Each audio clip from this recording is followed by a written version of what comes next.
caso que me gusta más.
Taking the lead. Enemy in sight! Enemy in sight! Killer drone on standby.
positive lesson, no?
Yes, they're on.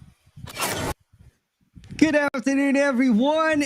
Good afternoon, brother. My name is Super Clark, and here will be once again no other than Pika, and we'll welcome you to our Call of Duty mobile community gladiators. So, how are you today, brother? Well, I could definitely say that I'm super excited, Super Clark. Thank you for that. And welcome, everybody. As the name entails, it is indeed a day of gladiators. So, a lot of our players here, a lot of our contenders will be fighting tooth and nail for these coveted COD points as their prizes for today.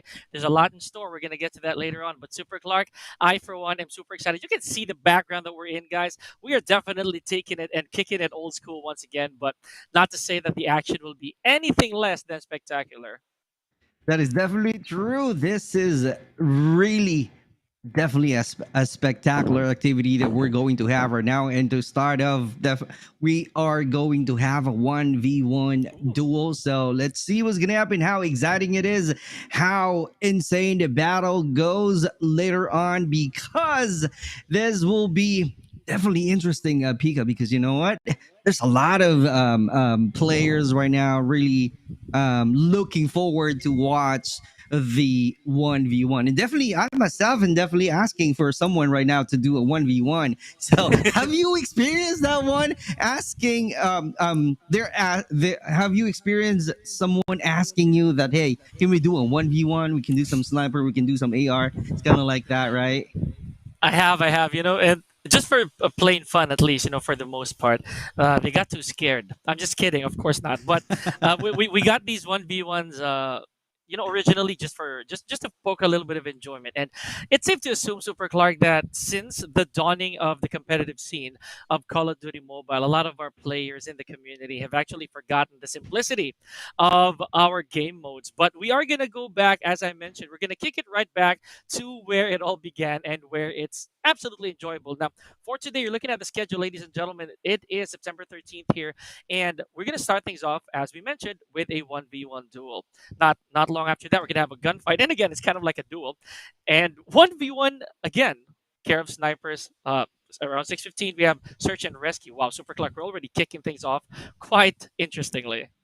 That is definitely true. As you can see right there, we are about to start in Luzon region. So you are seeing right now from the schedule, tomorrow we'll be having Visayas and Mindanao. So all you got to do is raise all of your banners right now and root for your team or your idols who will be playing, who will be joining for this afternoon Community Gladiators event from our Call of Duty Mobile, definitely, of course. And like Brother Pika is saying earlier, we're definitely starting with 1v1 duel. So this will be an interesting battle because right now we might be seeing a gladiator move. Who knows? It might be someone using any melee weapon that they can use right there. Who knows? Who knows? I know it's a gun battle, but who knows? Someone might be, doing some flexing of their skills right there. Oh, and looking at it, brother. Here we go. So what's gonna happen here is that during our 1v1s, or at least to start off with the duel, right? It just goes for 3 rounds, and we have about 300 seconds. That's kind of a long time to make something happen. Not gonna lie, but the most important part about this is that it's single elimination. So it's just one life that you have to make work of. Now, this is also an interesting take for me, Super Clark, because this is something that many people have kind of not gotten used to yet, or I think they've kind of set aside search and rescue. So this is one of the modes, ladies and gentlemen, that have come recently to Call of Duty Mobile, but at the same time, it already made waves because this has a twist. From the traditional search and destroy, wherein you have the opportunity to respawn your opponents, or rather your teammates. So, and your opponent's gonna have a hard time just eliminating everybody simply because of that feature. Free for all, that's El Tradicional, kind of like a rumble, Super Clark. So That's true. better get that aim ready, and every man for himself in this one. That is definitely true. I couldn't agree more. And after that, we're going to have a free for all 1v1 payout search and destroy. That's interesting. That's really interesting right there. And after that, we're going to have that classic mode that we are definitely addicted to play in. And speaking of that, we won't be not excited for this kind of event without any prize pool. So we're going to have am I seeing it right? Is that a 600,000 COD points that Wow. they're going to have, that they're going to share for this event? For our Luzon region, same thing with Visayas and Mindanao, they're all going to share the 200,000 COD points. For our 1v1 duel, definitely we will be having the 10,000 COD points, and followed by 2v2 gunfight. We're going to have the 20,000 COD points and 10,000 for our sniper only 1v1 once again. And 1v1 payout search and destroy, they're going to have the 10,000 COD points. For Visayas, brother. Right, here we go. So 2 versus 2 search and rescue. It's pretty much another hefty 20K, right? The Right. free for all, yeah, the free for all goes the same way. For the battle royale, it's about 10, and 50K. Wow, 50 freaking K for the Wow. 5v5. So that's a lot. That's a lot to go around. But it's safe to say here, ladies and gentlemen, that these are only the pools, right? These are the prize pools for your COD points. It doesn't mean that only the winner gets these COD points. It's kind of like a go around. A lot of our players will get their share of these COD points. No one's gonna go home empty-handed here, Super Clark. So I'm really excited, especially for, once again, the battle royale. So this is one mode, or rather, this is the one part of our tournament that's always exciting to make tales about. Just my take. I'm very much a multiplayer guy, Super Clark. But the fact that battle royale is it's very arbitrary. It's a roll of a dice. We'll never know who emerges on top from the community. You could be really, really good in your ranked games and such, but it just might be your day here, or even worse, it might not be. So the fact that you can farm as much as 40,000 COD points, should you be able to survive the onslaught of these other teams, then it's all she wrote. That is going to be your that's your bounty right there. That is definitely true. Absolutely true. And we are seeing definitely a lot of COD points that we are giving out for all of our players who are joining for this event, and a lot of full draws that I'm about to see Oh. after this one. Full draw, brother. We're talking about a lot of full draws right there. So So let's see how excited they are. How are they going to really showcase their skills and talent, most especially on our 1v1 and 2v2? That's really, the camera is on you alone. They will be focusing on your skills alone. So I'm so pump up already on how much are they going to bring on the table for this event. So let's see what's gonna happen, how it goes once we start our 1v1 duel. That will definitely getting a 10,000 COD points for this battle. So that's really interesting, right? Yeah, it's not my first time being on the mic for something of the caliber at the community tournaments and all that. The one thing I can guarantee to our audiences is the fact, I guess, that it will always be fun. It will always be enjoyable. Yes, they're gonna sweat a little bit, put a little bit of effort, some elbow grease here and there. But the important part about this entire community tournament is that they leave the tournament, or they leave the lobby smiling. So that's one. We've encountered different modes as well, Super Clark. So I, for one, am super excited personally for the payout search and destroy, because it kind of brings us back to the old style, the old ways of Right. playing such plant and diffuse mode, because again, you only have a limit. You only have a limit of what you can bring out here. Your loadouts are not going to be for you 100% to dictate. And it just raises so many questions for me. But I know a little later on in the day we're gonna have more Battle Royale. I know for a fact, Super Clark, you are a huge fan. That is your pitcher of tea, not mug, not mug, not cup, a pitcher of your of tea. So that's that's what you're waiting for, hands down. I can tell. Definitely true. I couldn't agree more because I keep on doing some events and tournaments for um, BR Mhm. 1v1. Also, if you saw, right now it's trending already for BR for shotgun only tournaments. So it's getting more interesting right now in playing Call of Duty Mobile because of those kind of events, because of those kind of tournaments, because of those kind of scrimmages that I am shoutcasting. So I'm a very huge fan of BR mode. Same thing with our MP because there's a lot of things that you can do. Although there's a lot of modes to where there's a lot of chaos, but in Mhm. terms of search and destroy, that's a different story. That's a different narrative that you can tell. Seeing all of the players playing the search and destroy. It's not all about the skills. It's all about the strategies and the teamwork. Yeah, a lot of brain play going on, for search and destroy. Another thing about search and destroy is search and rescue. I've Right. I've only been recently interested in search and rescue because the idea wherein you can actually revive your teammate after a death is actually big. It's a big deal. It takes out the numbers out from the equation, and I do think that, say for example, you have a very good sniper who got picked off, but he already eliminated one. He gets traded out. It's no longer a trade. It Right. becomes it becomes another shot. Like if we're gonna base it off of like other modes, it's a respawn game now, as long as your teammate allows you to to be on location and revive them, then the game can keep going up until the time runs out, or like a bomb gets planted slash diffused. It's a very interesting take on search and destroy. I even thought it was gonna be kind of like a hostage a rescue mode when it was first teased before, but apparently it's just your teammate. you Right. can you can revive your teammate. You can keep the game going as long as you'd want to, or as long as possible, with a few limitations. I don't know if you know this, Super Clark, but in search and rescue, you cannot actually move while you're rescuing. So oh, okay, well, that's All right. that's really smart. So you can't loiter. You have to wait for your CPR, to to be completed before you can actually do anything mobile.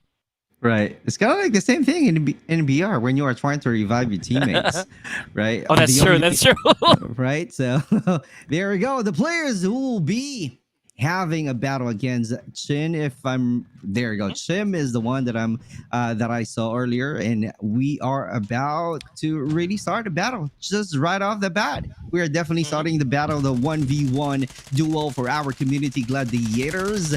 Rise Together, brought to you by Call of Duty Mobile, and we are definitely trying to see if there will be a first kill. There you go, and that's the one that I'm talking about right away.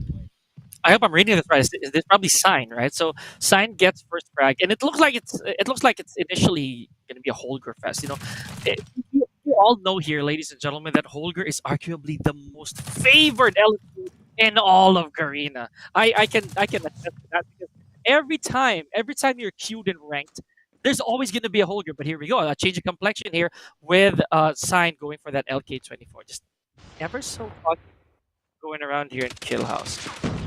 And we might be seeing a lot of one. long-range battle right here, even if this place is really compact because of the spaces that we have in Kill House, to where you cannot, you don't have a lot of places to go in. You just really need to be clever on how to really find a great defense. And just like that, they're also allowed to use any utilities, just like the one that we just saw. That was really a used one right there, a used damage from the frag. And that's the reason why they're really thinking in the most clever way right now to really find a good angle, because both of them using AR and Holger 26 against LG 24. So it really depends on them on how they master the recoil of these two guns, and that's give them a lot of advantages. I'd say actually that doesn't exist for both these weapons, right?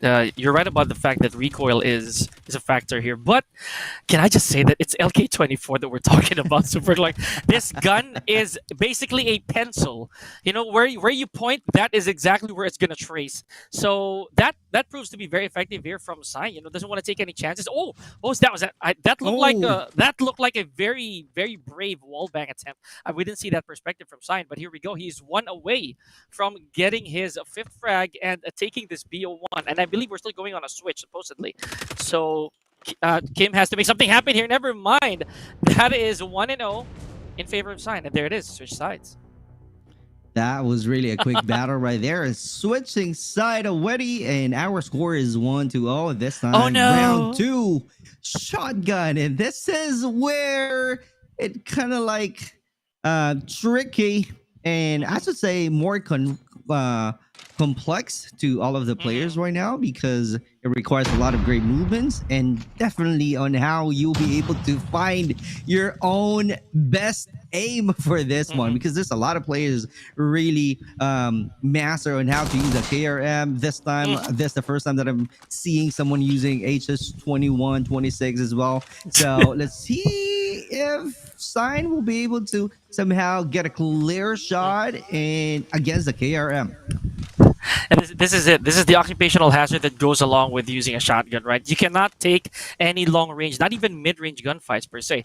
But with the miracle worker known as KRM, anything can happen. One graze and 3 pellets on your noggin, and that is pretty much it. So maybe a little bit of why? Oh, there it is. That's exactly what I was talking about.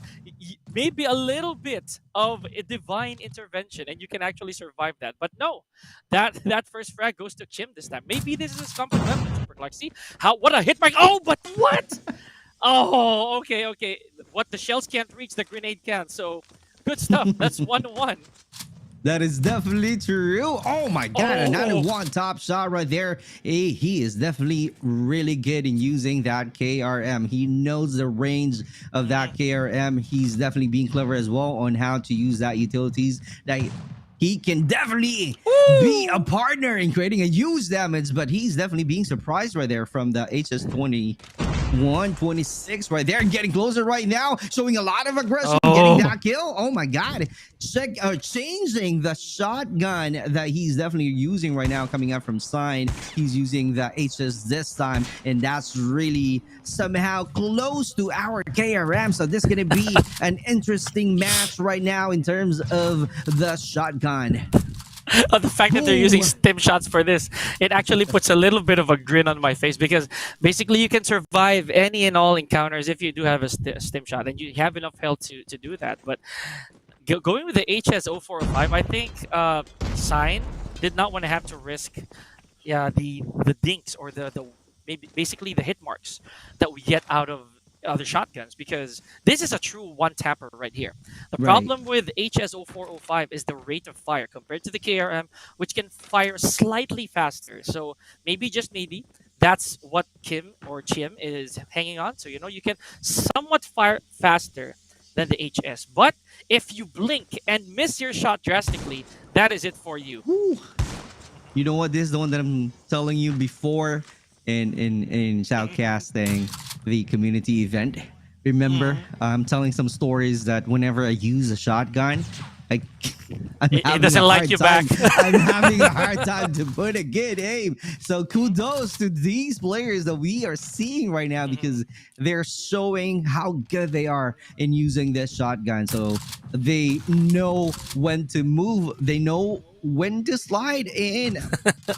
Actually, they're really finding some good opportunities to get closer from each other and really Oh, trying no. to do their best to get a kill. And that's the reason why he's definitely adjusting his movement Oh! and creating a space, but not able to because he got caught from behind.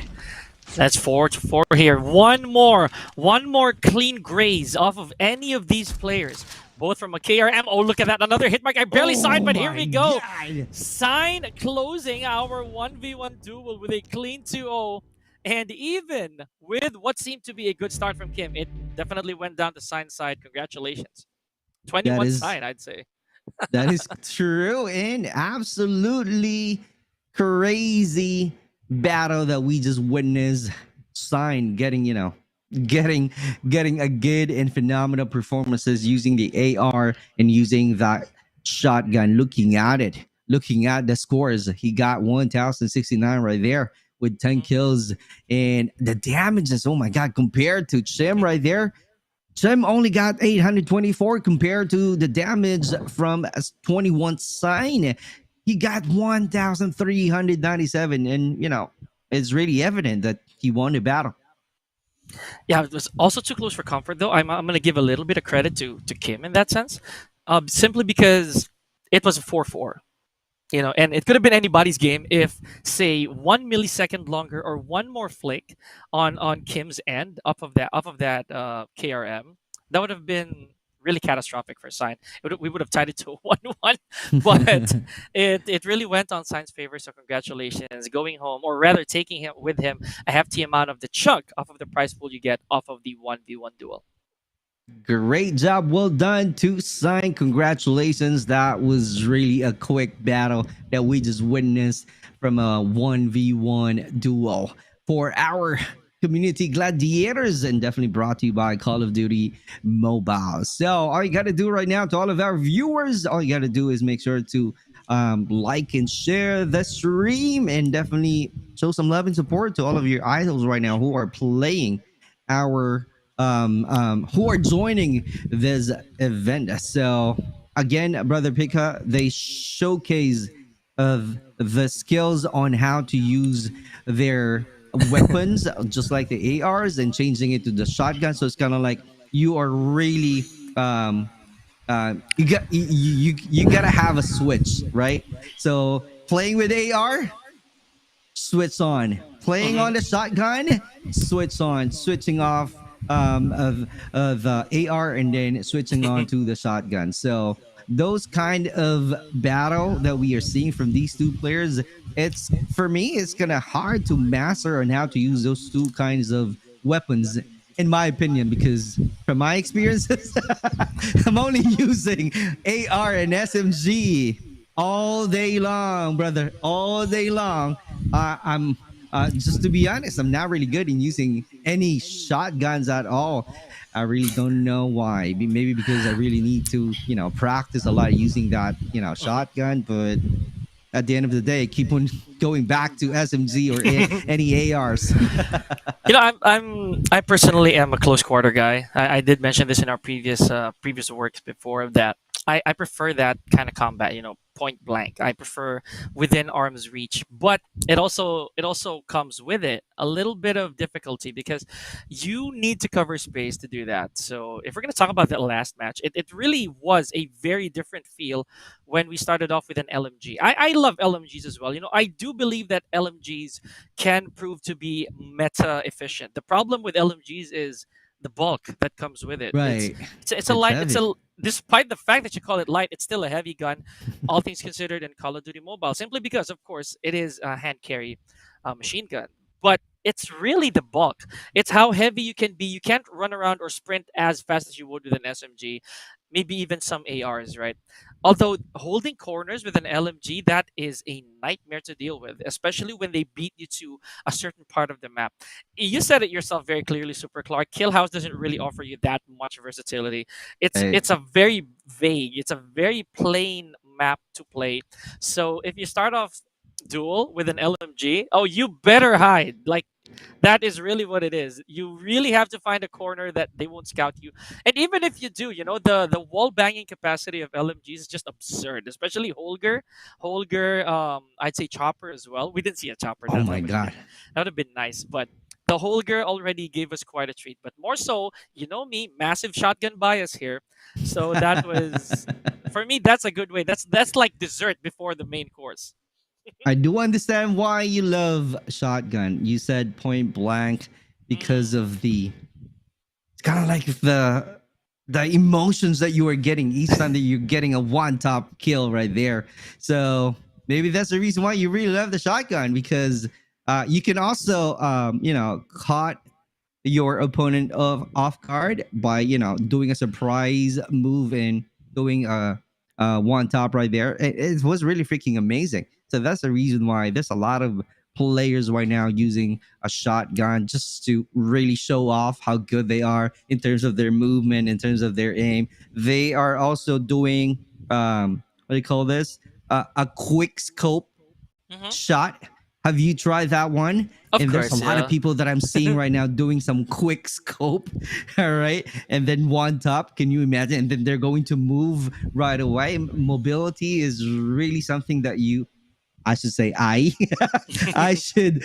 should practice more so that I could be better in using any shotguns.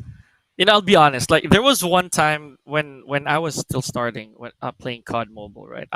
I had a very difficult time, just like a lot of people, maybe you included, in mobility, because shotguns, actually, people think that, oh no, it's for people without aim. On the contrary, it's for people who can aim and move.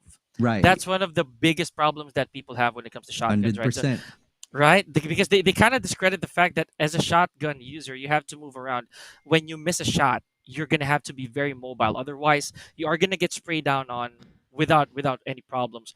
So that's, again, as I keep saying, an occupational hazard. So quick ADS or quick scope, as you'd put it, that's a must. It's kind of like a must for shotgun users because some ranges you cannot kill or you cannot actually frag out with any hip fire, unless it's a KRM. I'm gonna be a huge hater again of the KRM because imagine you need 3 out of the 7 pellets of a KRM. 3 pellets.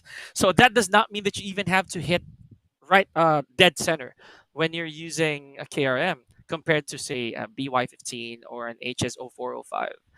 You just gotta graze somebody half a crosshair maybe, and then you can take them out. Not to mention, Super Clark, this goes up to 10 meters, so you can hip fire anybody up to 10 meters and they're done. So absurd. But again, you said it yourself, it can get tricky for some people. That is definitely true. That's my experience. I'm sp-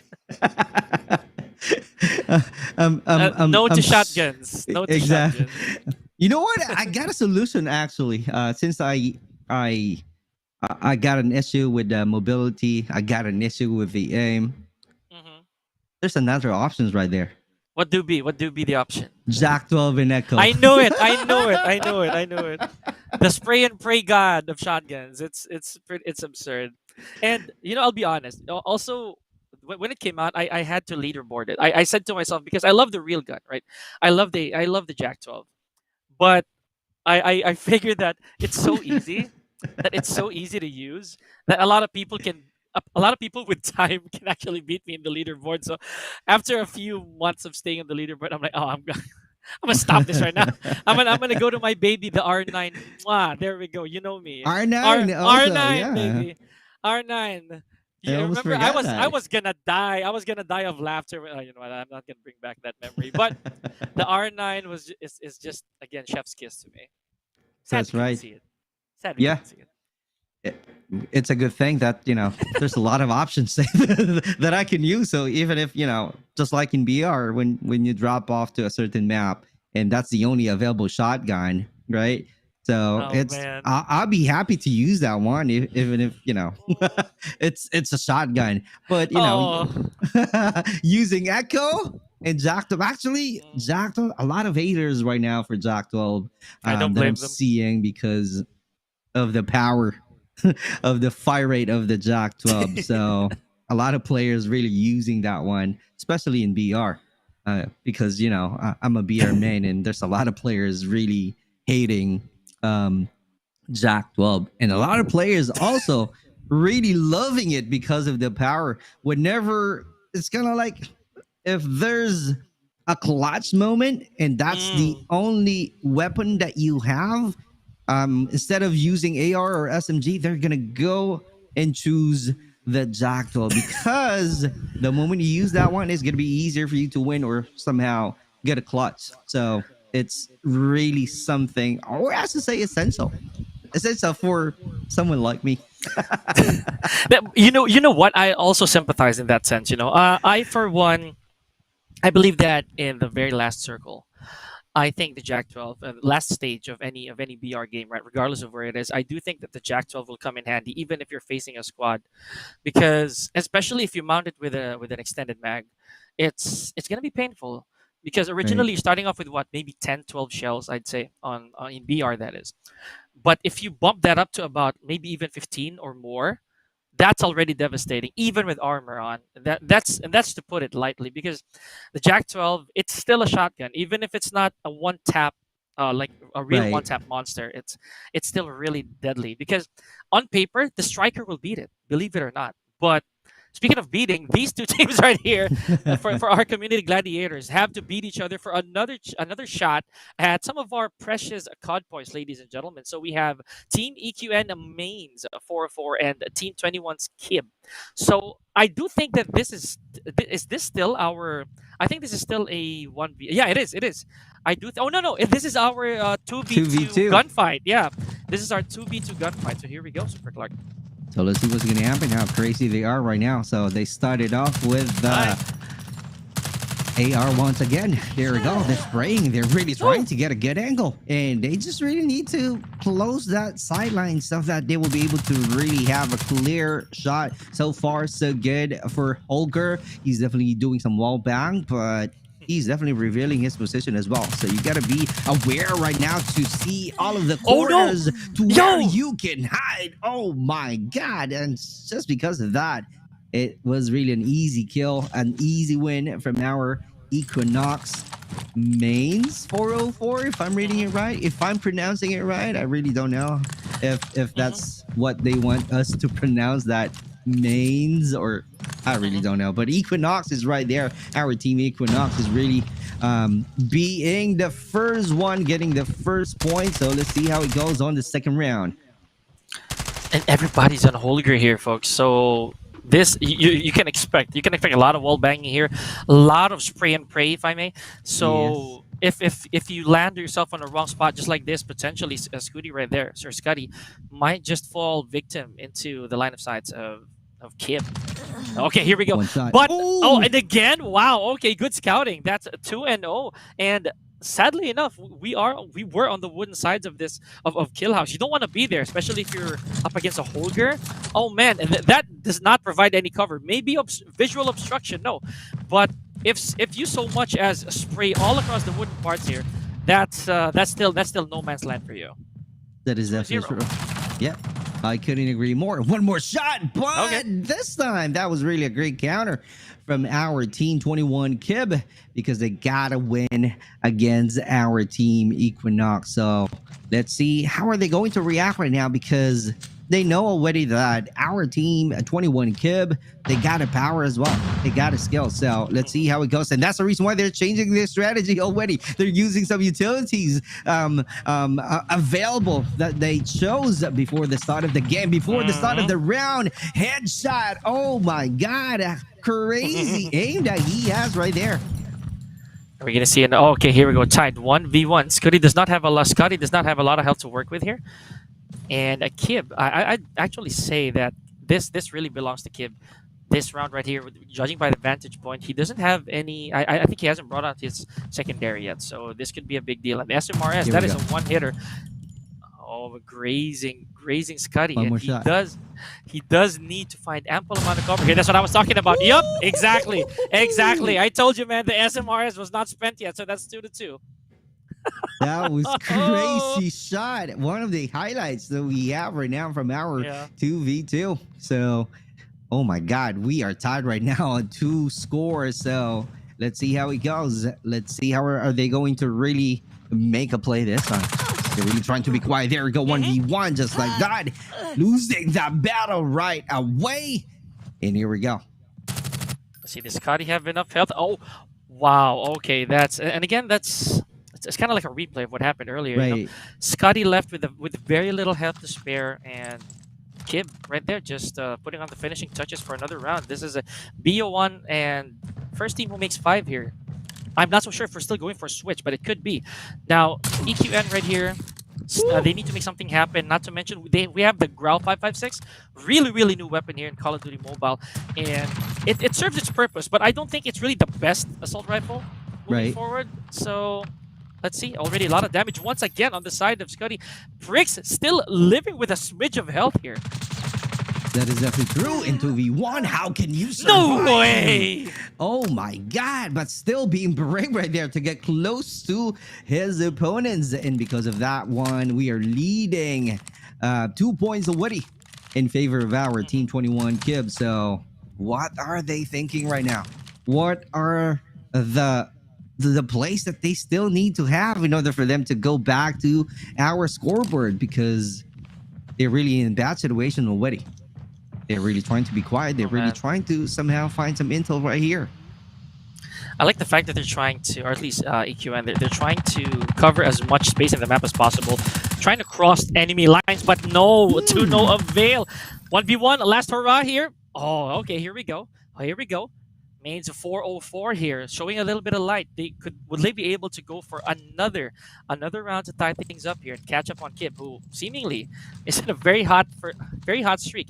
And now they're still on the Lapa. This is one of the SMGs, Super Clark, that I thought would actually make great waves in the meta because of the damage, but it doesn't serve the purpose of an SMG. It fires so slow. It's good for mid-range, but it doesn't really excel in any areas. That's right. And that's the reason why a lot of players choosing to go back to the QQ9. So that's the reason why. But it still depends, because it depends still on your playstyle. That's the one that we are seeing right now from all of the players. They're just really wanting to be clever right now on how to really hold their angle before they attack, and after finding that intel, that's the time that they're going to really get a kill in. Because of that 1 kill point right away from our 21 Kib. So that's gonna be a 1v1 situation right now. That was really another great approach, a quick decision that he needs to make. And if the mobility, oh my God, I knew it. was the key to win earlier this time. I don't see any mobility, but he shown a lot of patience. Yeah, the fact that Pricks didn't have much health again there left to take on any gunfights, that was a big detriment. That's a big problem. Now, we are back to square one here with the Holger and the SMRS. So we're not looking at any corner holds here, folks. Oh, man. What a start so far on the side of Kib. Now, that is a 2v1. What is Scotty going to do here? Utilities flying overhead. A little bit of concuss here. Scotty still has a lot of work cut out for him, so got to go for the reload. Oh, and that's the only thing that he can do. He just really need to find a great defense because of the 2v1 situation. Here we go. Mobility. Whoa, okay. again, But Nice. able to survive. That was really pricks getting the job well done. And what a pricks, brother. Exactly. You know, it's also quite interesting right now that this loadout is for the Ogre, which doesn't have any mag extension. So you're gonna treat this as an assault rifle. You know, it's not gonna serve the purpose of an LMG, but that also has a lot of perks. Here we go. 1v1 once again here. Scotty and Kib. Is it gonna be match point here for Team Kib, or is it gonna be another tie? Care of mains. Here we go. Oh, trying to do some wall bang.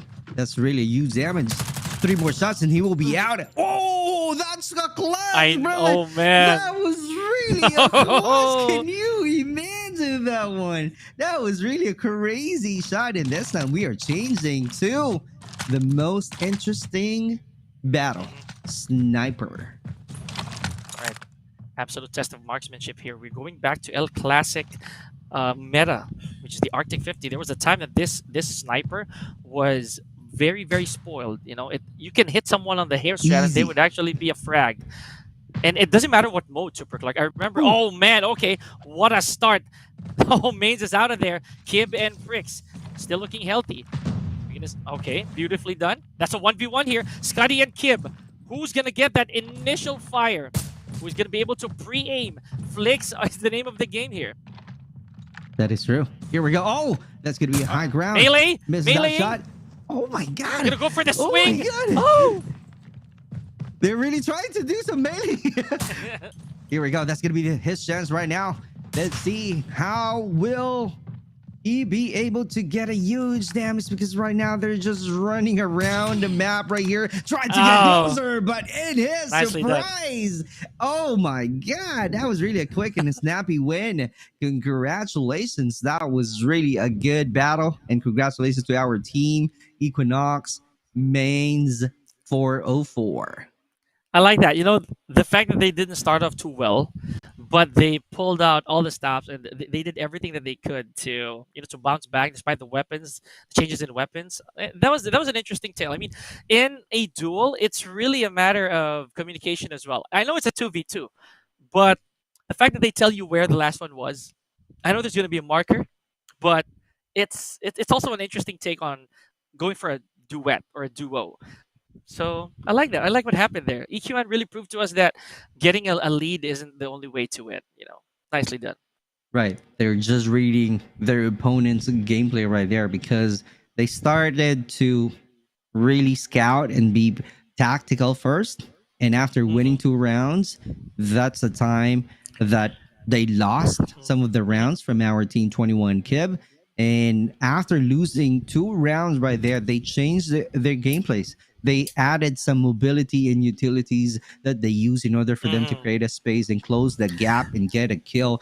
That's how clever they are. They're really putting a lot of strategies right there in order for them to win. And just, you know, just to give some point on this 2v2 situation, we are having a close fight right there. Looking at the score, it's only 6-5. So it was really a close battle, because the 21 Kib realized that after scouting is very effective, that you can do some mobility to where it will somehow create some closing the gap and really trying to create a huge damage. And that's what we saw, and that's the reason why we are definitely having a close battle right there, but not able to really sustain it at the end. And Equinox able to grab that win. So that's how crazy the battle that we just witnessed from our 2v2. I also want to give credit to when the SMRS was actually the closing moment of one round. So that just goes to show that you know, it doesn't need to be your primary weapon to do all the fragging, because yeah, that's an SMRS, right? You don't even have to hit anybody with it. As long as you land it's right on their feet, maybe just even remotely close to them, then it could be the round. So that's what happened earlier. We had very little health, and then bam, right there, right on the floor, it was enough to make destructive damage. So good stuff from our duel. And that's not the only mode that we're gonna have here, folks. We still have a lot to work on for the rest of the day, but duels are also fun on the back end. I'd say, maybe just maybe I know it's a community tournament, but there might be a bit of finger pointing here and there from these players. So, Right. your fault, your fault. You didn't get that you didn't get that Holger frag when I told you to. You should have stayed away from that SMRs. But that's just friendly banter. I'm pretty sure. All right. It was really interesting battle 1v1, 2v2. And with that being said, we're just going to take a quick break and we'll be right back.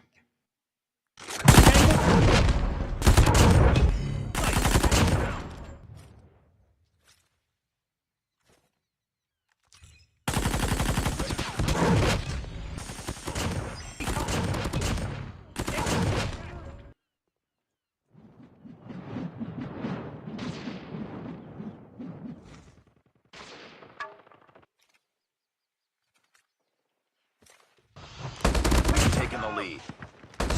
Enemy in sight! Enemy in sight! Killer drone on standby.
Welcome back, ladies and gentlemen, to the Call of Duty Mobile Community Gladiators playoffs. Bringing you the action once again is Pika and Super Clark. So you just witnessed two, that's right, just two of our games for today. Just two really exciting sets to start off our day. But we are moving on, arguably, Super Clark, to the most infamous, the most sought after mode when things get a little too personal for these players. But of course, this is not personal. This is still all for pure fun and to grasp those precious COD points. This is the 1v1 sniper only. Oh my goodness. Yeah. We're going to see a lot of zooming in and out here, folks. So better get those glasses ready. I've got one. Yes, already. All right. So there we go. It was really an exciting first 1v1 and 2v2. And after that, this will be interesting. Just like Brother Pika is saying earlier, this is really a crazy battle for 1v1s. It's kind of like you are being tested how good you are on using that sniper. We might be seeing the LQ. That's one of the favorite sniper that they keep on using whenever they play this kind of a tournament. So let's see how it goes, how good they are in positioning, how good they are in their aim, and just to add up more accuracy. So let's see who will be the best player on this one. So they just really need to really learn the movements of their opponent, just like the same one that we just had. They just really need to know where their opponents are, or how are they going to really strategize in using that sniper. I know being a sniper, you don't need to be aggressive because the most important thing is your aim and to be accurate. So let's see if we're going to see a lot of accuracy right now. And definitely, I also wanted to add in, playing this kind of tournament, sniper only. though I'm not really good. I know how to use sniper, but I'm not really good in using sniper. Just like I keep on saying earlier, I keep on my go-to guns are ARs and SMGs. So it's very rare for me to use a sniper unless that's the only option that I can use, right? So it requires a lot of practice. It requires a lot of time and effort for you to learn how to use your chosen sniper. How slow in aiming, how fast it is in reloading, those kind of stuff that you really need to learn on, playing sniper, right? So you're gonna need to also stay calm and control your breathing. Do you agree? Oh Control yeah, I your do. breathing, right? So there's that. I'm just not so sure if our players would actually allocate one of their slots for Iron Lung, because Iron Lung is a feature that allows people to stay steady, or players to be steady when they go for sniping. So getting back to the point of being snipers or marksmen, you know. I'm also not sure if people still favor marksman rifles over snipers these days. Me personally, I understand the differences of both weapons, but without further ado here, folks, let's see their weapon of choice here. We have Shand Witch, if I'm reading that right, versus LE Queen 404. So a lot of these 404s going around. I hope they're really not intending to make errors here. So, and wow, this is a very nice map to have our 1v1. Hackney Yard for snipers, nicely done. And you said it yourself, Super Clark. We are gonna see DLQs here, no doubt. Yep, that's one of the favorite snipers. Oh my god. You gotta listen. You gotta listen to the footsteps right there so that you'll be able to know your opponent's location. And just like that, Okay. that's really close right there. Let's see how crazy they are. And that's the one that I'm talking about. The quick Nice. scope for that DLQ. And it goes to show to Sean Witch that he mastered that timing. Yeah, DLQ is arguably still Super Clark, the best sniper One in of the the game. best. Yep. Yeah, if not already. We've had a lot of additions, but for so many seasons, there has never been a sniper as popular, as infamously used as the DLQ. Okay, here we go. Queen trying to tie things up, maybe. Oh, get one on the board, but no.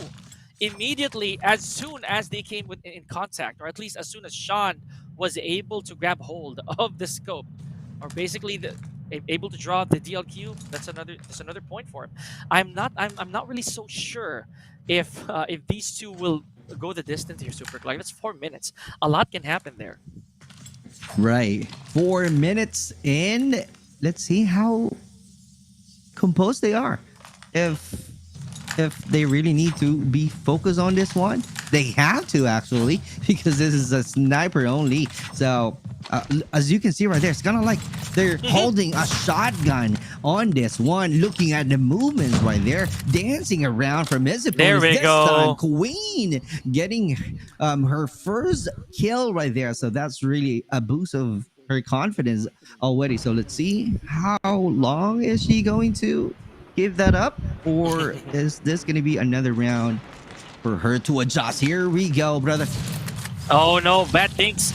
Oh, just like that. 4-1. Shandwich is not having any of this at all. And keeping them hands warm. Okay. And that was an interesting hit mark. Actually, no, that was an interesting whip. Because he already had his scope position pre-aimed properly over the alley. So good stuff. Nice start here from Shandwich. Queen, however, slowly making her way there. 4-2. And in a BO1, I do think that there's still going to be a switch here, Super Clark. So, and you heard that. A change of weaponry. Went for a Locust. Wow. And that kind of paid off. I think that Queen does have a plan here. Safe to say. Right. So she's definitely confident right now because she's closing on the scores already. And still, it's kind of like not a sniper mode that we are seeing right now. We are tied at 4 already. It's kind of like the same thing with our 1v1 shotgun because they are really close to each other. I'm not really seeing them going onto the high ground, finding a good angle, being steady. That's not something that we are seeing from all of the players right now using this sniper. This time, I think I was heard by Queen. She's definitely going up with it just to locate her opponents. And there we go, another close quarter battle. Quick scope once again. 5-4 is our score in favor of Sandwich. I like that. You know, Sandwich, I think, made a fatal mistake earlier. Cost him a round having to go to a locus. So I heard that loud and clear. It really was a locus. But good stuff here from Sandwich. Sticking back to the DLQ. And this is just proof right here, Super Clark, that the DLQ is ever so reliable. Good enough ADS time. Right. Insane one-hit potential. Not to mention fair amount of bullets, you know, even without the extensions. Nicely done. Good movement right here. Switches out. Beautiful shot once again from Sandwich. Barely scoping in for that last shot. 7-4.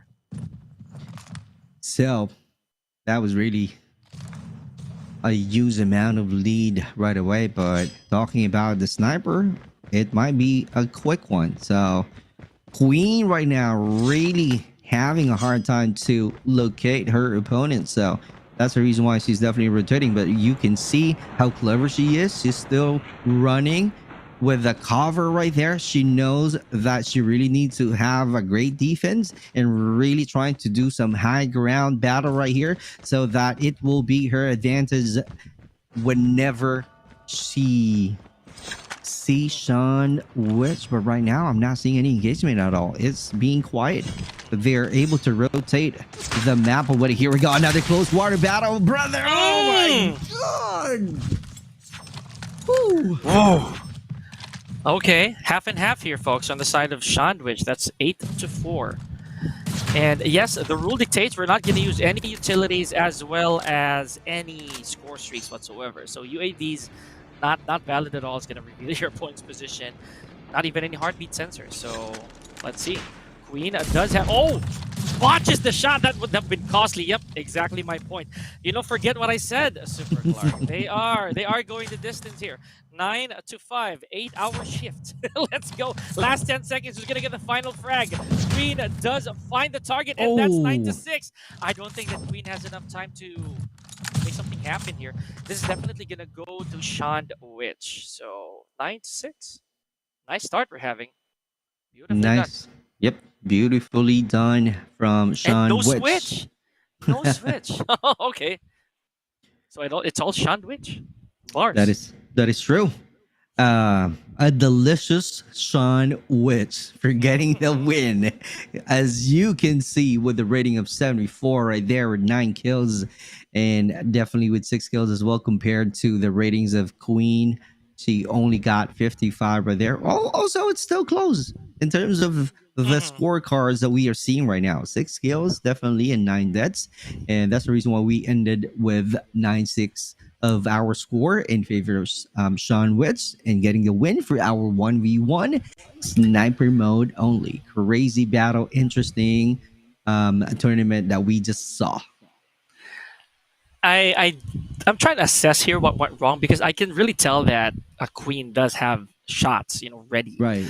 But aim, it's a perishable skill, right? It comes and goes, especially maybe just maybe if that day you're not in the right mindset or condition. But it's not for me to say that Queen is not in that good state, but I do think that Sandwich is in a better state. He's in a better approach. He has the makings of someone who actually does use the sniper. I'm just gonna say it out loud that the fact that he hardly misses or hardly had the need to reload, it means that the shots really connect. If you notice, if we're gonna look back, we don't really see, or we didn't see Sandwich go for full reloads, right? He just doesn't miss, or he does, but it's hardly it's point A to point B, but Sean just lands right here, you know, just right here. So I like how that went. It's not the end of the day though. We still have a lot more games for you folks. That is true. And the reason why this was really amazing because I keep on saying earlier, having the battle earlier, that it seems like they're not using a sniper.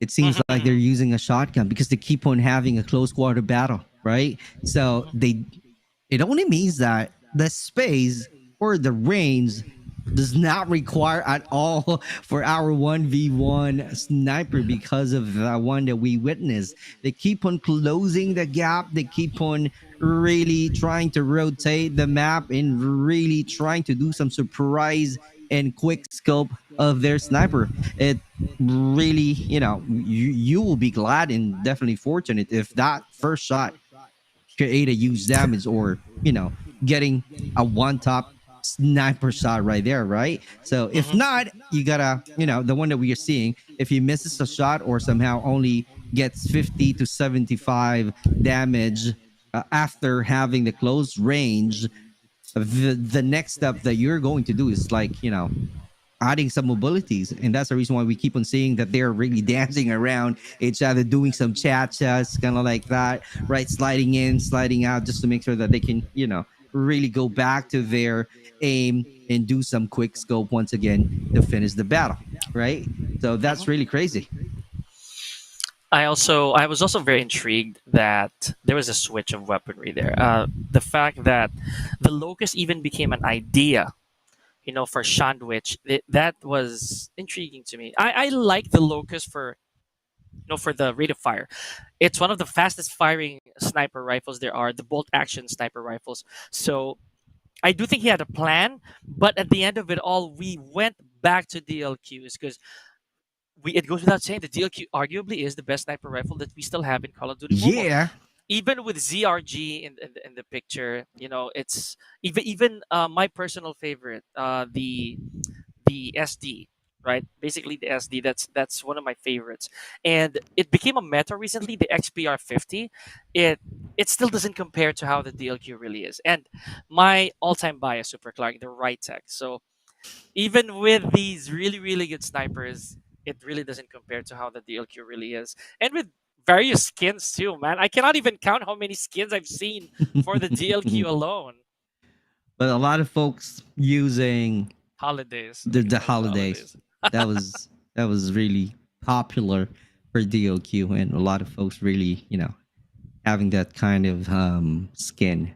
It looks cool though, so it should match their skills on how to use that one. Because if not, they they might be called Skinner, just like me.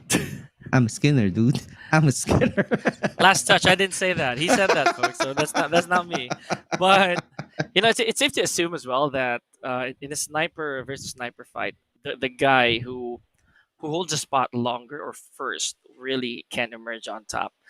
And with the DLQ, there's really no limit. You can collat as much as three people with one shot. So imagine the power of a single bullet off of a DLQ, the true one shot, one kill, and you get it for free. Imagine that, Super Clark.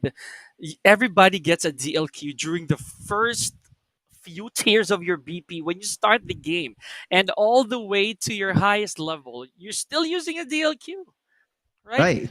No matter what mode in the game you're in, the DLQ will never fail. Sure, it's a bit tricky in BR because you have the M21 back then, if you recall that, even the Arctic, and you get mythic Arctics with those infrared, but Infrared. Yep. but at the end of it all Easy. reliable DLQ is still that. Now, in your opinion, Super Clark, I just want to stir up your fancy for a little bit. Do you want to use, if you're asked to pick, would you pick a marksman rifle or a sniper if it's gonna save your life? And right in front of you, you have two different guns, right? You ran out of SMG/AR ammo, and then right there in front of you, 1v1 clutch. Are you gonna pick up a DLQ or are you gonna pick up a marksman rifle? I'm not even gonna say what marksman rifle that is, but are you gonna pick up a marksman rifle or is it Interesting DLQ? question. I'm still gonna go Right? with DLQ because I'm Oh, trusting my, not the skills this time. I'm trusting my sensitivity, okay. sensitivity in terms of my settings. So it's gonna be easier for me to somehow still find my composure in aiming that DLQ. So for me, it's easy for me to use DLQ, and it's still a DLQ. one top. It's still a one top right there. Okay, DLQ it is. All right.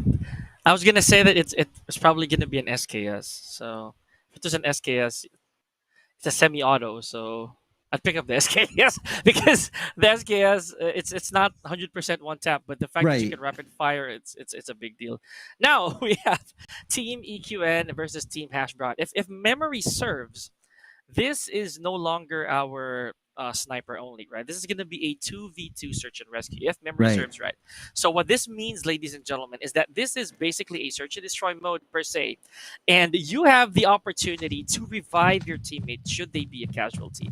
And we're going back to this. This is Crossfire. So, this is one map we haven't seen in a long time. Sniper. It's a good thing SMG is the first mode that we are seeing right now. Or not, because right here they're really trying to rotate right now. That's really a good rotation, but he being seen right away. What?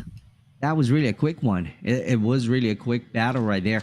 1-0 right away from our team has Brown. We are about to start once again and moving on to our round 2.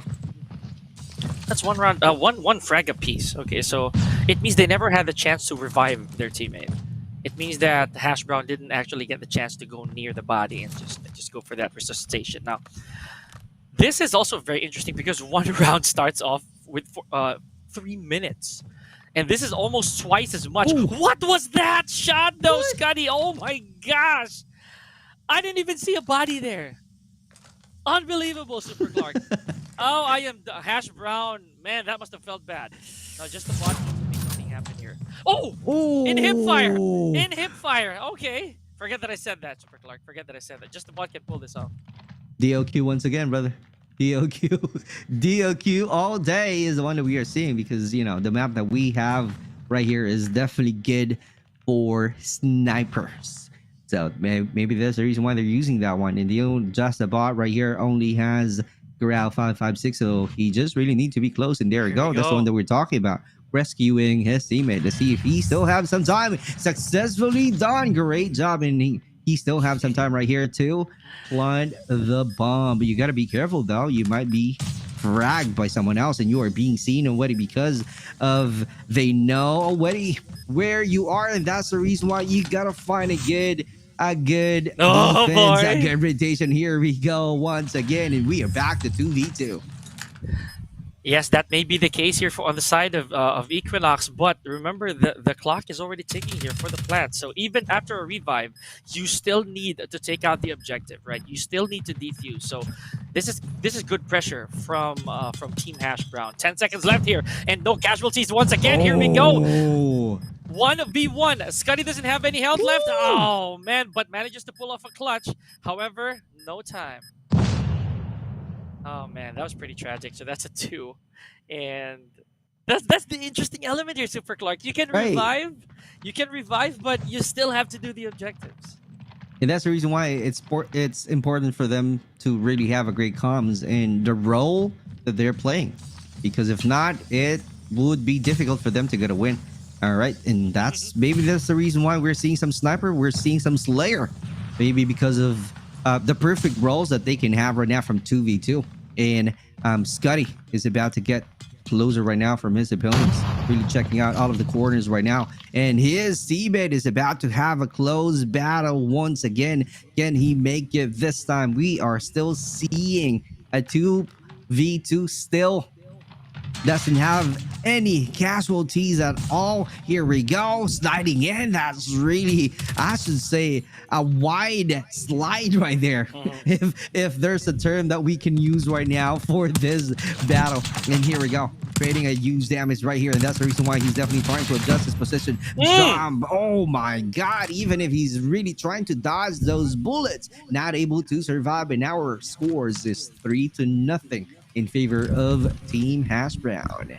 And it's not looking good for a Team EQN here. They did prove really well on the duel earlier, but maybe it could be this mode right here that you have to still do objectives. That kind of proves to be a bit of a challenge here for Team EQN. Got a hit mark right there. A bit of a bleeding here. So yes, the biggest advantage that you can have here as attackers is that you can apply pressure. Speaking of pressure, the pressure is on once again here for EQN. One man down. Scuddy does have the body. He does have the body in sight, but the The question is, Oh, is he gonna be able to go for the revive? A beautiful nade here. crazy. That One was three. really a job well done this time from our team Equinox. They got a win this time. So you can say they keep on heavy on the B side and they're not really changing their strategies right here. So let's see what's gonna happen if our team Equinox this time will be choosing to be on the A side. And definitely our team Hash Brown knows that because that's the closest side that they can go in. But that Oh, was really a man. good diversion that we are seeing right here from our mains 404. He's definitely trying to hide right here. He's definitely about to get close to the side and using, all right, and finding that intel at the same time. And after confirming he's about to commit right now, his teammate is really having a 1v1 situation from that location while he is really buying a lot of time and really trying to plant the bomb. Here we go. And the location being revealed. You got to be careful. You don't need to go far from the bomb because your opponents might be defusing it. Oh my God. Here we go. I started squinting at the sight of the heartbeat sensor, but I'm not one to judge. Who am I to judge, folks? That's in your loadout. So Right. because embedded in this mode is the word search, but okay, let's leave it. So now we are at 2-3. We've seen this happen earlier, Super Clark, on the side of EQN, right? They start off slow, maybe get a bit of a read. The engine may be. It's one of those types that you have to heat up a little bit first. You know, maybe put some coal onto the steamer. Oh. But now he does have sight on both of them, both players on the side of a team Hash Brown. So yep, the clock's still ticking here, but no plants just yet. I like the fact that they also went for A when they planted. Right. Team Equinox kind of mixing it up a little bit. So yeah, here we go. It's gonna be a bit slower now. Oh, 3 heartbeats, including your teammate. Let's go. So they changed the strategy. They changed their site. They went to B right now, but they're all trying to wait from any engagement. Oh my God, this back could be that the here. one. That's Ow! gonna be the one. Oh my God, another one right here. So let's see what's gonna happen. That's gonna be a 2v1 situation, showing a lot of aggressiveness, but not able to survive. But this time we are back to the scores to where our team Hash Brown definitely leading by 2. Okay, not looking good here for Team EQN. I'd say that they're 1 round away from being pushed down here. So, yep, they did get a good amount of points already earlier on. But what just happened? Oh, the man got vaporized. I looked away for a second. I was about to build it up a little bit, but no, not wasting any time here. That's 1 down. Hash Brown is out of there. So maybe he took a chance here over a Taylor. So. Man, Scuddy though. Does this man? Oh, look at that hit! Oh my God! Okay, he did not like the way that I built that up. Super like he got mad. But the fact that it's closing in 3-4, dude, I was about to say that this could be slow, but as soon as I was about to open my mouth and say so, it just turned out to be very catastrophic there for Team Hash Brown. These players really showing a lot of evidences right now that they played this map for a million times already because they know the spot, they know where to go, especially with the sniper. And that's the reason why our team EQN or Equinox able to grab the win earlier because they got the spot. And this time, they're really still far from each other. They got no intel yet. So that's the reason why they're really trying to somehow buy some time. We still had 2:30 to play in, but you got to be careful because our team EQN is definitely planting the bomb already. So that's the time that you really need to act already because they're putting some pressure to our defenders team. So let's see how are they going to react this time. And the book is not closed yet here for EQN. They gotta be resilient here and guard the bomb specifically. They gotta be super careful. B does have a bit of openings here, but the aim of Scuddy not really falling into his favor this time. Never mind, that is 1. So Hash Brown is down. Is just about going to be able to go for a revive here and tie the numbers up. Tries to go for a defuse. Oh, is he going to ninja this out with 5 seconds? No. Sneaky. Oh man, Team Hash Brown bags one against Team EQN. I'm hungry right now. I like Don't. I like to eat a hash brown. I would. I like to eat a hash brown right now. I would.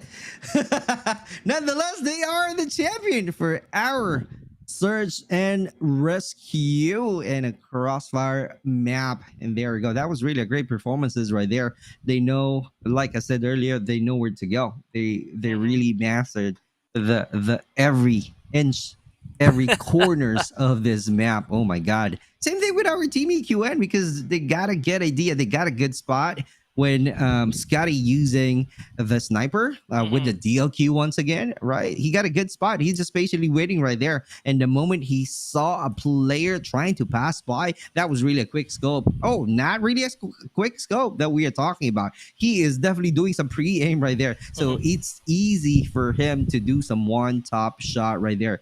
Because of that, they got a good number or they somehow close the scores. But at the end of the day, you know, our team Hash Brown really showcasing their skills on how clever they are in planting the bombs and really putting a lot of pressure to their opponents, which is our team EQN. And they got a win. And just a bot right here, they got a good scores. That was 7 kills right there with 1 rescue. And that's the reason why it adds up with 1,045 scores that he has right there compared to our team EQN. Yeah, you know, the fact that this rescue point actually does add a complexion, a different element to search and destroy. It kind of brings a lot of intrigues.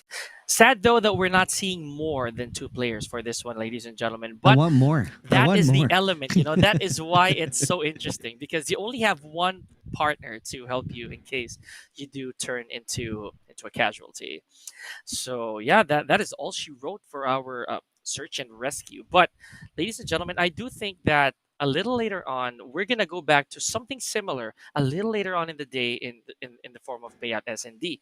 But after this, ladies and gentlemen, after this short break, we are gonna go on an all-out brawl here in the Call of Duty Mobile Community Gladiators. My name is Pika Super Clark here. We're gonna take a quick break. Don't go anywhere. We'll be right back.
Good evening, everyone. My name is Super Clark. With me still, brother Pika, and it was really an interesting match that we saw earlier from our search and rescue. Although we only saw 1 rescue right there on that game mode, but this time this will be I should say a chaos. It depends of it depends on all of the players that we are about to witness on this game mode. This is free for all. We're Mhm. talking about competing against each other, right? So the most kills definitely wins, right? So all you gotta do is really in playing this kind of game mode, brother Pika, it reminds me that um being aggressive, but not all times, definitely, but not all times, because you got to think about of the weapon that you need to use. You have to be, you really need to think of the weapons, or as to say, a powerful weapon that you can use. Perks, as to say, to help you stay alive, definitely, like hardline or scavenger. It's kind of like that for your ammos, right? So another one, I keep on saying this, not only in MP, not only not only in BR, I mean, but also in MP, that you got to be aware from your surroundings, footsteps. You gotta, need to have a good earphones or headsets that you can use, right? Do not camp in one spot. I'm not finished yet. Do not camp in one spot, because you can definitely choose another spot right there to camp, right? So that you won't be an easy target from, from your opponents. And the last thing that I should add would be, I think, being patient. Being patient. We don't know how they're going to go about this, but yes, for most of the players who have been competitive or even in the professional scene, free for all is the scrimmage warm up, even for tournaments. Like we just got to get our aim ready, the sense of awareness, uh, quick scoping, pre-aiming, a lot of movement practice here and there. And it's safe to assume that this map that we're going to have, I'm not really so sure. It could be small, it could be compact, so that these players can start coming across each other really, really rapidly. I'm I'm keeping my fingers crossed on this one, because we're gonna see a lot of guns here for sure. Right. We're gonna see more than one. Chaos. Somebody might be running gun here, just carrying probably an HSO 405, maybe a KRM. The old Again. reliable. Yes, yes. Keyword again, right? So, I'd say this might be terrible. It's a terrible way to go. But since this is the playoffs, we're gonna see more than a couple players here, more than four. I believe we're seeing eight. So these players off of the entire, I believe, I'd say a qualifier or leading into this, they really clawed their way towards our free for all. And I, for one, am excited. I want to see diversity. Maybe we're even gonna see the Argus here finally, Super Clark, because that's one of the newest weapons introduced to Call of Duty Mobile come Shotgun this again. Oh latest my season. I know how you feel, but it just might happen. god. Oh my god. So let's see how it goes. If someone will be clever enough on how to really find a good spot on how to control the power, I should say, position, to where they can have a better vantage point, right? It's Mhm. really also important in winning this battle for free for all, because you're really fighting against each other. So it's very clever for you to really find a good spot, so that you'll be able to capitalize. You'll be able to really get a lot of kill points right there. And another thing that you can also add for this kind of mode is, like, using your score streaks as well. It will definitely a huge help in terms of your advantage. And do not be afraid in using your specialist ability, because after all, it is a free for all. Oh my god, I'm rhyming right now. I'm rhyming. Told you, man, bars are gonna happen. Yeah, I've been spitting a lot of them earlier on. I didn't even mean to, but we- we're definitely gonna see a lot of those moving forward. And this is the community gladiators. So embedded in the title itself is the word gladiator. So that is for sure, uh, one momentum, or one, how should I say, it's one disciplinary label that you have to live by, gladiator. And in free for all, you are the only man for yourself. So let's see, Right. free for all. When was the last time I actually did a free for all, man? Like, I'd say that was about 2 years ago, honestly, and it was in no other place than Shipment. You know, Shipment is the Oh my small is the god. smallest map to ever be spawned in this game. So Total chaos, brother. all the time, whether it's the 1944 Shipment, you know, or the traditional shipment map. It's a lot of those. The crates will not save you. I can guarantee. So I don't know where we're having this one. It could be somewhere bigger, somewhere like firing range. It could be standoff. I'm not really so sure. Nonetheless, you better have eyes in the back of your head for this one. Bring out that heartbeat sensor every now and then if you can. But you know, it's up to you. It's survival instincts to kick in. Yeah, it depends on how you play in on your play style as well. So Mhm. let's see how it goes. I'm so excited to see how chaos it is to have this kind of mode free for all. Definitely is really one of the interesting mode that we are having for MP. So Mhm. this will be crazy, as it say. All right. I know it's early to tell, but from the experiences that we had already, it's freaking crazy already. So let's see what's gonna happen. This is really, I should say, in Tagalog, matira matibay, It is. right? Yeah. Matira matibay. Uh, Let's see who will be the best player. Who will be the best player to win for this free for all mode? it hurts, it's a pain to say every man for himself. I'm pretty sure at one point some of these players have come across each other or have heard of each other. It's just an assumption, but if you've played around long enough, you probably have. So I hate seeing and saying that quote, because I do believe that Call of Duty Mobile in general is a team game. But Right. free for all, man, it is Hunger Games. I'm telling you. So you got to make use of what you have. The good thing about free for all is that I do think it's your loadout.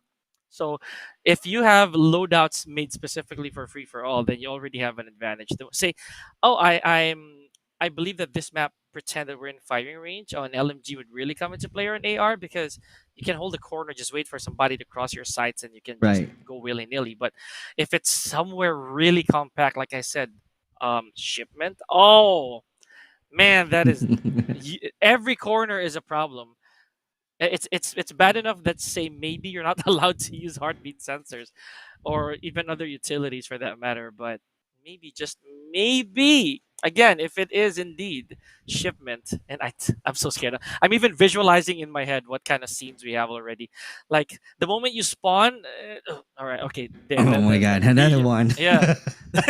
Yeah, back to square one for you, and somebody's racking up these frags. You also can't allow the other players to make a frag out of you, because that turns into a point, and that just puts you lower and lower into the board. So, man, the nightmares I've had from free for all, man, I'm telling you.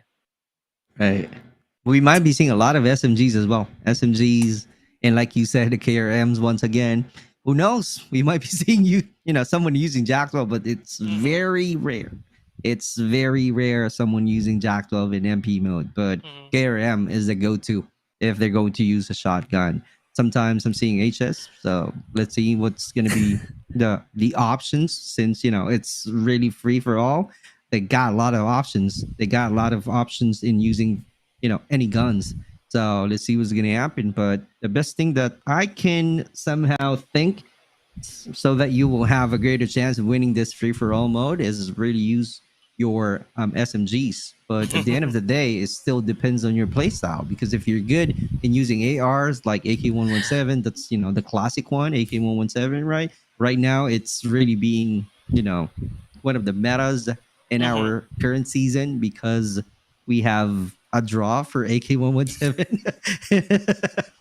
and I'm I Always. and I don't have that one, so too bad for me. But that's how it is. That's how it is. So AK-117 is also one of the best weapon that you can use for this one, close quarter, mid range. So that's really good. If your playstyle is really range, you gotta go on AK-47 if you want to, because of the damages that you might be getting, right? Hmm. And Holger once again, or somehow you might be seeing Chopper. You It. mentioned that one earlier, Chopper. Hmm. So who knows? Who knows? There was a season wherein a lot of choppers came about, but Yep. I'm gonna leave that for later, because now Just that like I'm a Chopper season. it was, especially with the new skins. But speaking of skins, right? Recently I saw an uproar in PPSH users. And I'm a fan of PPSH because I love everything kind of like reminiscent of old wars. So PPSH is one of those weapons. The reason I remember that is because of our theme, our motif, community gladiators, and we're going a bit old school, like I said. So now that I think about it, the PPSH had a new skin that I saw recently. I was like, whoa, they really. I think that was a legendary skin, or yeah, I Right. think it was a legendary skin, and a lot of players were using it. Even though I know deep down that they're not really big fans of the PPSH, because there are other weapons that are a lot better. Safe to assume, like the Grau 556. We even have even the EM2 at one point was kind of a hot like a hot gun, but you said it yourself really clearly that the AK-117 is one of the weapons that they tried to bring back. There was a time as well that it was the king of BR, Yep. right? It was the king of BR. So realistically speaking, I'm not surprised anymore if someone actually brings that out. But here's Super Clark. I have had a lot of queries from some players as well. Like, coach, what's the best ARs in your opinion so far? I cannot name one, but what I told them was the LK24 is really making a lot of noise right now. The Right. accuracy of the LK24 has never been doubted. I said it earlier. It's a pencil. Wherever you point, it's exactly where it's going to write. So interesting stuff.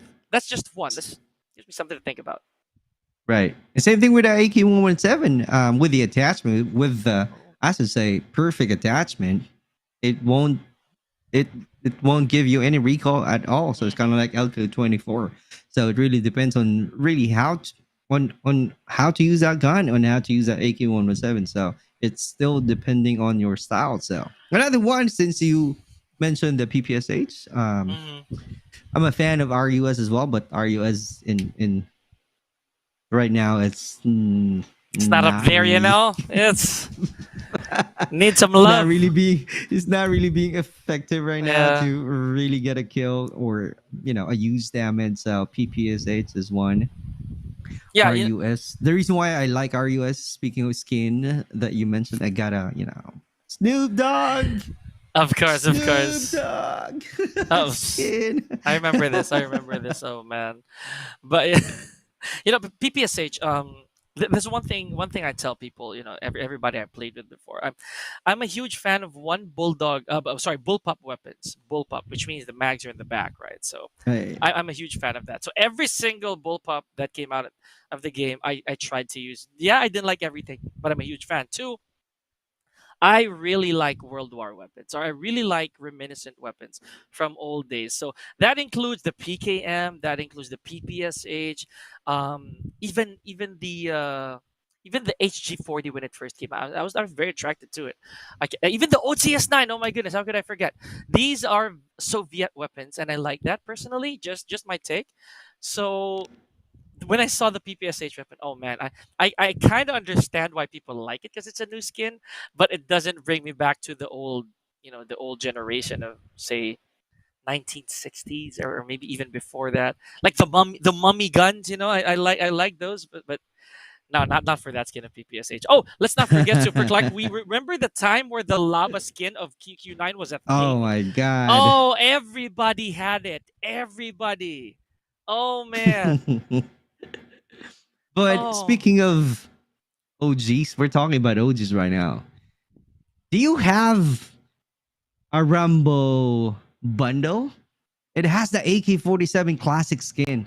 If you remember that one, the brown thing, right? It's kind of like the classic AK-47 that you keep on seeing to any war movies, to any, Uh-huh.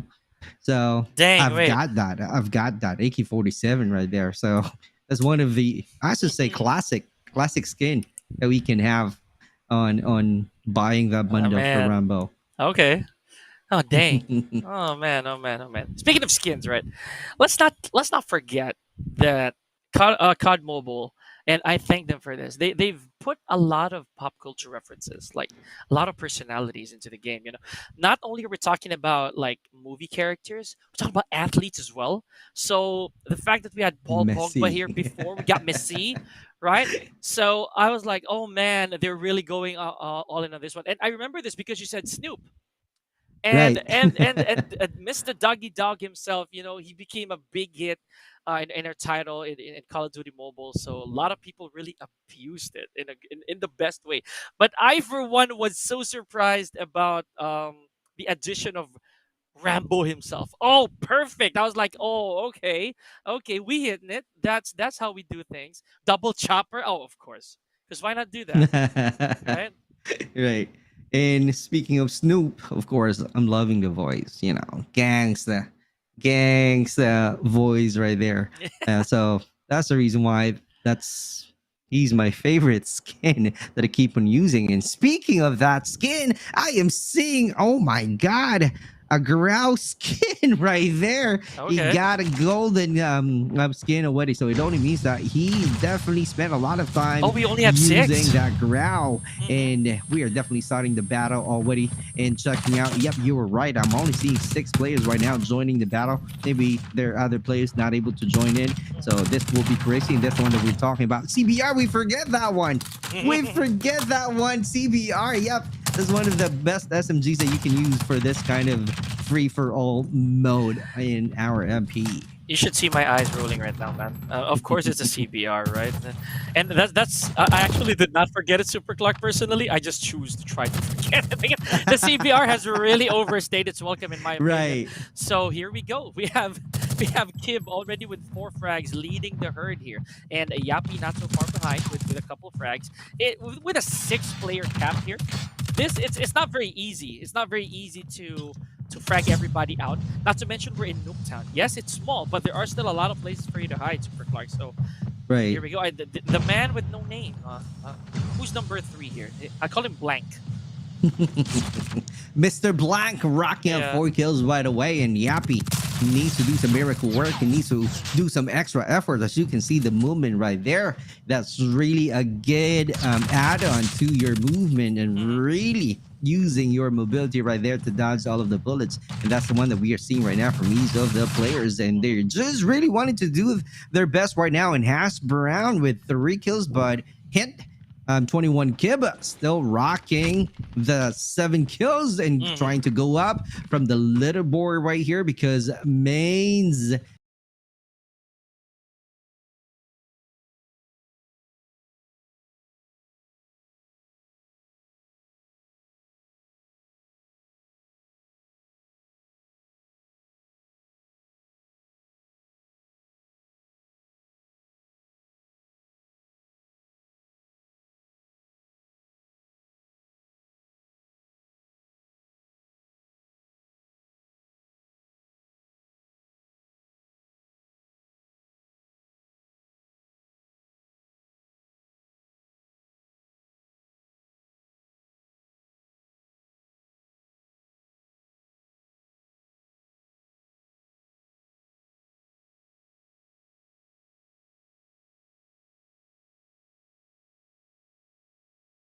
No riot control here for mains, but there it is.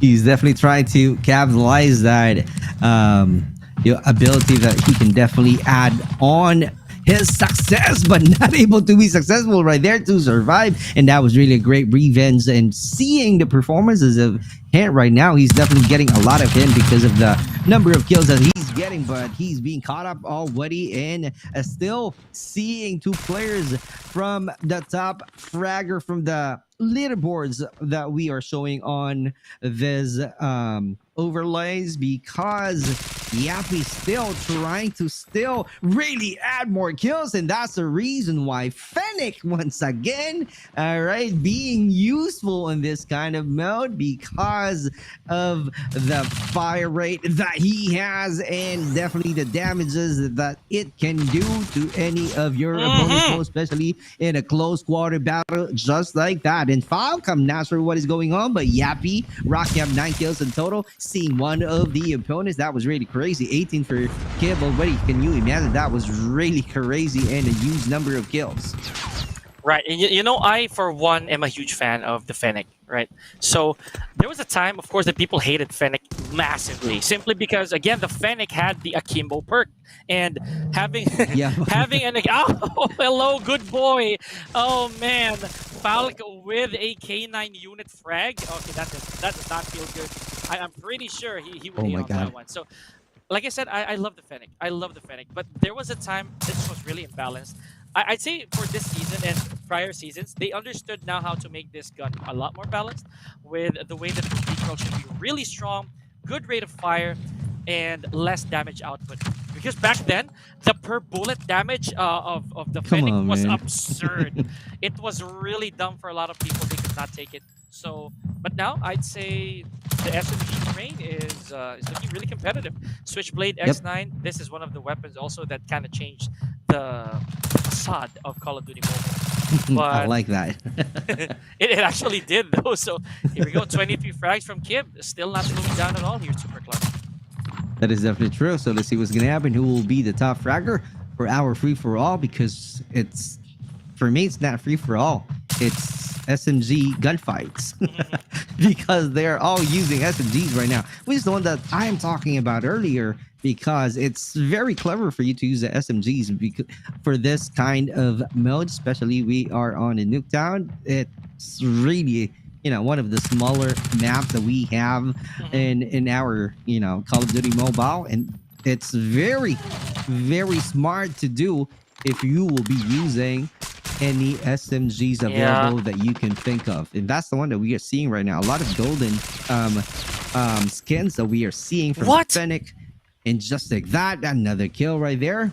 So let's see what's gonna happen because Main's still leading the pack. What is 27 for him, 21 Kib. That was really a huge amount of kills already. Oh my God! And adding one more, can you imagine that one? Time to kill really it really matters, you know, when it comes to free for all, because you don't want to have to catch sight of anybody just like that, and not have enough milliseconds to you're not gonna have enough milliseconds to make something happen. Oh man, okay, so what a bad trade-off. You do get a Sparrow kill, but it burned right away. Pretty much useless in that situation. And here we go. You said it yourself. Oh, we talked about it. We talked about the QQ9. Here it is. The melting point skin. This offers a lot of visual advantage for any of the users because of the iron sights. But just like that, bringing out the equalizer and annihilator. Again, operator skills are valid here, Super Clark. So this could be what you need to catch up. It may not look good for you, but the moment that you load up on your operator skill, see how the scores are kind of closer now compared to earlier. Oh, the PP 31, 30, and 25. Wow. That's a lot of kills right there. And that's the reason why Chaos for our free-for-all. Another one. Kill point right there out of the equation. About to do some reset, definitely. And he just really needs to think differently right now in order for him to add more. And Mains, oh my God. That was really a huge gameplay right there. And still, Hint is still leading the pack for our scores. He got 34. Same thing with Mains. Another one coming out from Hind. He is definitely on fire using that switchblade. Can you imagine? Even if it's too slow compared to any other SMGs, but the damages that it gives, oh my God, there's no question at all. I love the fact that there's hardly any streak so far that we can commend.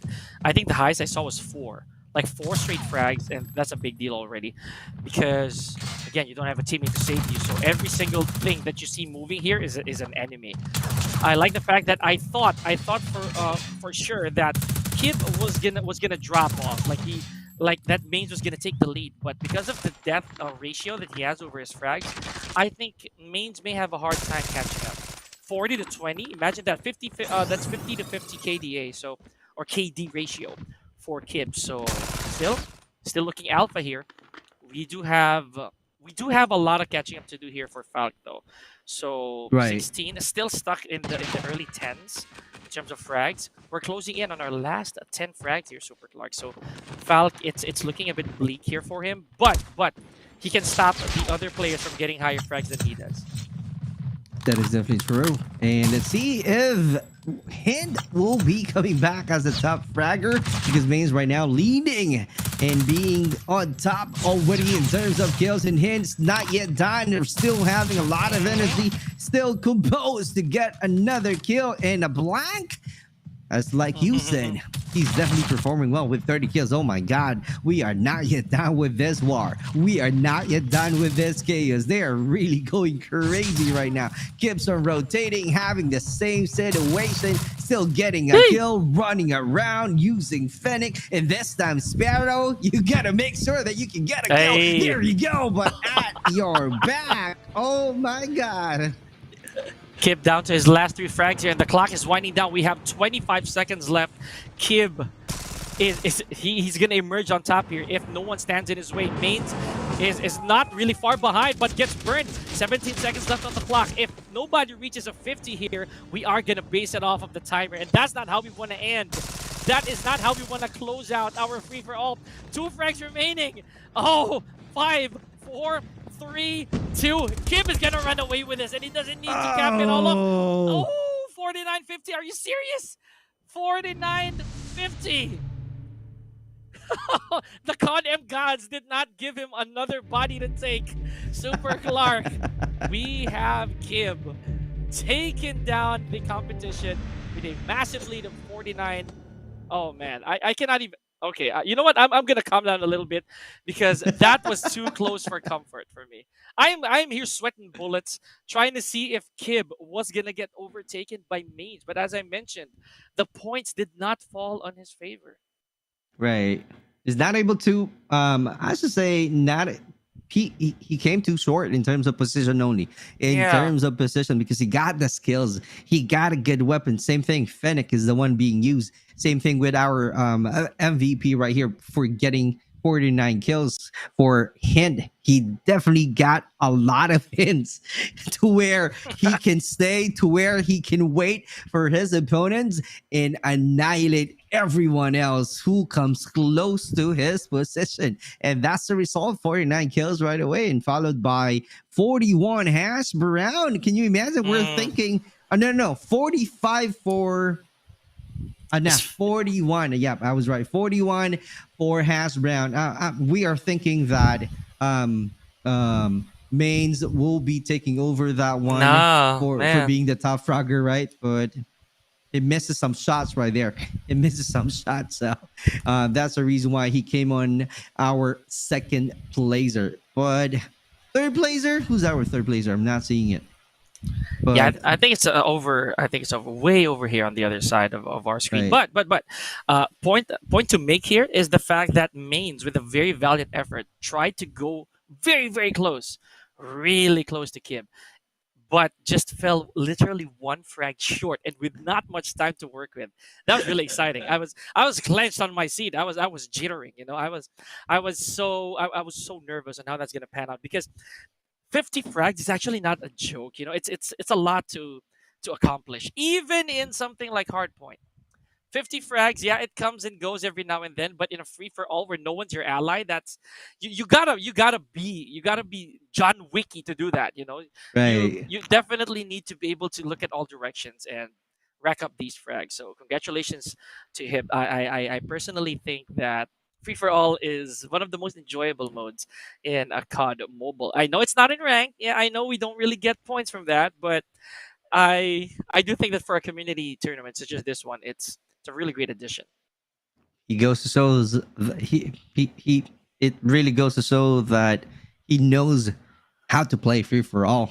I keep on seeing earlier and even mentioned that a lot of players keeps on running, rotating, but in terms of hint, he's just basically waiting right there. He's just basically waiting for any opponent that he can get an easy kill, and that's the result right there, being the MVP and being crowned a champion for this kind of mode, free for all, and definitely getting a lot of free kills for all who joined our free for all right there. So it was really a crazy and chaos battle that we just witnessed, but definitely if you're being clever enough, right? The one that we witnessed, he just stayed, you know, a minimal rotation coming out from hint. Same thing with Mains, too short for, you know, some few points, right?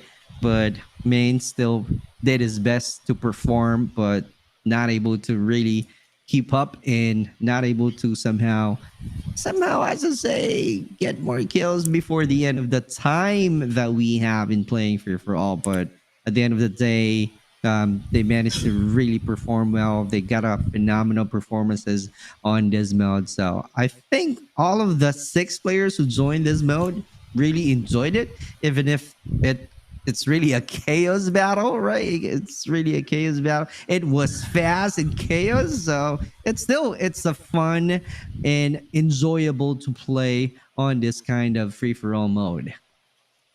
Uh, yeah, this is kind of like the equivalent of having a BR in multiplayer. That's kind of like how I always see it.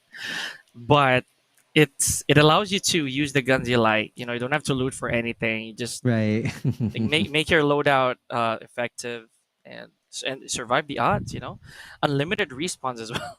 So that plays a big part. But I do think that the next mode, we can't say the same. It is one of the most crucial. But again, as I mentioned before we started the stream, it does have its limits. It brings us back to the old concept of planting and diffusing. So pay out, search and destroy. This is one mode that kind of scared some players because in search and destroy you have your whole array of weapons in front of you. You have what you need, right? You have those guns that you can pick any and all times that you would want to before a round. But with payout, there's a bit of tactic that you need to add into the mix. You know, there's economy that you have to take care of. So I, for one, I'm one to say that this is going to be tricky, very tricky to call Super Clark. So it's wow, how should I say this? This is the better spender, you know, the better spender and the better shooter at the same time. So let's see how we go. Right. Let's see how it goes. We are seeing Yappy and Mains as our teams who will be battling against each other. So speaking of this kind of mode, this is really interesting. And you gotta, know how to strategize because it requires a lot of points. It requires to really still plant the bomb and work to your teammates. So we are starting the battle already. We have 2 minutes to play right here. So let's see what's gonna happen. Oh, we only see It's a 1v1. 1v1. It Oh is a my God, I'm 1v1. really sorry for that one. I'm really sorry. 1v1. I thought it's a team right there. So Yeah. yeah. So Yappy and Yeah, Mains. over Mains here. again. He's not getting tired, brother. He's not getting tired in joining all of the modes on our Gladiators event for our Call of Duty Mobile. So it's been quiet right now. It's too wide, I should say, or I should say it's a bigger map for these 2 players for this kind of a mode. So this will be a long battle, bro. A long 1v1. hmm Now, okay, so with no one to watch your back, you know, this is also a very dangerous mode to be planting the bomb. Now, I do think that that's kind of like a tactical disadvantage on the side of mains because instead of burning the time a little bit before you plant, it became a detriment. But I think that just because mains is a good shot personally, and he scouted where the bomb was. He was able to hold it off a little bit. Now he does have a bit of points or has a bit of economy to go around, which will entitle him for a little bit of use later on. Let's just see. He does still have the 50 GS here, so I'm not so sure. I don't know how Yappy's gonna go for this one, but maybe just maybe, Yappy can use time to his advantage if he can weather out the storm a little. See if Maze is gonna go to any site, kind of like any search and destroy. You know, it's a game of patience too. Right. And you got to know first the location of your opponents. But this time, looking at the map right there, it was really huge, brother. Mhm. And even if it's huge, they're about to have a close one. Oh my God. Tisk tisk. Headshot. Oh, crazy kill right there. And because of that, we got a 2 points on favor of mains with nothing for our Yappy. And definitely in terms of points that you can use right now to buy some weapons, that will be, advantage for main. So let's see how Mhm. clever he is and using that points and really buying some utilities that he can use right now, and definitely a powerful weapons that you can use so that it will helps you a lot to get an easy kill. Yeah, this is what I was talking about, man. You may or may not need it yet. So it's up to you how you're going to use these economical values for for later on. So this is what worked for Mains earlier when I did say that it might be a detriment, or it could be dangerous for you to do so. But now the pressure is on Yappy because the clock is going to wind down. He has to not only find the bomb, but to make sure as well that he eliminates Mains in the process. That adds more points for you to work with, and you could get the round. So with less than 30 seconds here, Mains just has to listen to where Yappy's going to come from. Interesting stuff.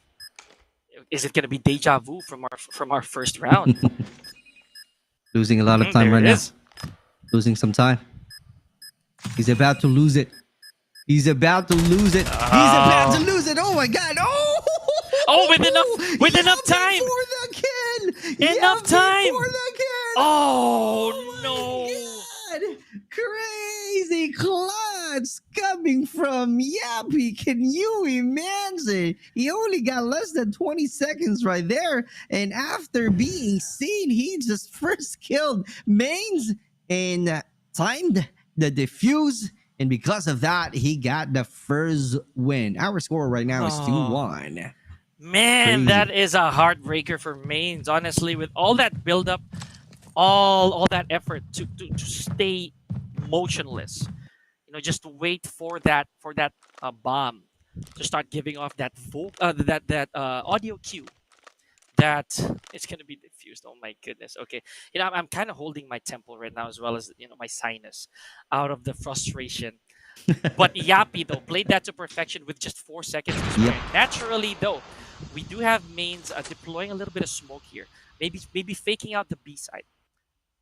Just I like that. right? Just try to see if somebody's gonna go, or maybe have Yappy think that there's gonna be a B plant. So this time around, Mains being a little bit more patient, tries to test Yappy's composure, not planting anywhere else here, Super Clark.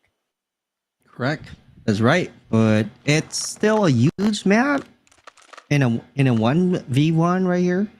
But right now he's still really being aware right now for the time, because Main's really having a lot of patience, really trying to somehow make sure and have a 100% that he can plant the bomb on A side and not being seen. And that was right, he's not being seen because Yappy's going into the B side, and it will take a lot of seconds to go inside. But we don't know yet, because on the previous rounds, he got the win. Huge damage right there. Yappy's really need to adjust his position so that he can definitely finish this battle right away, even if the plan has been, the bomb has been planted. What am I saying right now? Here we go. And really focusing on to get that kill instead, but he just really need to defuse that bomb. 8 seconds to go. He won't be able to make it.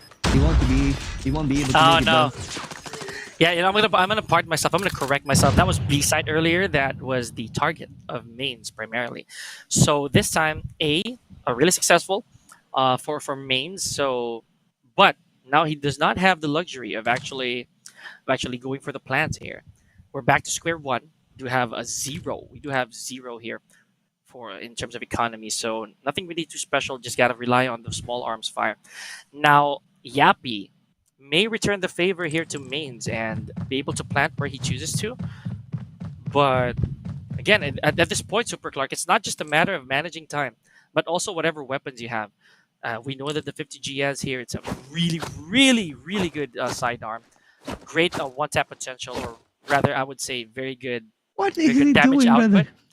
So maybe just waiting. I'm not so sure. I do think that maybe Mains is trying to maybe not give out any information. As for Yappy not to hear footsteps, you see how he immediately went for the bomb.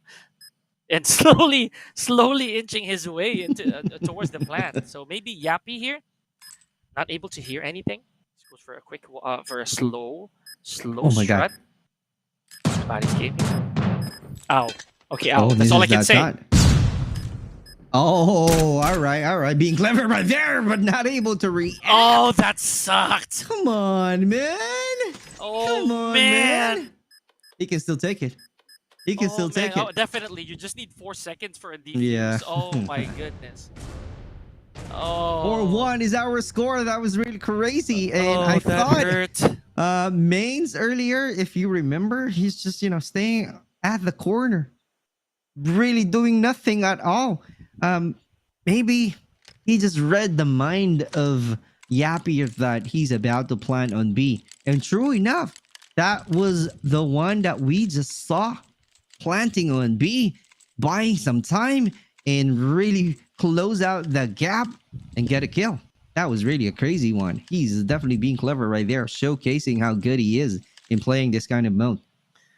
Oh man, I lost a lot of energy just being frustrated over that last play. But again, I don't want to have to question Yappy for that choice. Now he does have another shot at this. Go straight to B. Just try to play according to how Mains did his few rounds. So this is exactly what it was, right? Mains stayed near the staircase. Just Right. make sure that there's enough line of sight for him to scout for anybody either coming off of the station or just walks right into B site. So let's see.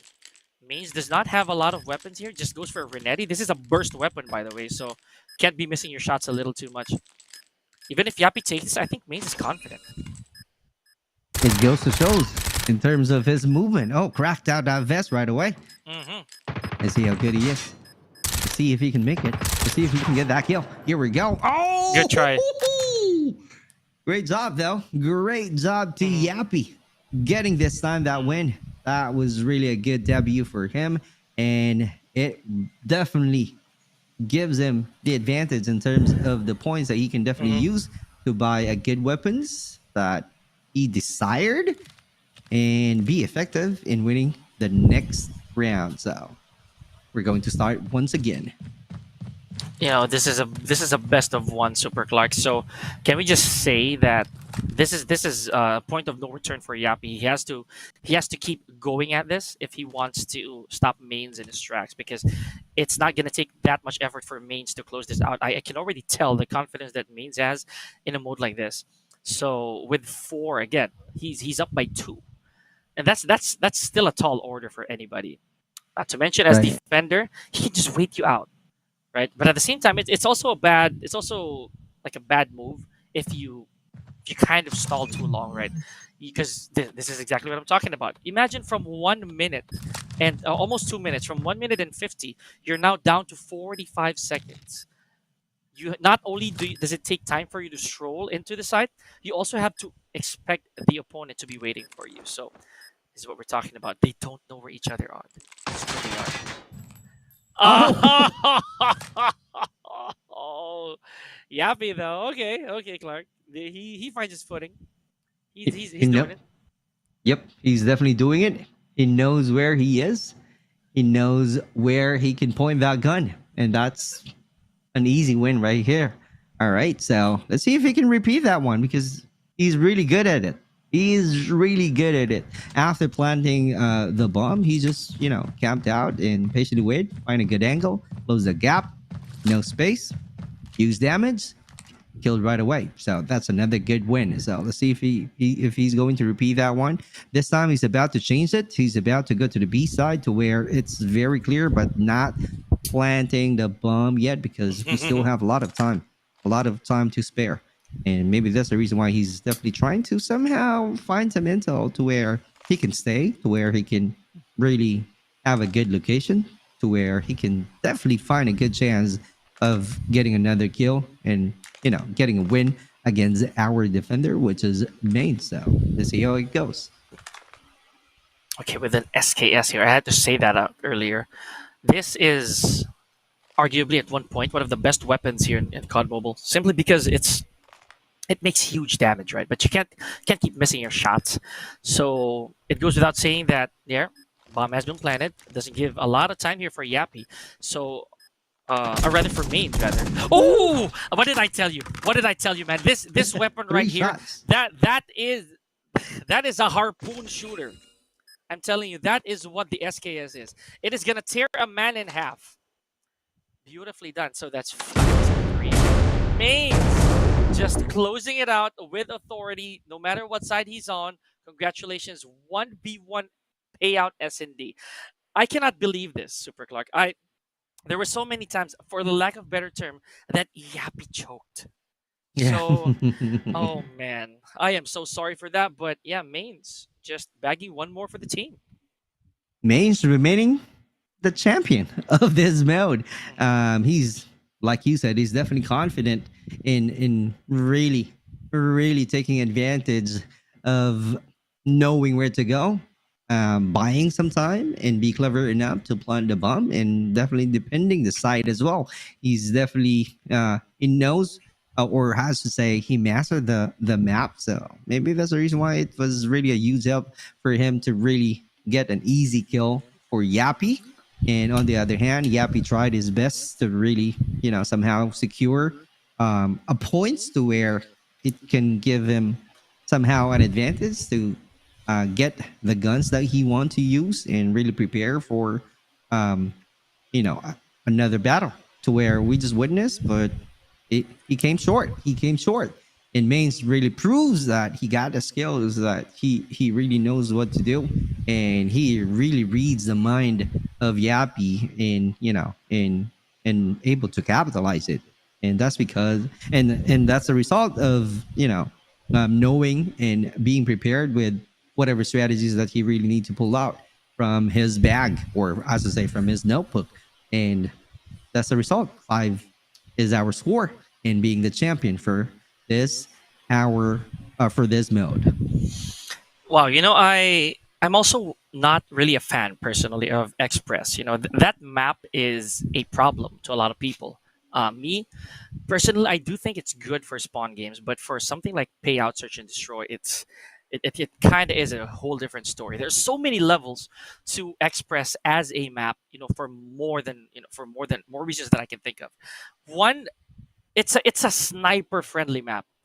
We saw how Mains was able to just post up inside the train, wait a little bit, and then as soon as he finds a head, boom, there it is. So it's really scary. It's a really scary map to have something like Payout S&D. Not to mention, you don't have the advantage of picking the weapon you want right then and there. You're gonna have to make use of what you can with your economy. So good stuff from Mains. He made use of the very few weapons that he had in his disposal. So he had the 50 GS, he had a Renetti, I think a CBR as well, if memory serves me right. But the SKS was really the exclamation point. Even had a heavy Right. scope on it. So he at that point was probably already be comfortable that he could take the whole thing. And 3 to 5, not really very far, but Yappy, in my opinion, could have made the fight a little closer. Could have put a better amount of pressure on the side of Mains. So yeah, I'd say the book has closed for our Payout S&D, Super Clark, and that is not, however, the end of our evening. Right, correct. We still have more games, more modes to come after this one, but this is something that I enjoyed casting for this kind of different modes that we just witnessed for from the earlier to to the previous game that we just had. And 1v1 payout, can you imagine? I Yeah. thought it's going to be a long battle, right? So it's kind of like it will end up right away somehow. And yep, we saw how fast the action is. Even if Main's really still trying to buy some time right there, really using the time itself. But the clutch was the highlight Yes. of the 1v1 payout. Although Yappy not able to grab that win, but that was really freaking something that you can brag about, that, hey, I was able to get that clash. I was able to defuse that bomb in a break of time, in a break of seconds. Can you imagine? That's how crazy the highlight was on this 1v1 payout S&D. So it was really crazy. It was really interesting battle. Yeah, I I also believe that could it have been a different map personally? And I mean, I'm not putting blame on that whatsoever. I do think that it could have been a different result. Just again, just a presumption, because Right. Express is so tricky. Like I said, I'm gonna go back to my point earlier on. I cannot get over the fact that we had it at Express. You know, a lot of players usually go to Express, or they know Express as a very spawn friendly map, but something like that, any player could be anywhere, you know, and you start off on opposite ends all the time, and you meet right in the middle. The moment that you do that, it is a hands down duel. The nearest cover is meters away. So that alone dictates how difficult it is to strategize in a map just like Express. I didn't even see the train cross, because in Express, that's one of the deals, one of the things that make it pretty dangerous. There's usually a train that goes through the rail and eliminates everyone in its path. So I didn't see that personally. Maybe I missed it. I don't know, but that is already something to think about, right? It's also bad, in my opinion, that A side is so open. A side in Express is super duper open. You can get shot from anywhere. I'd say B, there are some ambush spots that you can, just like near the staircase as we saw earlier, maybe a little bit towards the booth, but the A side is just a nightmare. I'm telling you, anybody can come from any direction, and I felt for Yappy on that one. Right. But he tried his best, though. He tried his best. He managed to plant on the A side and change his Yeah. plan to going into the B side, right? And but still, main, it, he's really, really good in playing this kind of mode, because you know what? After hearing that the bomb has been planted, he's not really still, showing some sense of urgency, right? He's still relaxed. He's still really chill on that moment, and knowing the time already that he has left to make sure that somehow, in the perfect timing, he can definitely, move out and change his position and find Yappy. And true enough, he keeps on finding Yappy, and it depends on him on how to really create a use and close out that gap and really get that win. And that's the one that we keep on seeing from mains, and that's the reason why he's definitely crowned as champion. So let's see what's gonna happen right now, and definitely that's all of the modes that we will be casting for this event, because after this we're gonna have a different casters, a different mode. And just so you know, just be reminded that you really need to have fun and enjoy our community gladiators event. This is all for you guys. This is brought to you by Call of Duty Mobile. So after this one we're gonna take a break, and I'm really grateful to to cast once again with Brother Pika and be chosen as one of the casters here in this kind of event. So thank you, Call of Duty Mobile. We'll be seeing you once again. And Brother Pika, any last words before we go? Yeah, before we transition here, folks, thank you. Do not forget to like and share the stream. Let your friends know. I'm pretty sure some of them are already participating. But for what it's worth, this is only half of our day. And this is the Luzon part of our community gladiators. We're going to have a lot more of these in the coming days. So without further ado, ladies and gentlemen, it has been a pleasure. Pika and Super Clark here. I'm not going to say bye yet, but hopefully see you guys later. We're going to take a quick break. Stay tuned. We have more casters to bring in the action in just a bit. So, ciao. Jericho.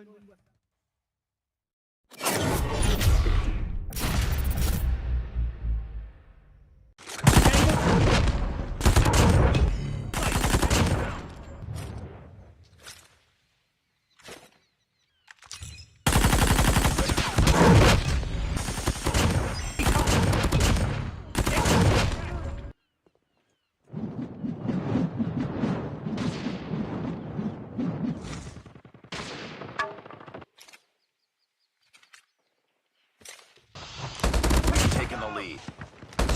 Enemy in sight! Enemy in sight! Killer drone on standby.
Ladies, okay, that was a fail. Let me do it again. Ladies and gentlemen, welcome back to the Call of Duty Mobile Community Gladiators. This is the Luzon region. I'm down here. I am Jericho down here with Wasabi Gaming. So just want to say thank you to Super Clark and Coach Pika for doing an amazing job on the past matches. But today we're having 4 more matches, I believe. We got a 5v5 class, we got a solo BR, we got a dual BR, we also have a quads BR. But first off, we're gonna do a 5v5 classic.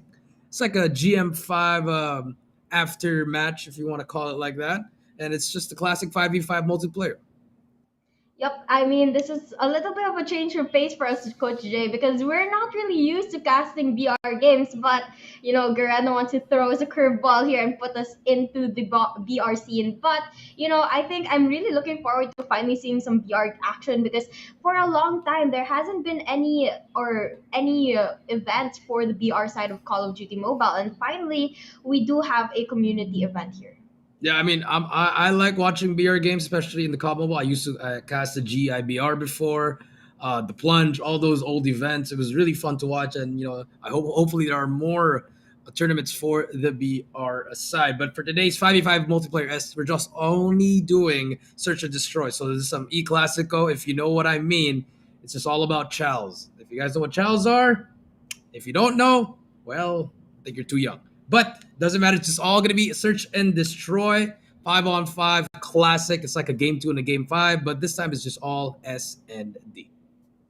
Yep, and that's actually going to make the game a little longer, but it's also going to give us a opportunity to really see the action between the snipers in each team as well as the defenders and etc. And the strategies that we normally see in Search and Destroy. But aside from that, we are also going to be having, as Coach Jay said a while ago, we're going to have a BR game, solo BR, then followed by duo BR and squad BR. So we have a lot of games to watch tonight. Yep, and it's not only today. We still have at least 2 more days of these. I mean, we still have the Visayas region. We still have the Mindanao region. So it's just really nice that Garena throws in a community tournament. It's all for the non-pros. So it's pretty much all about fun, but at the same time, still a sense of pride. Yep, definitely. I mean, each of them are representing their own regions, but sadly, I got placed in the Luzon instead of Visayas. I'm not quite sure, but I'm still happy to be here nonetheless.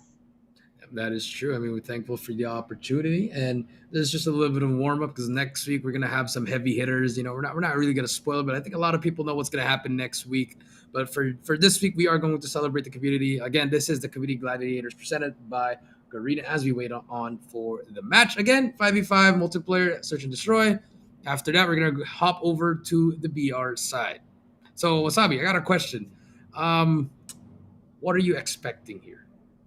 Honestly, I do not know what to expect because these aren't the usual players we know. This is not the majors. These are not the people that we often see with Jericho. But I do know that the players in the Philippines for Call of Duty Mobile, they are very sweaty and they really give everything they've got in every single game that they play, and they really bring everything that they're capable of bringing. And so for sure, they're going to try to give us a good show here. Hopefully, it's not going to be too one-sided, and hopefully we see some action.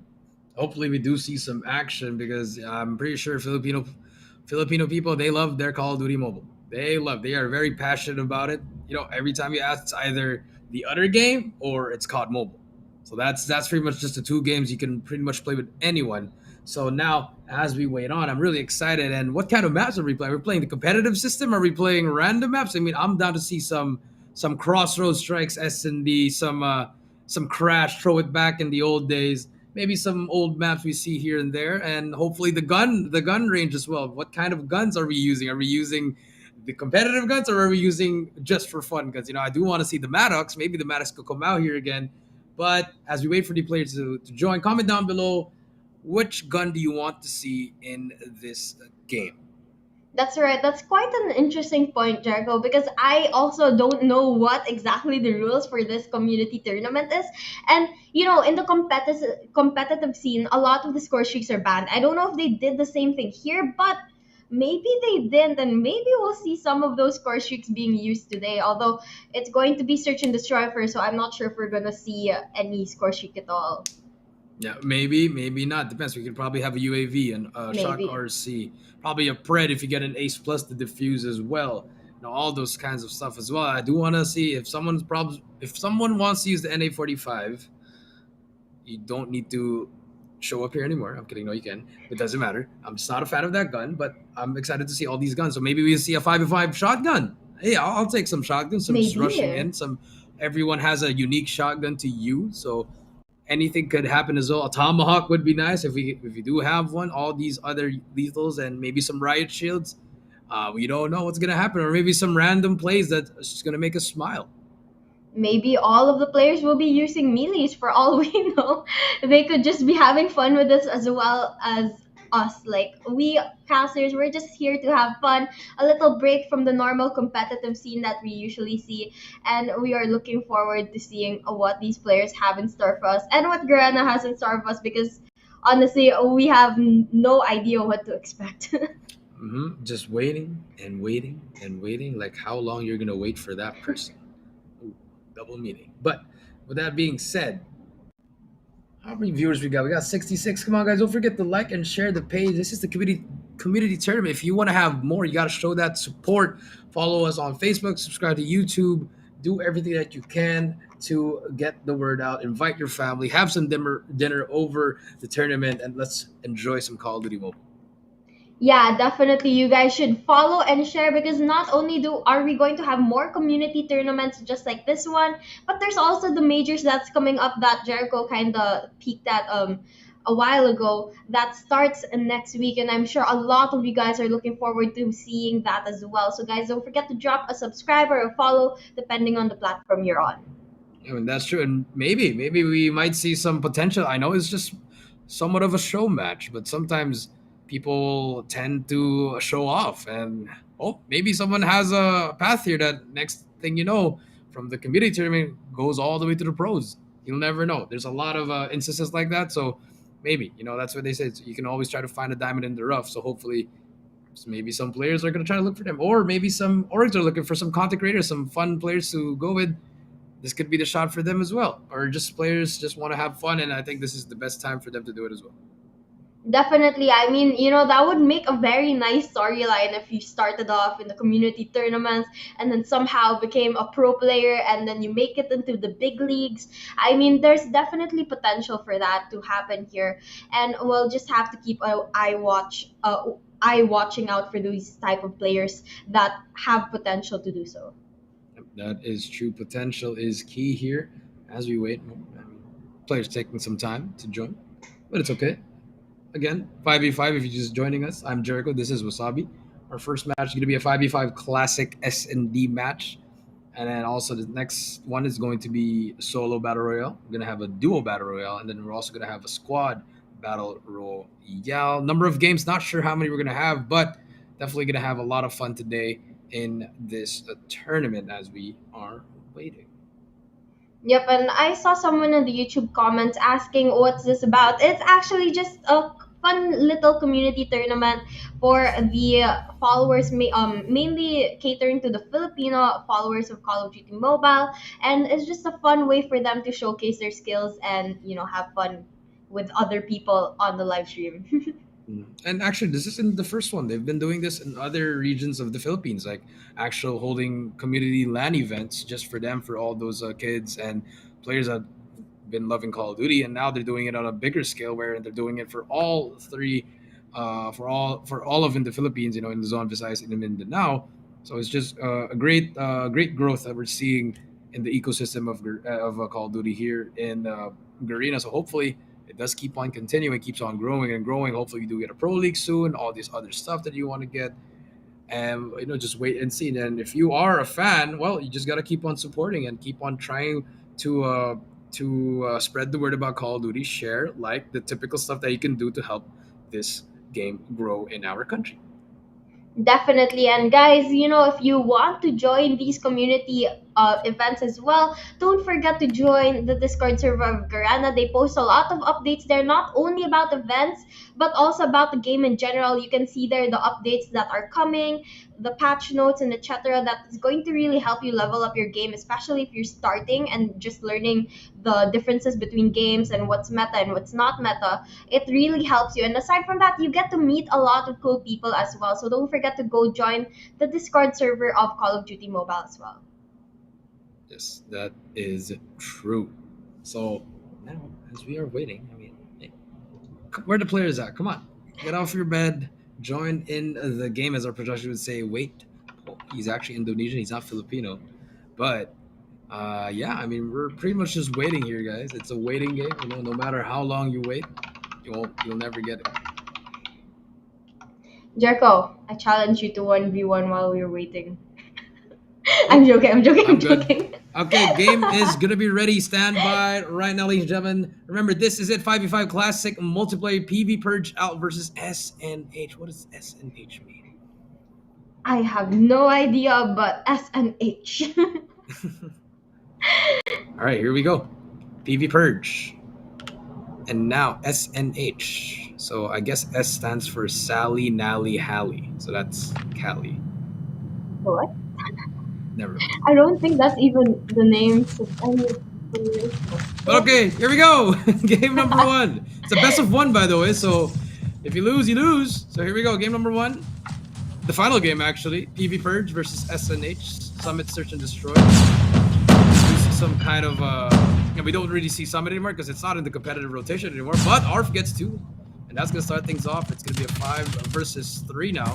And just like that, can you make it 3 on... No, never mind. Okay, 3 versus 2. Just like that. Fast game plays. I like it. Now everyone's backing up. Yep, they're trying to slow things down, especially since there's only two or three players on each team left, and they know that there's a lot of things riding on this because again, it's a best of 1 here. And right now, it looks like a couple of the players are gonna get some shots on them, but they're gonna back off away again.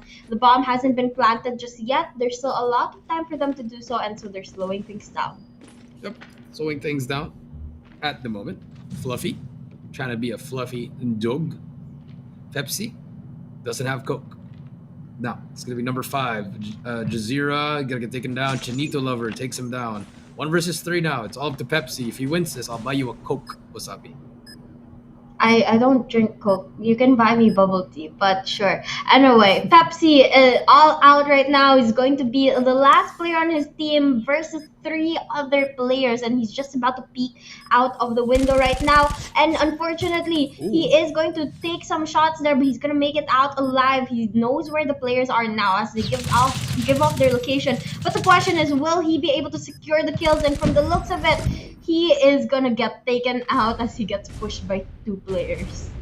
Yep, there's gonna be that first round for the side of SNH. And I mean, PV Purge, they got the first 2 kills. After that, they went super aggressive. They thought they were the best in the game, and they got taken down 3 in a row. And now, we do have a different timer. It is 2 minutes and 30 seconds. Remember, this is a public match, and we do have C4s as well. That's why I'm liking this. I'm really liking Yuka takes down Sebio. And now it's going to be a 4 versus 5. I want to see a C4 kill, please. I want to see that as well. But right now, we're going to see a couple kills with the side of NU. And, ooh, that's a quick one. We're down to 1 player again. But it's going to be 1 player on the side of PV this time. And SNH, they're doing pretty solid. I mean, considering we're not really familiar with these players, they're doing pretty good. They're doing pretty good. And I don't know what's happening with PV. I mean, I'm pretty sure these guys are tier 3, tier 2 teams, or 3.5, 2.5, around that area. So now, Jazeera, say hello to the next round. Yeah, as the round ends, you have the perfect timing there, Coach Jay, and now we are actually going to go to the next round. And it's going to be 2 points to the side of SNH right now as they continue their win streak. And, you know, in the past couple of games, they've been so dominant. I mean, the first round they had 3 players while the players on PV Purge only had 1. The second game, they had 4 players, while the players on PV Purge only had 1. And let's see if they're going to be able to pull off the same thing here. And I think, is this a part of quote-unquote hiding strats, Wasabi? So PV makes it to a 2 versus 2. Pepsi still on a donut. Kane on a breadstick. Finally bought on a breadstick. Now Fluffy with the BY-15. He's late to the meta, but okay. He probably has the slug in check. Does he check that right corner? What? Okay. Don't. Oh, hello, hello, hello, hello. Ooh, ooh. Okay, 1 versus 1. Kane versus Fluffy. Slug versus the CBR. No. Who do you think's gonna win this? I want the slug to win. I want the shotgun to win. Make it. Let's see if you're right. Oh, long range engagement there. Not going to cut it out for the shotgun. He's gonna have to rotate, and it looks like he's gonna be able to pick up another gun as well. So that's gonna give him a slight advantage here. Yep, slight advantage. How many more shots will he miss? That is what I'm asking. Spots him as well. Misses another one. 1, 2. Number 9. 9 shots missed already. Fluffy. Kane. A minute left. There's so much time in this game. I'm quite surprised that they made it really long. I mean, I wonder what's their logic behind that. It's really, I think, not only throwing off the casters but also throwing off the players a little bit. But nonetheless, it gives them a little bit more time to play around here. Yeah, we're just doing ring around a rosy right here. Fluffy just dodging and missing his shots as well. And Kane as well. Can't find him. Oh, the timing. Is it going to be real? Oh, tops the bomb. Does he check it? Oh my goodness. He misses the 10th. 11. Ooh. 11 shots miss. Kane gets the kill. 1 and 2.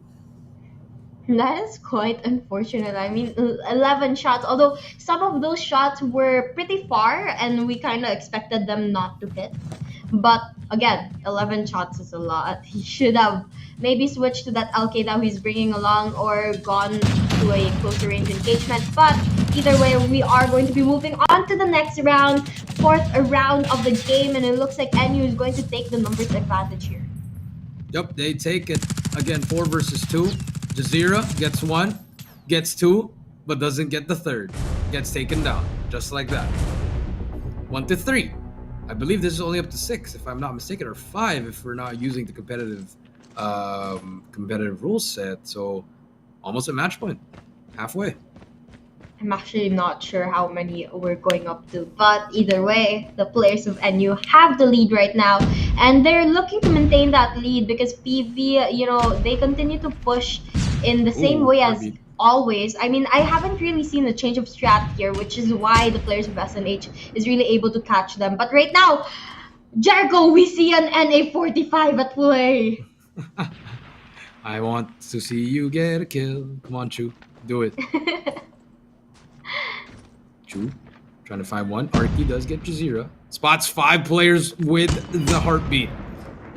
Shoots 1. Hits the ground. Ground hates him now. Fluffy on your screen as well. Backs away. Here we go. Chu. Do it. Do it. Do it! Ooh. Gets a headshot kill with the NA. And that's going to be a 3. That's going to be a 1 versus 3 now. It's all up to Sebio. Sebio, what do you have? He does have a growl. Has enough bullets to take down all 3. But needs to start moving. Starts finding one. The timing is unreal. Chu misses that shot. Switches to the L car. It's a 1 versus 1 in front of him. Just sprays and prays. Misses everything as well. Kane is going to get taken now by the L car, and Chu with the NA gets 2. Well, it looks like our target score is 5, so you are correct, and we are now at match point in favor of the players of SMH, and this is their opportunity to close it up because it's a best of 1, and that means if they win this round, the players of PV Purge Alt is going to lose the overall game. And right now, the last round is finally starting. We still have the NA at play as well as a couple tablets. Couple tablets do have a nade. Smokes are out. Switchblade still out. Okay. Pepsi hopping onto that second floor. Chu does get 1. Trades are out. 4 versus 4. Pepsi gets out Chinito. There's going to be another one below. Pepsi gets a double. Yuka gets 1 before he gets taken down. Jazeera gets 2 in a row. And finally, PV, Purge. They're on the board. But again, match point for SNH. I can't believe they survived that. I mean, I kind of low-key expected them to lose that after how many bad rounds that they've had. But good for them. They were able to turn things around, actually give SNH a taste of their own medicine. And right now, they're fighting to stay alive. So let's see if they're going to be able to pull that off once again here as they try to contest the second floor. Second floor. Pepsi. What can he find? So far, nothing. Pepsi looking for Coke. Yuka gets one. That's gonna be Jazeera. Pulls out the stem. The flash. He's on. He gets two before he gets taken down. Great value off that life. Yeah, definitely. But right now, we are going to be down to a 3v4 situation in favor of the players of SNH. And right now, they're trying to slow things down. They're staying by their areas, mostly by the B side. But on the other hand, we have PV Purge, who's playing a little bit more aggressive right now. You can see a couple of the players pushing closer and closer, but not really forcing it just yet, as they hear the NA45 that's right around the corner. Fluffy, Pepsi gets that information. Does he relay it to his teammate? Decides not to. Backs up as well. 3 versus 3. Still nothing yet. 1 minute and 20 seconds on the clock. A lot of time. Fluffy does have that BY. Was not the best in that one round. Could definitely turn the tides here for the side. And what a nade coming through from Pepsi. A god nade. Takes him down. 2 versus 3, but the NA is right here. And Kane takes down Chinito. It's all up to Chu if he clutches this with the NA. Please. He almost gets... Nope. He's out. Yep. Get up. Brings out his iPad. Does not see anyone. Chu has an L car. Can definitely take down a lot of players with this, but unfortunately... Oh, he does get one, but Kane was there for the trade. 3-4. Well, it looks like the players of Purge Alt is not giving up just yet. They're trying to inch closer and try to make it a tied game. Right now, they are at 3 points. Only one more to tie up with SNH. And if they're able to pull this off, that's going to be actually a very amazing comeback. I mean, they were at 1-4 standing, and they're really turning it around. Yep, and Yuka gets taken down just like that. 3 go down. 2 versus 4 now. Archie and Chinito. All up to them to try to clutch it up and prevent that last round. Arf. It's gonna be one player. Arky does get one. Almost gets away with his life, but Pepsi shuts him down. It's all up to Chinito in a 1 versus 3. Has a contact nade to work with. There's a trophy inside. All angles are gonna be covered. They started shooting. They know where he is. And now there's just a matter of who will take him down. Whoa, wait. Chinito takes down Pepsi. A little bit too aggressive there. Chinito. It's going to be a guy with an AR, though. So Craig and a CBR versus a CBR. 30 seconds. Has a lot of time to work with. But he's going to be on this left. He's possible as well. Nice shots coming through from Chinito. 1 versus 1 now. Kane versus Chinito. Has to regenerate. 20 seconds left. Here we go. This is it. Biggest gunfight of your life. If you want to win this best of 1 or force an overtime, if you are on the side of Purge. 15 seconds left. Kane just hiding right below him. The pre-fire. Not going to work out. Played this perfectly. 8 seconds, he has to hop on the bomb. Spots him as well. 5 seconds left. He's going to try to hop on it as fast as he can. Fortunately, Kane is there. Overtime. Yep, well, I actually don't know if there's going to be overtime or not. It looks like there's no overtime. I'm not quite sure. Is there no overtime? Sudden death. Only 1 round to win. Yep, it looks like we are going to find out who it's going to be, Purge or SNH. One last round, no overtime, no second chances. Everything is on this last and final round. And you can see in the bottom of the map, a lot of the players on the side of SNH is pushing towards the topper half of the map, while the players of PV, they're stacked up on A and only a couple on the B side. Yuka gets the first one. Sebio ends the game with 1 kill. 4 versus 5. They're making their way towards A. Kane does not recognize that there are enemies behind him. Bomb is down. Jazeer does get a trade. Does get taken down by Arky as well. Now Pepsi. Try to play the retake. 4 versus 2. They need to try to win this.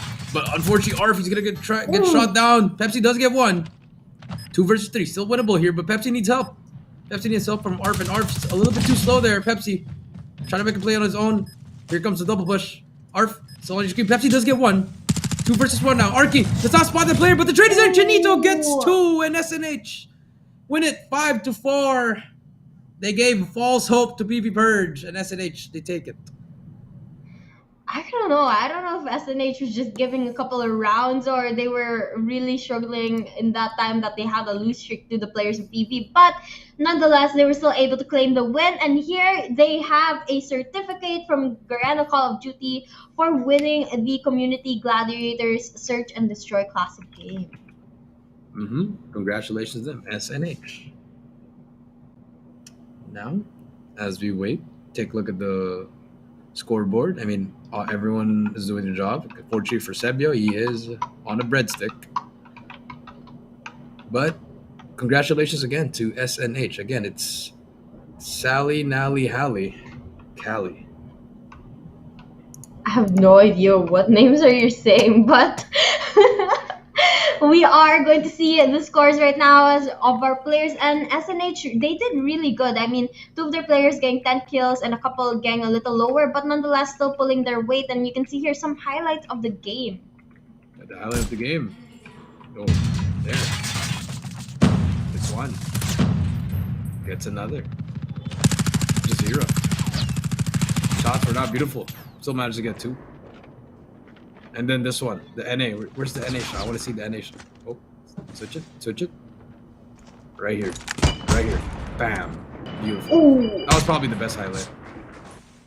I'm happy they included that in the highlights. I mean, I would be quite disappointed if that didn't make it there because that was a really good shot. And right now, it's going to be choose kill again. And this one is when things started turning around because the players of Purge is really starting to step up their game and give SNH a good fight.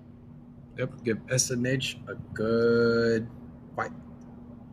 That is true. I mean, it went down to the last round to around number 9. But unfortunately, it did not work out for them. Now for SNH, I mean, is this the last time we're going to see them? Do we see them in the pro scene? That's the question. So hopefully we do see them. Maybe with a little bit more training, they might just make it. But for PV, on the other hand, it looks like they need a lot more work compared to SNH. But nonetheless, I did get some news of our analyst here on the side who said that the players of PV is actually going to be competing in another tournament really soon, and they're going to be representing, maybe they're going to be representing LUZON if they make it out alive. I mean, if SNH gets into that game, they're dead. So you never know. You never know. You know, it's never over till it's over. So hopefully we do see them step it up. And you know, SNH, I think the secret weapon is the NA. It's the NA. It's the NA effect. So hopefully we'll see it get it pulled out again in the next community gladiator tournaments. And hopefully they imagine. Yeah. Imagine if NA was allowed in the pro scene. Nope. Never. I wonder. No, honestly, no. If you think about it, they banned it, right? So no one can use it. But if they didn't ban it, would people use it? I don't think so because the players there are really good. I don't think they really need the NA. I'm just curious who would actually use it.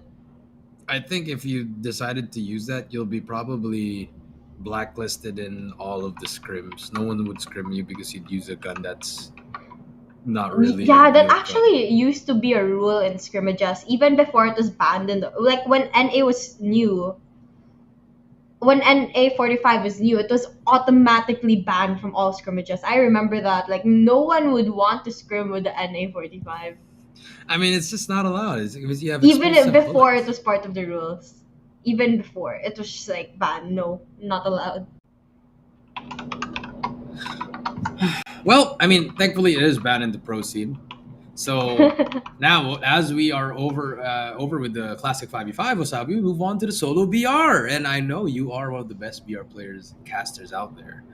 I mean, you're so funny. You're part of the Sally, Nally, Hallie, You're Callie so club. Funny. So, what do you think is the keys to victory in the solo? Who is Hallie? Who is Hallie? Who's Nally? That's SNH. Who's Sally? I don't.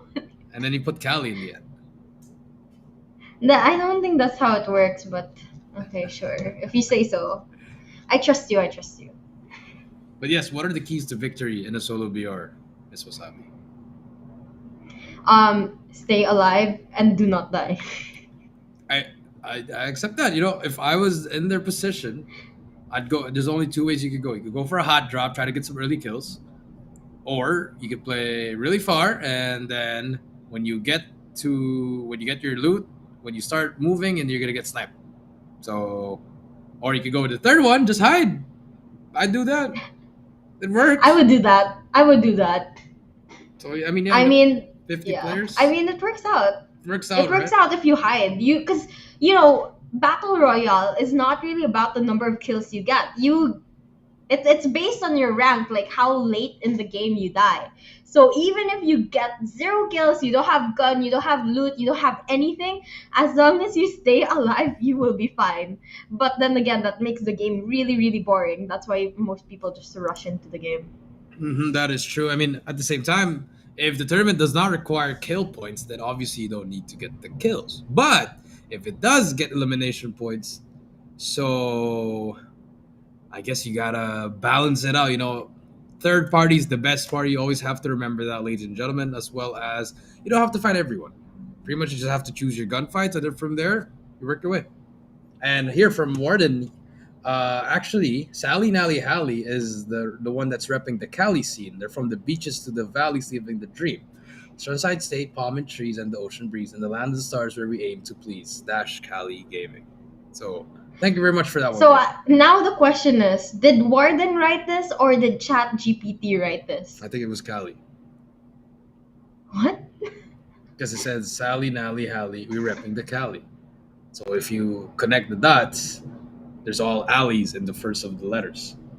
And who has So a it's name? Ali's fault. No, no, no, So no, no, it's no, no, no, no, Cali's no. fault. Yeah, so it's Cali's fault because it's a real name. And Sally Nally All Hally right, all is a right. team. I'm fine with blaming everything on Cali. Just blame anything on Cali. Yep, bold Cali. Well, if you guys couldn't tell already, us casters, we're just having fun here because it's not that often that we're able to cast here on the Grana on a community tournament. So we're just enjoying a little chat here. And if you guys want to drop say hi or something in the comment section, feel free to chat there as well because we are reading the comments as well. Yep, we are reading some comments here. From Senna. I think this is her name, Senna DG. She said LFG and good luck SNH, and they did win. It's probably because of your good luck. And we also Yeah, definitely. have some players here. Liam Aguilar, he said, nice try, PV. Congratulations, SNH. Yes, I would say nice try as well. They almost clutched it up, but they kind of hit strats at the start of the round. Unfortunately, it cost them. I think we know who told them to hide strats. Cough, cough, cough. I mean, it's Sally Nally Cali. SNH. I think that should be Cali's new team. Sally Nally Cali.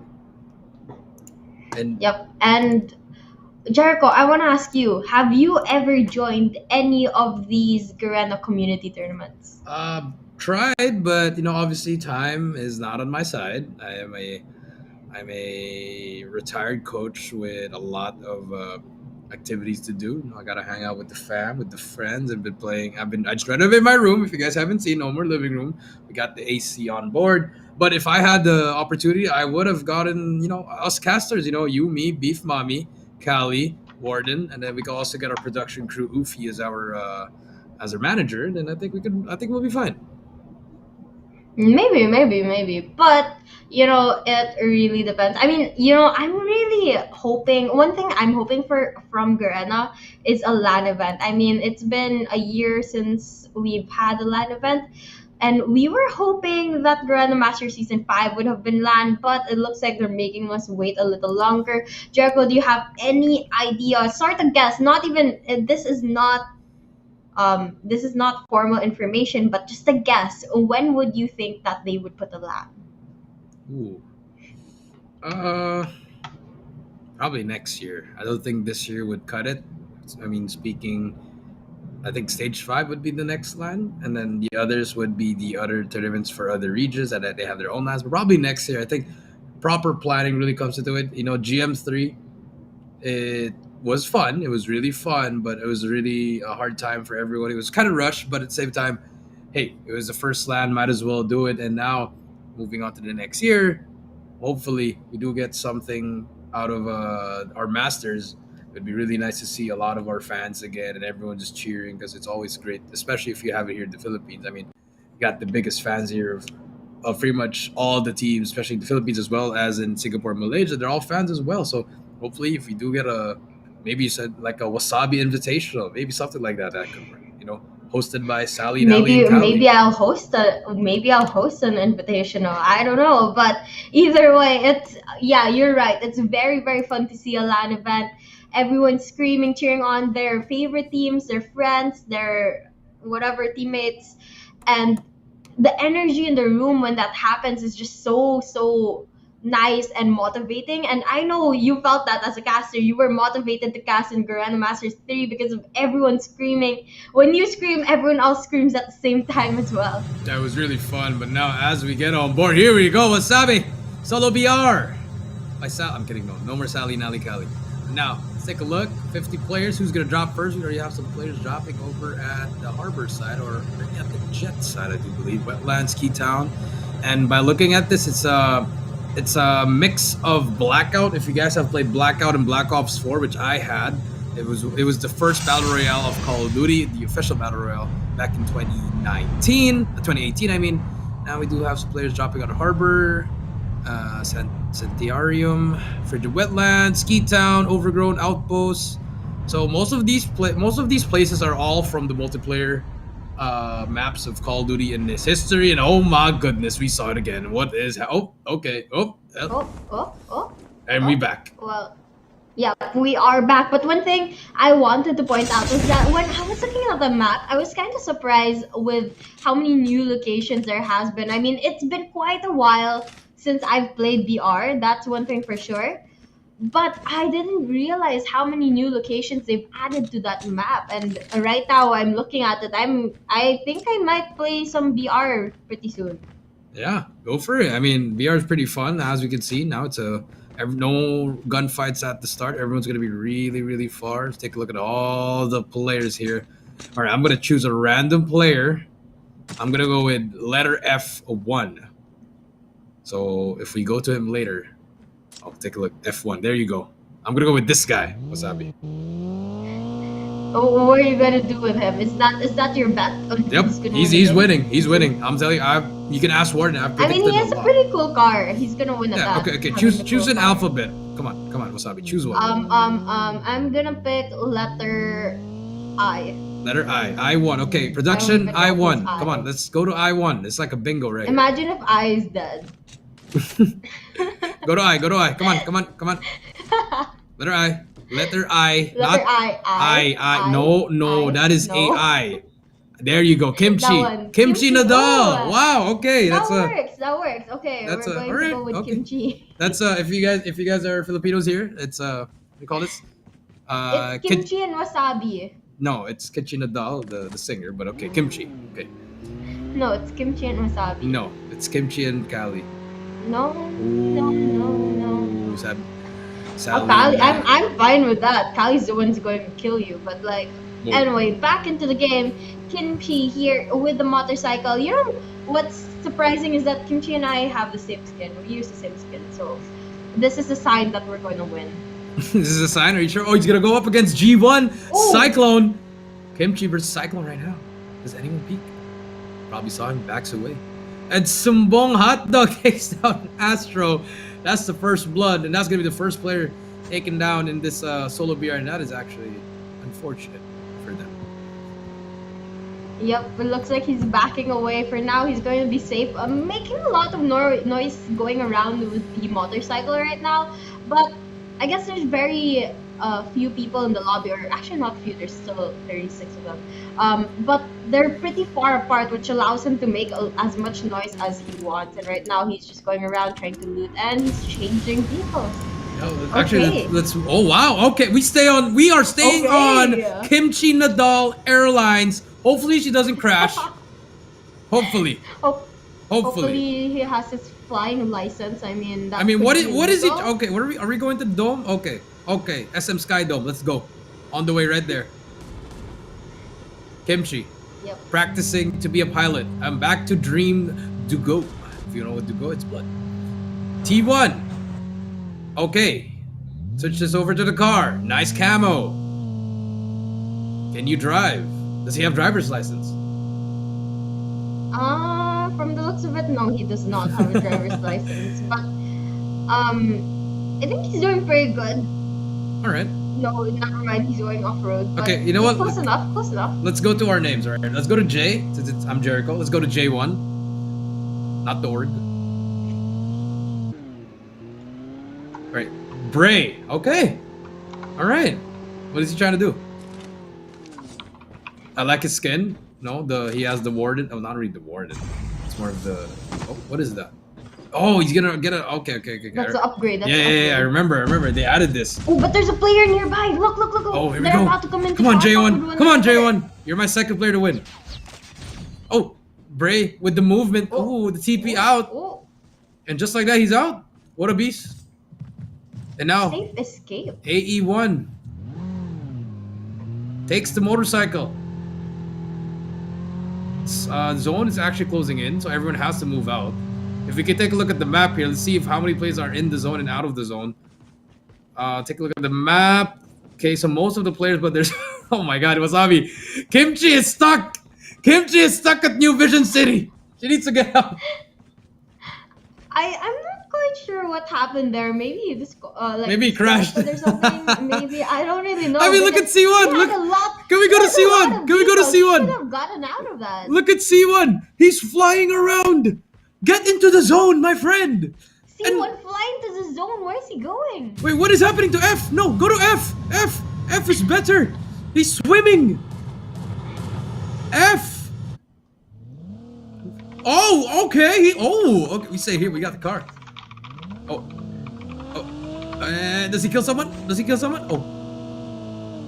Damn. Well, this is actually pretty fun, Wasabi. I like what's happening in the solo BRs. I think Oh. I'm gonna Oh my stop God. casting multiplayer and move to BR because I like this one. I mean- I like flying. Look at this I guy. wanna He's fly. losing health, but he doesn't care because he's in a jet. He doesn't care. He's a pilot. Look at him. Look at Bray. Boy. This is my. Oh! No, he got killed. He got killed. He got Jay. 2 kills with it. He killed my guy. My second one. That was my second player to win, but it's okay. It's okay. I think this guy has a really good chance of winning. I mean, if he uses it right, but he has to get into zone. Like, bro, are you Okay. sure? I'm not sure if he knows what he's doing, but I'm gonna trust him. I'm pretty sure they know Alright, how to yeah, play BR better than me. I'm gonna trust them. The zone's maybe not that painful just yet, and so they're able to stay outside for a while. But they should really start get the movement from this. Fuzen drops over, picks up all the stuff from the care package. Vertical recoil control upgraded. So now we do have actually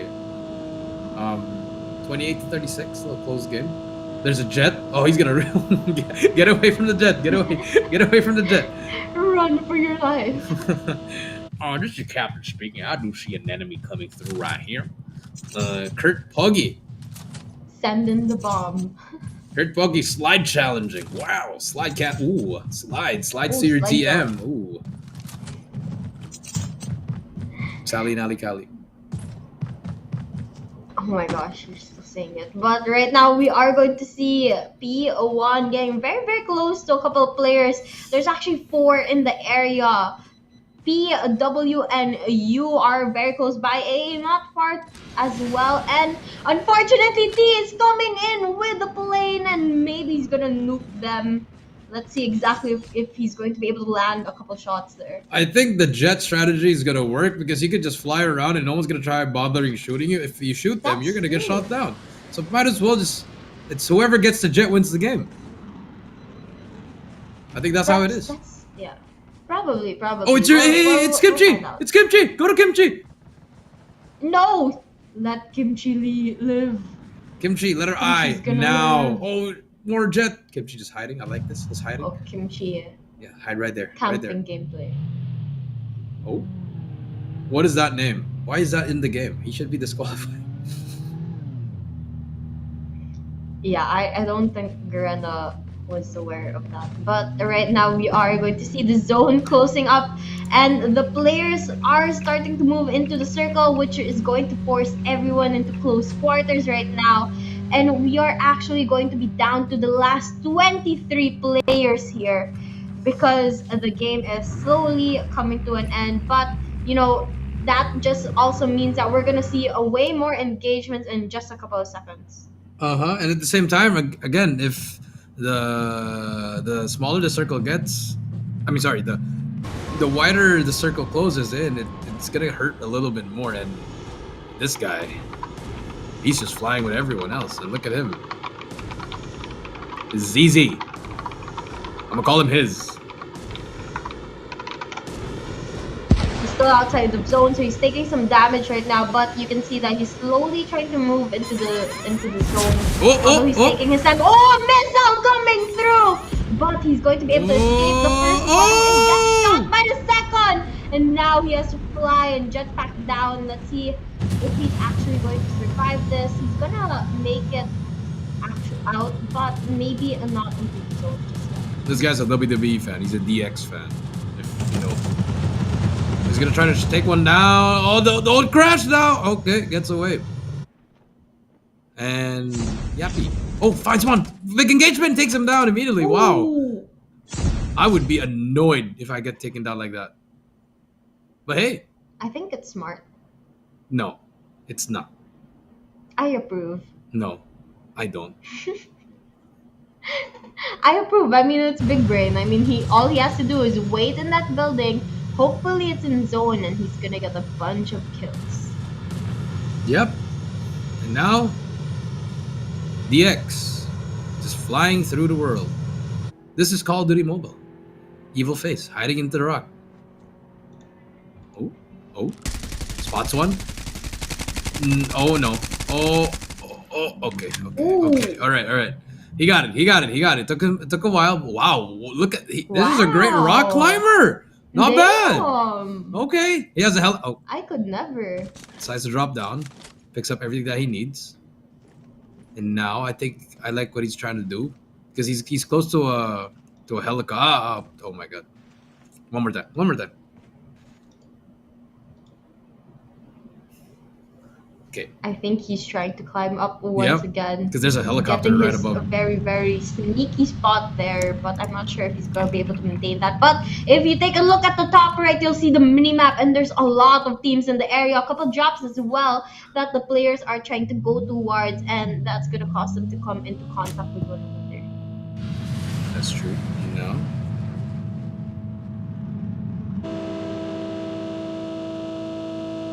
Cars. Driving around the BR map. This is Call of Duty Mobile. This is where you see more players and more friends coming through. As you can see, a motorcycle is also passing through. This is Twilight on its verge to victory. I think they can make a movie in this match, like a cinematic movie video. I wonder if Fraud can do it. Can they do it? Roby's motorcycle about to get destroyed, decides to turn around. It's on fire. Roby J. Sit in his knee.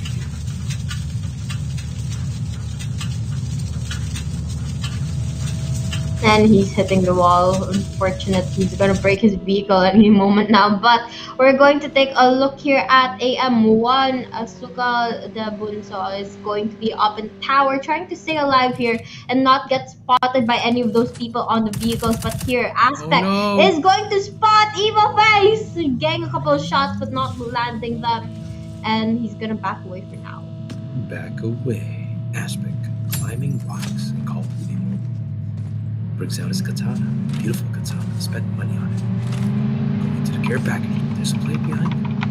He's bolted. Rides around. And decides to back away. Aspect back on his journey on foot. Kroby. He is gonna get started. Shots are gonna go start down. And there's gonna be one more ride. But Pops is operator actually. I forgot what it was a glitch. It's called the glitch. I remembered. It's called the glitch. And now 15 players left, Wasabi, and everyone's just driving around cars. Now I'm curious, did our players survive it? Is letter I still there? Is letter... Oh! Aspect is gonna get the shot on Kurt, and we're going to actually be down to 13 players, and the zone's getting smaller and smaller, and it looks like they're all going to be outside of this building here.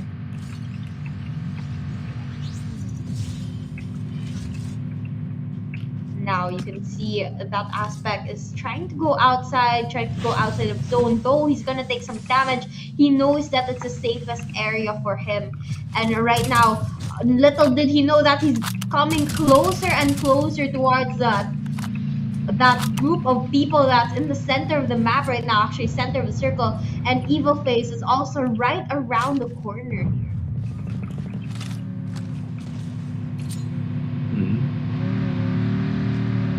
Aspect has the nade. Don't blow yourself up.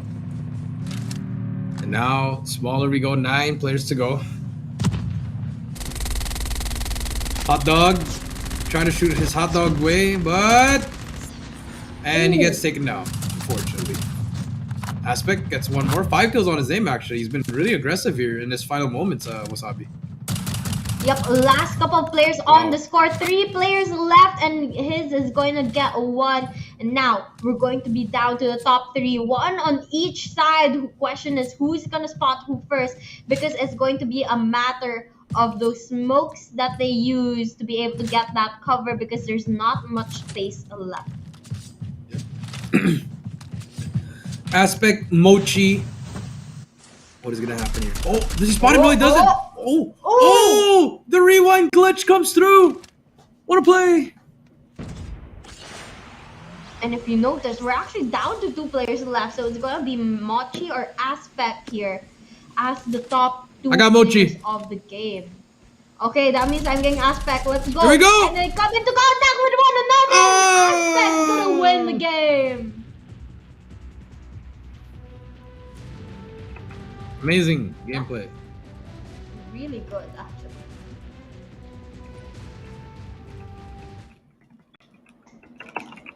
Yep, and that's going to be the solo BR done, but that's not going to be the last game for tonight. We still actually have 2 more Battle Royale games. It's going to be the Duel Battle Royale, and so this time there's going to be a couple of revival flights. And after that, we're going to have the Squad Battle Royale, and that one's going to be full game of 4v4 squads, which is going to really show us how well these teams play together. That is true. And there you go. Take a look. I mean, Aspect, number 1, has 8 kills as well, tied with DX. But unfortunately, DX gets 3rd. And congratulations to Aspect. Where's Kimchi? Kimchi is a 19th place. No kills on the scoreboard, but then again, you know, these players were really far apart of each other, so they weren't really able to come into contact. And I think it was Aspect and the 3rd place who got majority of the kills in this game. That is true. I mean, that's great for them. And as we move on to the next game, we will move on to the duos, I believe, Wasabi. The duo. Yep, we are. We are actually you have going a duo? into the duo. My bed. Oh, Yes. I like sleeping. someone's crying. Maybe. I don't have a duo. My duo is Beef Really? Nami. Beef Nami's my duo. Sure. I love Beef Nami. Yeah. That's a lie. What do you mean? That's a lie, because I remember last time I went to Manila. But we don't talk about that. Okay, we don't talk about Bruno. Just Beef Nami. Alright. Okay, fine. If you say so, Yeah. say so. Yeah. Sally, Nally, Hallie, Callie. Okay. I still have no idea what that means. I don't as well. Warden, give a meaning on Sally, Callie, Nally, Hallie. Now. I don't know. Is Warden heard by the stream? Nope. But okay, dang as it. we wait on for the scores, again, it was a very eventful game, Wasabi. Saw Jets. Actually, it was pretty fun considering it was a 1v1v1 or like a solo BR. It was really, there was a lot of things happening. I mean, everyone were on those vehicles moving around, trying to get a better view of the area. Not much engagement, but a lot of things going on. Yep, that is true. So, Now, the next one's gonna be a little bit more fast-paced, Wasabi. You know, the duo. But obviously, I'm waiting for the squad. Squads are always gonna be fun. You're gonna see some 1v4, some wipes, some gatekeeping, some people camping in corners. Jericho, Yes. do you think Do I think? Garena would get mad at us if we played while casting? I don't. I'm good. I'm good. You could do it with Sally, Nally, and Callie. That's a squad right there, Wasabi. Yeah, no. I was thinking of playing the duo. With who? With me?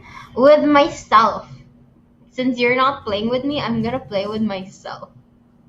I'll make Ufi play with me Yeah, but now while he's doing prod. as we are waiting, I mean, I enjoyed that. I really did. Like, and congratulations to everyone that competed, and especially to Aspect that won. Yep, congratulations. We're still taking a look at the game results here so that you guys can get a better picture of what happened in the game in case you missed it. But we are also actually getting the Duo BR game ready, so you guys just watch out for that. Mm-hmm. So highlights. Beautiful See, shot coming through from Yappy. Nice. Aspect. He was going off actually, right here. He was doing a lot.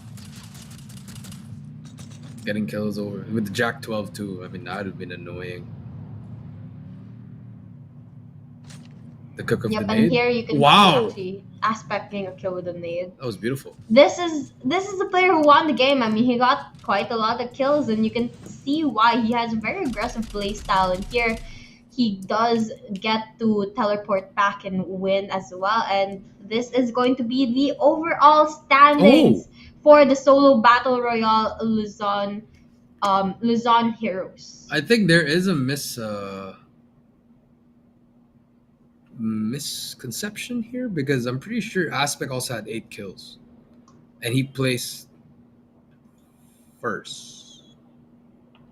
So I think he should be. Yeah, the winner. I think there is a slight error here with the scoreboard because it's supposed to be Aspect as number 1, Mochi in second place, and the other dude in third.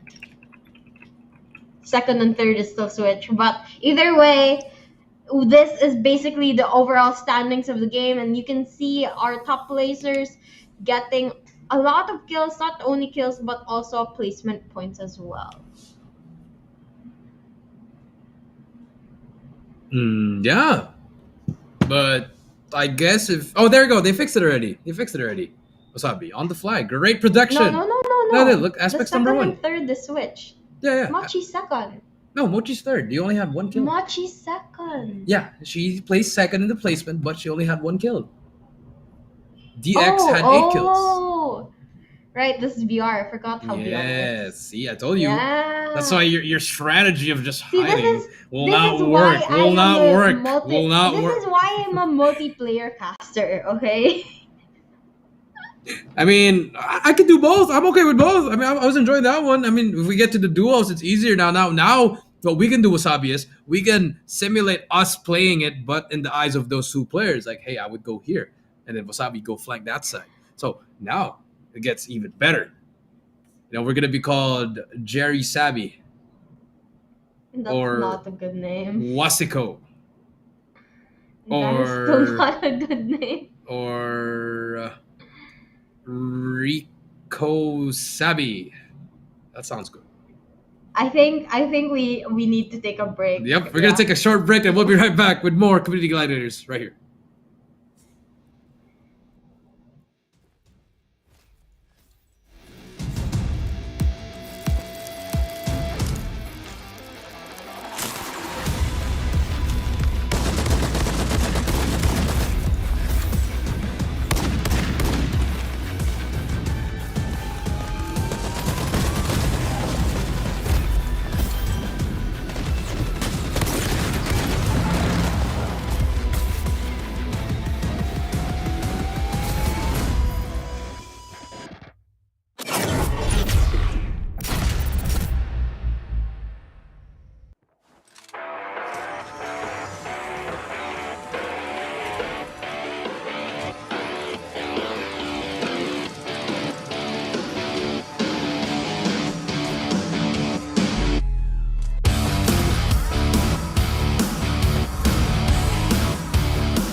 We clearly did not decide who's gonna open the game, but we are back for a more Community Gladiators Luzon Heroes edition.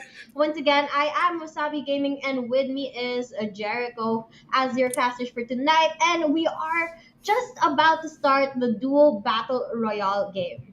Yeah, the duos. Now this is what I like, because guys, not only will Wasabi and I be we're not going to be in the game, but we're going to be acting like we're in the game. So we're going to be planning where we're going to drop, and then how we're going to move from there. So that's going to be today's cast as well. But you just got to see the solo cast, and congratulations to Aspect again for getting 8 kills into first place. Congratulations to him. And now we move on to duo. And I expect a little bit more gunfights coming through here, Wasabi. Yeah, definitely. There's going to be a couple more gunfights, especially since there is going to also be the opportunity for them to revive each other because they have a duo. As long as one of them stays alive, they have the opportunity to come back through one of the revival flights. Yep, that is true. The revival flight will be very essential, and like depends as well. We're gonna see some 1v2 clutches, or we're just gonna see just all out wars just getting wiped over and over again as we wait on this next match, Wasabi. So you already saw the map. Where are we dropping?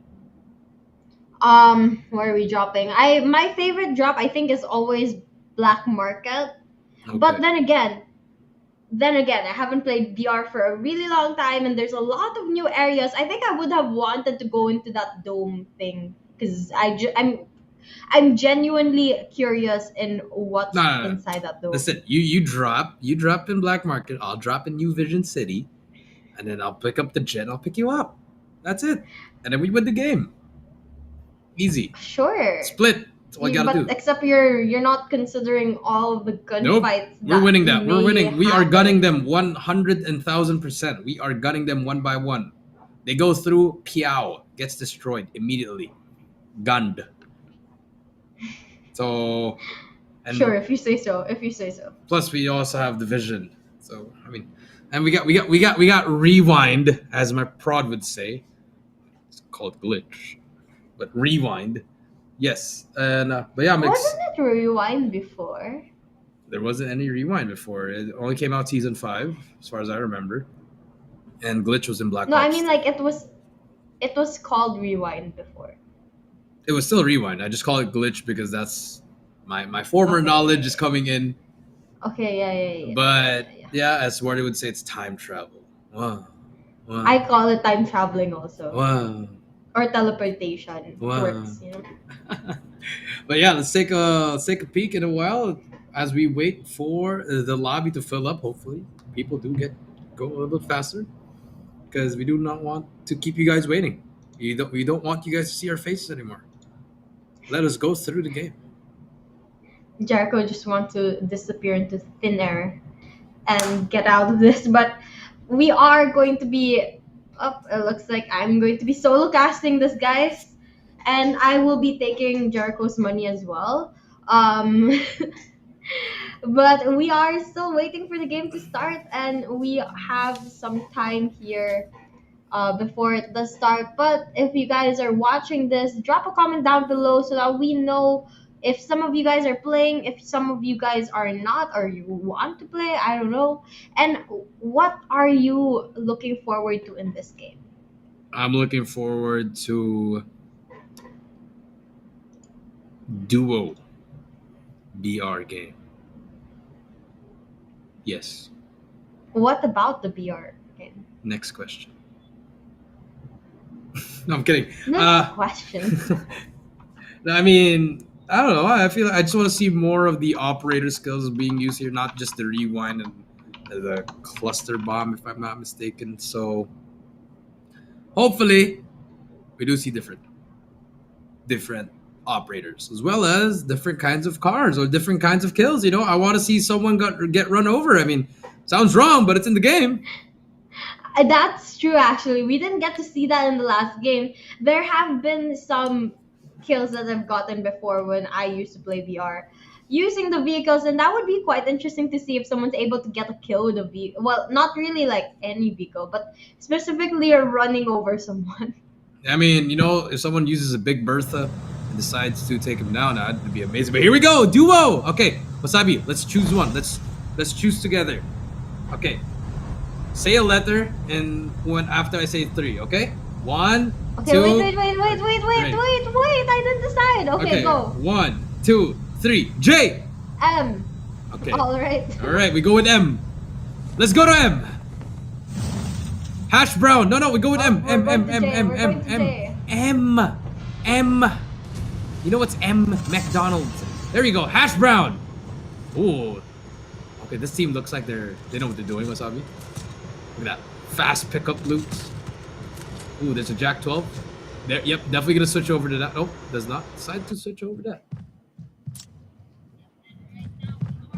He is spectating that background on, and right Making me now, hungry. actually.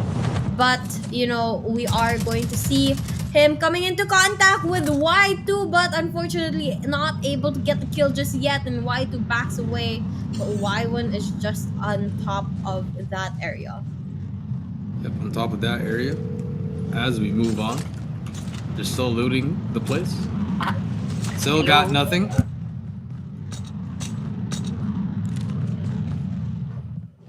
Right now, just slowing the game down, looting, trying to get as many weapons as or 2 weapons that they're viable with. But right now, we are gonna take a quick look at I2 or number 2 here, getting very, very close to AF1, and let's see if they're gonna be able to come into contact, because AF1's actually a solo player here, and he's taking a couple shots, but not enough to kill just yet. I like AF1. It's called the Air Force One. Air Force And One, yes. I feel like he's gonna win. Okay. Because you know, players that are alone usually are the best. And if you're Well- alone in life, well, you're alone. That's it. But right now, actually, he's just camping up here. He only has 1 weapon. His shield is broken, and it's not looking very good because there's 2 players right below him. But I think he's gonna make it out of this. Maybe. Hopefully he gets out. Does get an extended mag to the ICR. Adds more bullets. Doesn't have ammo though, Wasabi. 45 to 5. Can definitely take down one with 1 clip, unless he is the greatest player in Call of Duty mobile history. Gets 2 with just 1 clip. So let's see what That would happens be here. amazing. That would be amazing. You know, if he does that, I think we should just shut the game down and end the duo game. End the cast as well. Yeah, just give him like 50 points. Yep. 1 for each of the bullets that he has. Oh, there you go. He has an Argus. New gun. Now switching over to OG. He's the original gamer, as we would call him. Or the original gangster. And he's looking at the sky. Picks up a frag grenade. This is the city that we want to go to. Wasabi, the New Vision City. Yeah, that's actually quite interesting to look at. I was saying a while ago that I wanted to check this area out, and it's definitely where I would land. I would love to go there. It looks so cool. Yeah, I mean, you know, there's a lot of places there. Here, I could bring you here, Wasabi. It's a nice house right here. You got a piano over there. You got a working No. table that's for your casting. Callie's No. gonna be right there in the reception. Warden's gonna Even stay right worse. here in the kitchen. No. And then you see our prod right here outside. In this tiny room Mm-hmm. with no tables. That No might feel table. bad for Prod. Pick random. Okay, we are gonna go to letter Z. Is there a letter Z? Does it make it? Does it? Is Yeah, there- it does. Oh, there. Ooh, we there- got some nice clouds and she in the moment. Trying to make the plane, Wasabi. Clouds here walking around the area in this carnival, carnival. here. Hey. Yep. And they're actually very, very close U1. So let's see if they come into contact with actually both of the U players. Wait, don't And stop. it looks It's like Kimchi they're again. coming closer. It's Kimchi Wait, again. it's Kimchi.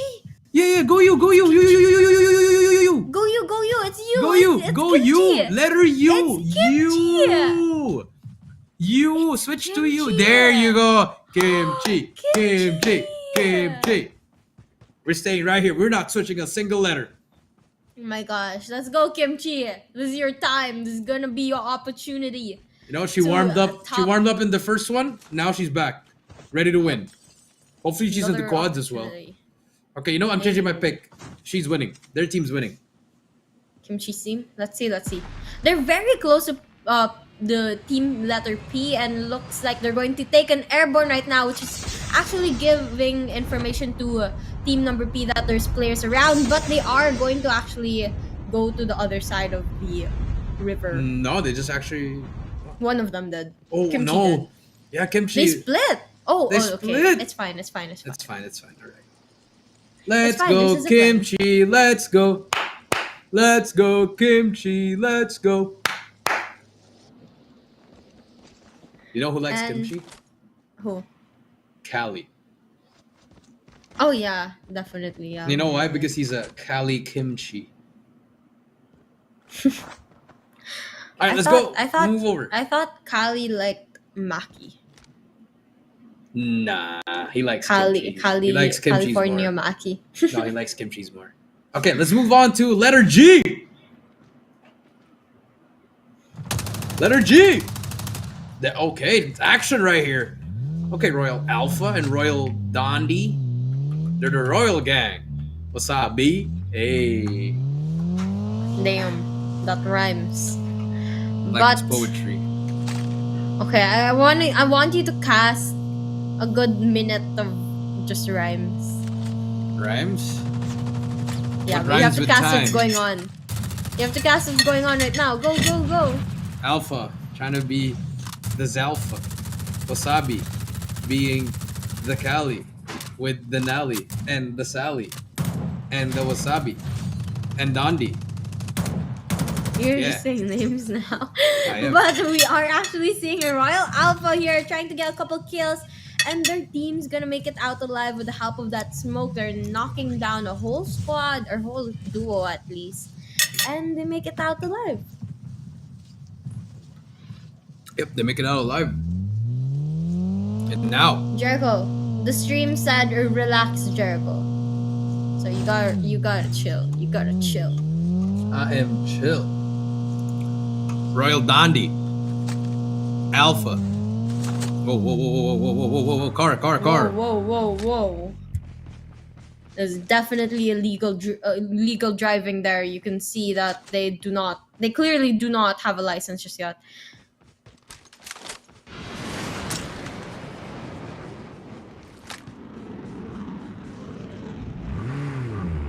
Looks like our players are going to be taking some loot from that airdrop right now and taking the vehicle to get out of that area. But ooh, rocket launcher comes in, and it looks like they have to get out of that vehicle for now.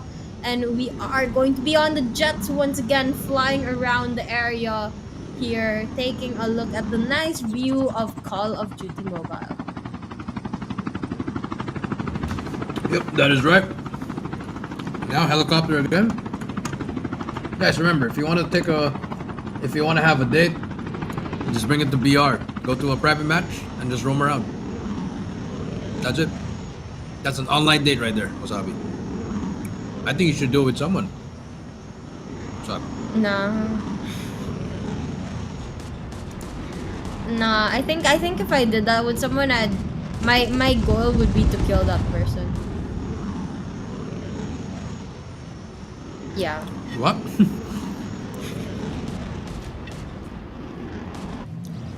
Yeah. Okay. But you know, the game right now, it's starting to go into the later half of the game already, Jericho, as the zone's starting to close up right now. And you can see that the players are being forced into a smaller circle now, and we're down to the last 18 teams and 34 players. Yep, that is true.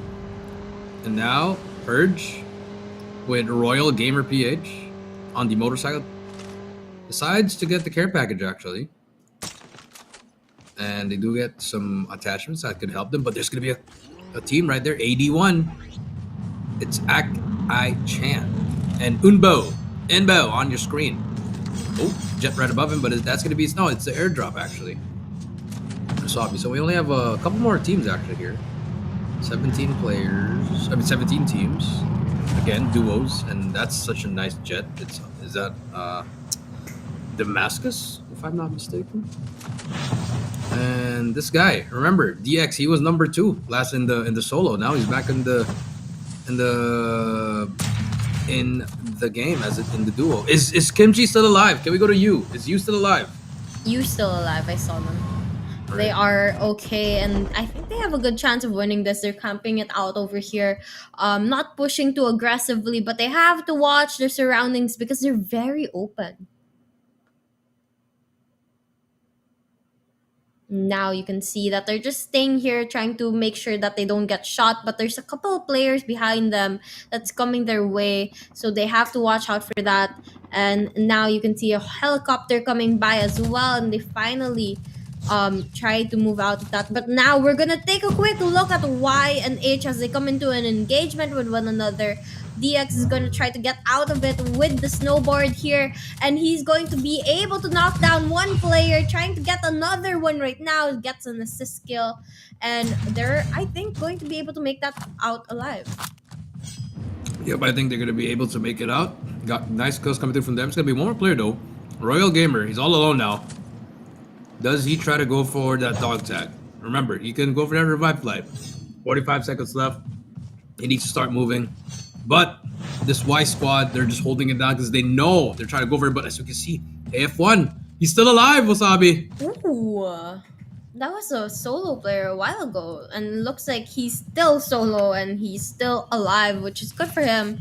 But I guess he has to be very careful because these players of Y2 or Y, Team Y, very aggressive players, and well, we saw them just take down the team a while ago, and right now we can see AB is going to be hacking the surrounding players. Even if they're outside of zone, they're still trying to go into a couple of engagements here. Yes, that is true, Wasabi.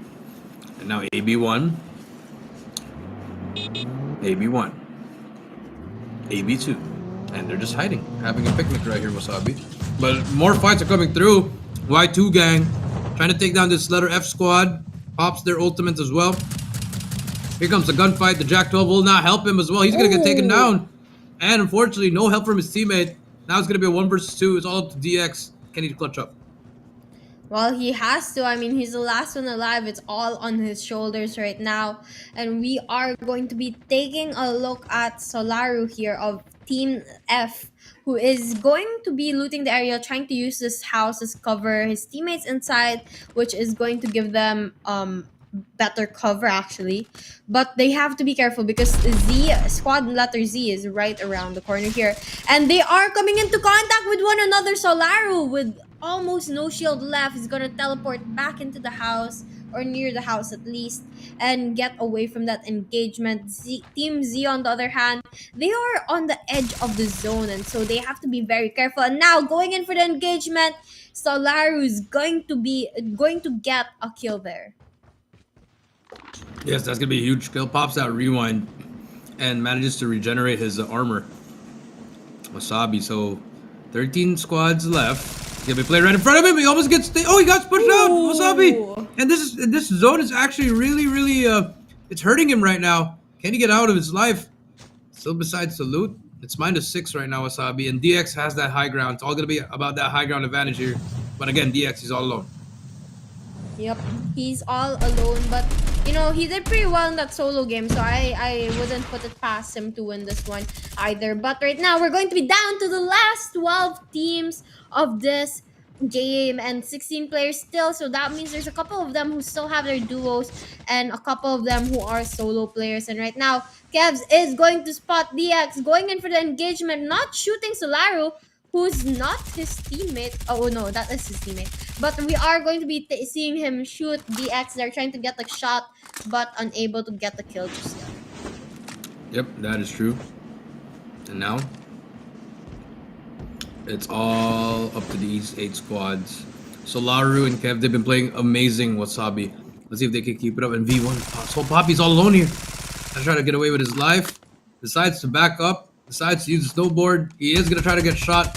Nice shots coming through from Solaru. The armor is broken. Soul Poppy still alive. One shot as well. No third party coming through. And Kimchi, they're still alive. Wasabi, if you look at the screen, perfect position for them Kimchi! to third party. If I'm not mistaken, Kimchi's on top of the Ferris wheel, or at least close by. But they decide to go down from that. Very, very close to AF2 right now. But we're gonna be still watching Solaru because they are hunting down the players who's trying to run from the zone, causing additional damage to Team Nox here, who is trying to escape it. And now you can see that they're claiming this high grounds here to try to get an advantage over the rest of the teams as the zone inches closer towards them and closes up upon them. Yep, that is true, Wasabi. And now, here comes the save zone, shrinking in 30 seconds. Kimchi still on top, all alone as well. Ooh. But he's gonna get taken down. Solar takes down Hanzo. And now it's all up to two squads, 2v2. High ground versus low ground. Alpha gonna get tagged up as well. Wasabi. Big gunfights right here. Whoever wins this will win this match. Yep, and the high ground advantage going to the side of Team F and G here. They're using their smokes to try to get an even playing field, a little bit of cover for them as they don't get spotted by the players, but they have to get moving because the zone's starting to close up, which forces them in. And same goes for Team F here because they are losing their high grounds to the zone and they finally have to push down, and it looks like one of the players in Royal is gonna get taken down, followed by the other, and Kevs gets a big kill there to end the game. And it looks like team number 6 is going to be our winner for tonight. Congratulations to them, team number 6. I mean, I thought they were going to lose that Wasabi because of that zone, but the timing of the jump coming through, it really worked out in the end for them, Wasabi.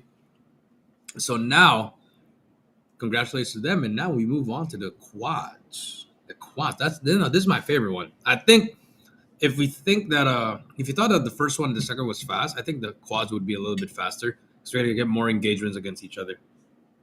Yeah, that's one thing for sure because you have 4 people per squad that's playing. Hopefully we have a full lobby, at least we have more players, but that also means the same amount of space, more players, which means there's going to be more engagements, which is going to be a little bit more action, and it's going to be a more interesting game. But we're going to take a quick look at the game result of the duo battle royale game, and it's going to be team number 6 who got the first place, followed by team 7 in second place, and team 14 on third place. And you can see here, not only did they get high placement points, but they also were able to get quite a couple of kills on each of their sides.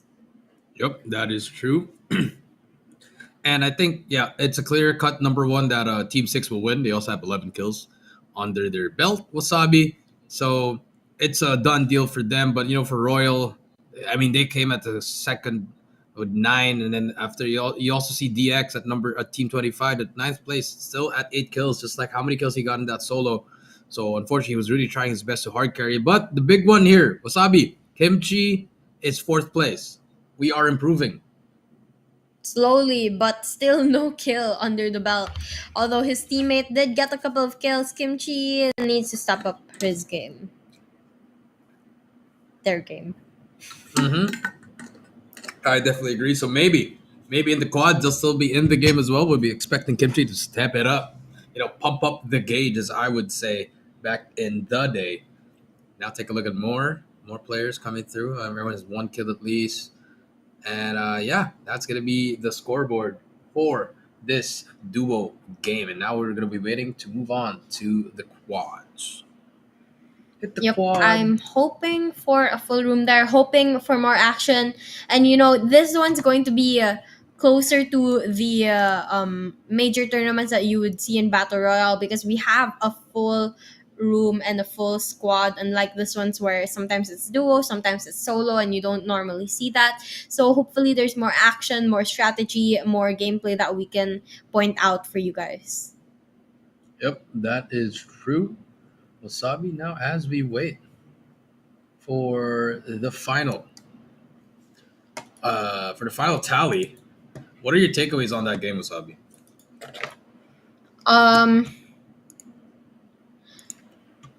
get the vehicles or Okay. hide, but get the vehicles And then hide. and then hide. No, get the vehicles and then murder everyone. Okay. All right. Sounds good. Yeah, you can tell I'm a very violent person, but either way, it's a game with guns, so you kind of expect it. We are going to well, you can see, in the first game we were talking about earlier that it's not really all about placement points. You have to get those skills as well, and I think they've learned a little bit from that, and they've improved a lot going into the second game. You can see that they're not only fighting for placement points, but they're trying to get those kills. I mean, all top three teams on the scoreboard, they all have kills on their side. Yep, that is true. Now, as we move on, as we wait for the final tally of the score, I think it's a clear cut that team number 6 will be number one. One, one, one, one.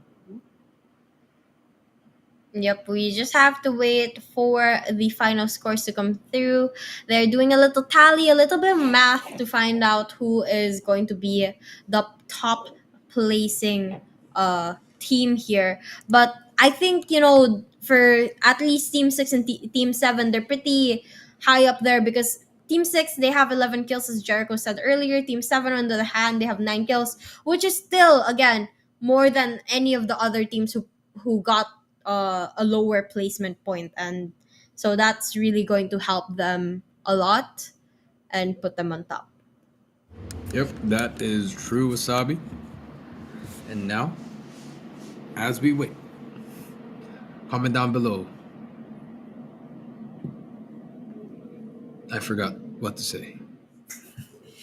Comment down below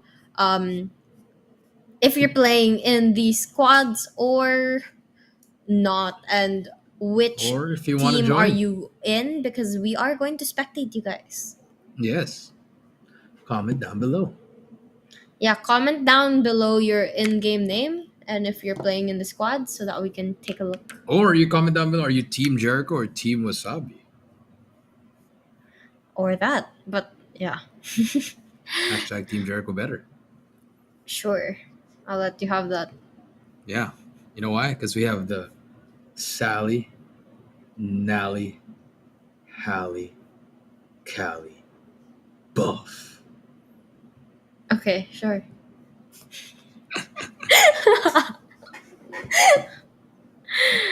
Honestly, like, I don't know with what you are trying to go with that, but I'm just gonna let you do what you want to do.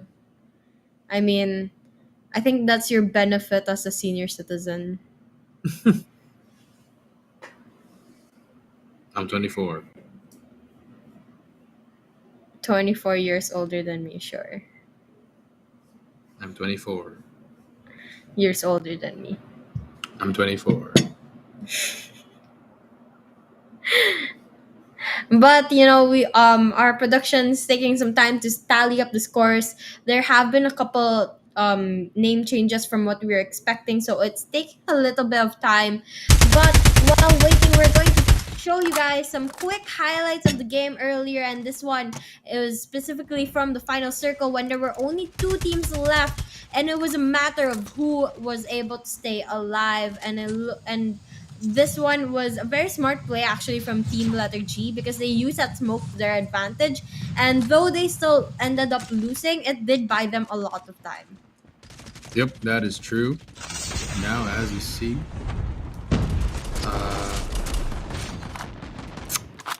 the highlights, the ending there, we thought that Kevs and Solaru would have lost that, but unfortunately, here we go. This is the final tally. Team Solar, 11 kills, and they win with the placement points, total of 26. And there are some names here that are actually real names.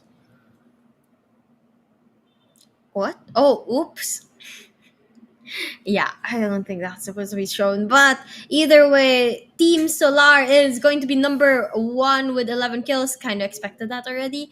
And next is Team JR? JR? JR? JR? Jr. JR with 9 kills and 13 placement points, followed followed by Duo na Pogi. Wow, really? Confident Who allowed you to claim that title? The joke. It's okay.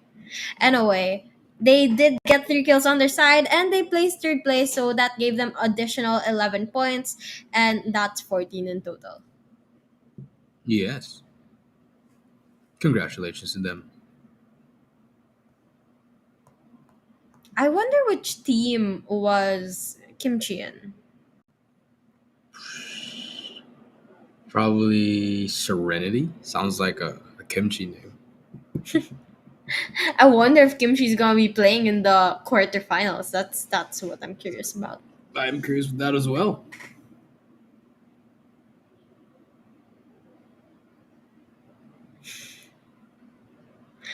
What are you doing? Just waving my hands left to right. You gotta stretch. Okay, sure. But we are going to take a couple minutes before starting the next game, and it's going to be the last one for tonight. It's going to be the squad battle royale, and this is going to be the battle for the final Luzon Heroes Community Gladiator for the day, at least. Yes, for today. Okay, I'm back. Just talk with my team from the quads. We're gonna win it. Easy. We're dropping 30 kills. Everyone's gonna get smoked. All right, I would believe that if you were playing, but you're not, and you don't have. I called Whoopi.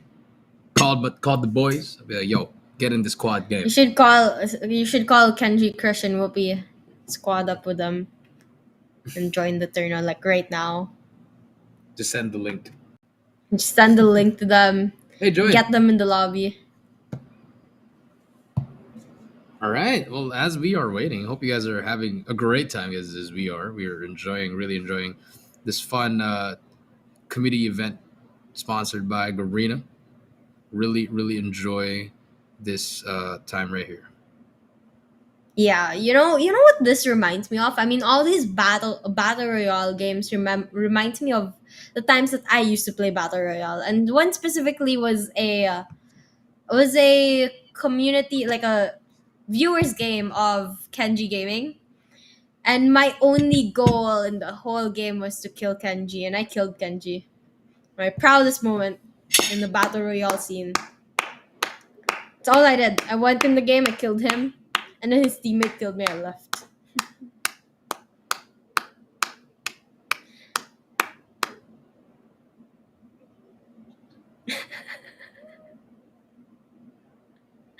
I have no idea what is happening with Jericho, but I think he's lagging a bit, or maybe I'm lagging. I'm not quite sure.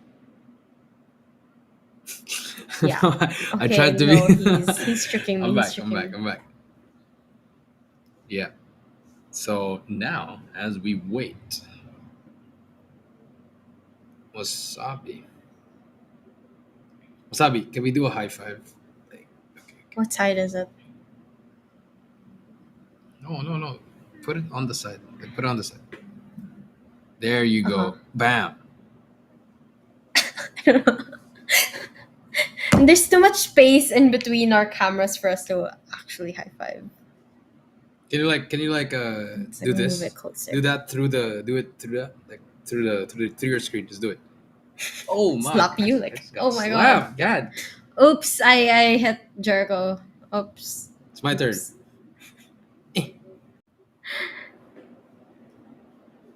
No reaction. Oh, sorry. It's time delay, lag, One more time. connection. Eh. Oh, it's late again.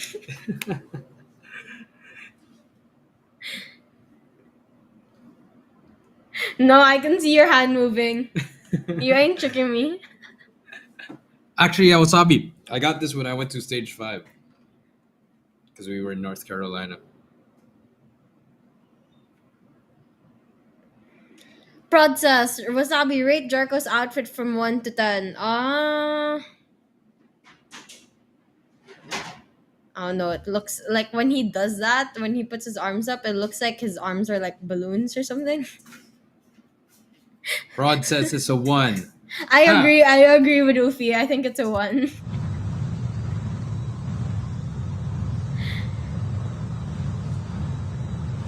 But we aren't gonna keep you guys waiting any longer. We're going to head straight into the game. Right now, this is going to be the squads game, and we're gonna have actually 20 teams in the round with 78 players in total, and looks like the players are going pretty spread out.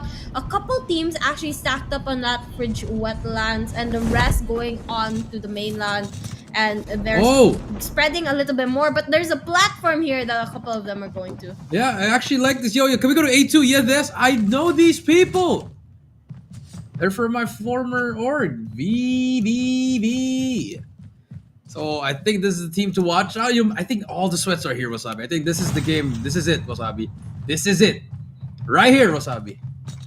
For sure. I mean, you know, the players that love BR, they never play solo. They always have a squad that they stack up with. And for sure, if they were going to play, it's going to be this one. But look at the kill feed. It's Hash Brown. He's in the game too. I wonder if Kimchi's here. Hopefully Kimchi is here, ladies and gentlemen. Now, you see Hash Brown and the gang trying to make a play. Trying to just, I think it's still going to be a little bit slow because everyone wants to get the loot first. And then from there, they can just start moving on. Yep, right now you can see Rindo here getting a couple kills, getting those shots landed, but there's still a couple of players that he has to take care of before he has the area cleared out, and he's gonna use a ninja to go in for an aggressive kill on Jade with the BY-15. Gets that first kill. Dale goes down, but again, not yet over because he saw the revival flight coming through. So hopefully, we do see a lot of respawns coming into this game, Wasabi. Yep, definitely. And right now we are taking a look at Hash Brown once again. Brad says, pick a random letter once again. I picked the letter L. L, you know why? Let's take a look at L. Because you take the L. Really? Let's see. Let's see who's actually playing an L. For all we know, it's going to be... Oh, this was a player a while ago. A Japanese one. I don't really know how to say that. But one of the players are named Hai. So hi. Yeah, I think they know they're on camera. They're just chilling. Chilling like a villain. Sad. Okay, let's pick another one. Let's go with letter X. Because you know what? You don't go back to your X's. Ooh. I think there's another caster you gotta tell that. X. Or isn't there any X's? Maybe there's no X. Okay. Maybe we should go to W. Oh, there you go. What is this? It's O. Oh no, that's O. They're That's earn. Hey, you want to join my earn? Earn. You got earn. Earn You my gotta earn girl. your place on the. You gotta team. earn your place because you're gonna be the earn of the earn of the earn of the earn. Drop the base. Drop it. What's up? And they take the helicopter. Oh, look at that skin. It's so actually so cute. It's holographic. It's nice. Yeah, but you can be seen everywhere. I would still use it. Let's go to. Oh wait, they have a fight here. TMP Muhammad. What can you find? Oh, they're going in for the push. They're You pushing, find they're 4. pushing, and they take him down. Oh, he downed 1 before. I mean, props to He him. down. Yeah. But Oh, unfortunately, he down 2. what a beast. Wait, this Okay, dude keeps moving. let's He go. down 2 before getting taken down, and that's. Let's go to I letter mean, it was H. a 4v1. He's Yeah, still it was a down. 4v1. Let's go to H, or H, as some people would say. H. Hashabi, Hali, Harden, Harden. Hustachio Heije, Heath Hami, AJ. Herrico, Herrico. Hoofy.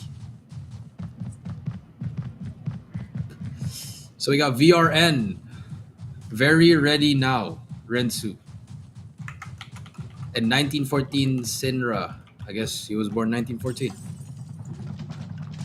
Jericho Prod said 20 letters. Last letter is T. Don't go after T. There's only 20 teams and 18 teams left, so don't go past that. But for now, we are going to be taking a look at team letter H, their outside zone, and it looks like he's the last player. Rensu is all alone. He has to go revive the rest of his teammates, but I don't think he'll have time to do so. Nope, no time. It's gonna be.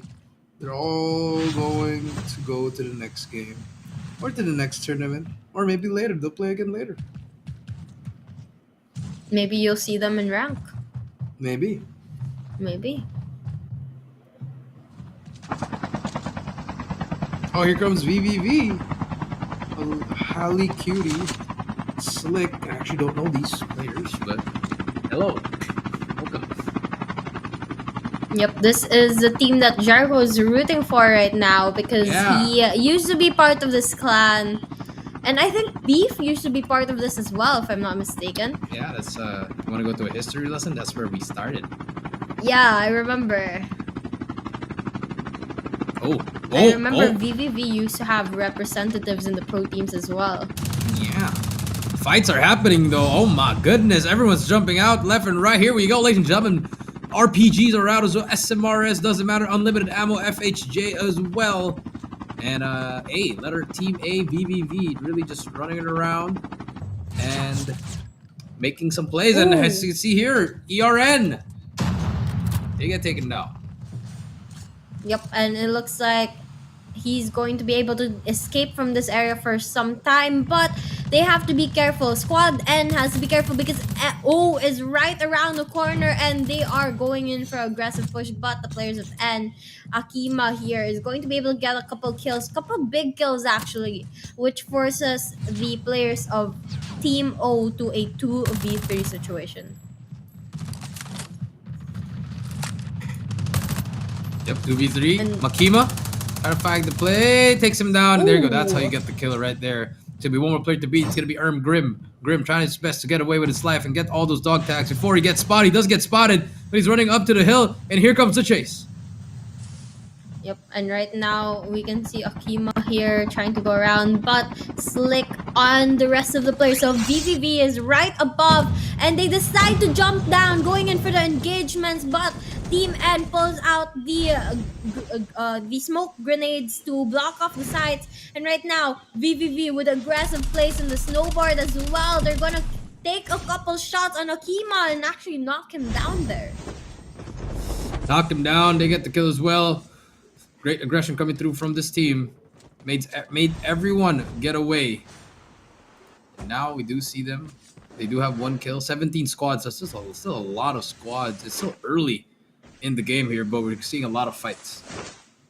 Yeah, a lot of fights, and well, even if we see a lot of fights, a lot of people going down, there's still those revival flights, and that's why our numbers are still pretty high and we still have a lot of teams at play. But right now, as we head towards the bridge, we are going to be seeing a couple engagements here. VVV trying to shoot down the players of Team N right now, and they're going to be able to get one player, make that two, and it looks like they're clearing the area now. Yep, I think they're clearing the area right now. And I mean, but they're getting chased by letter R actually, if we can get our eyes on it behind them. But K as well, they're going to be able to engage against Saint and AG Noir. And here comes Crammy. He's going to get shot down. Nice shots coming through from Saint. That is how you shoot a gun. But here comes more players and one as well, trying to chase the fight. Yep, they're trying to go in for the push, but right now, one of the players on VVV, Krami, gets taken down and he's going to be healed, being revived by Haley right now. Let's see if they're going... actually, not Haley. One of the other players is reviving him.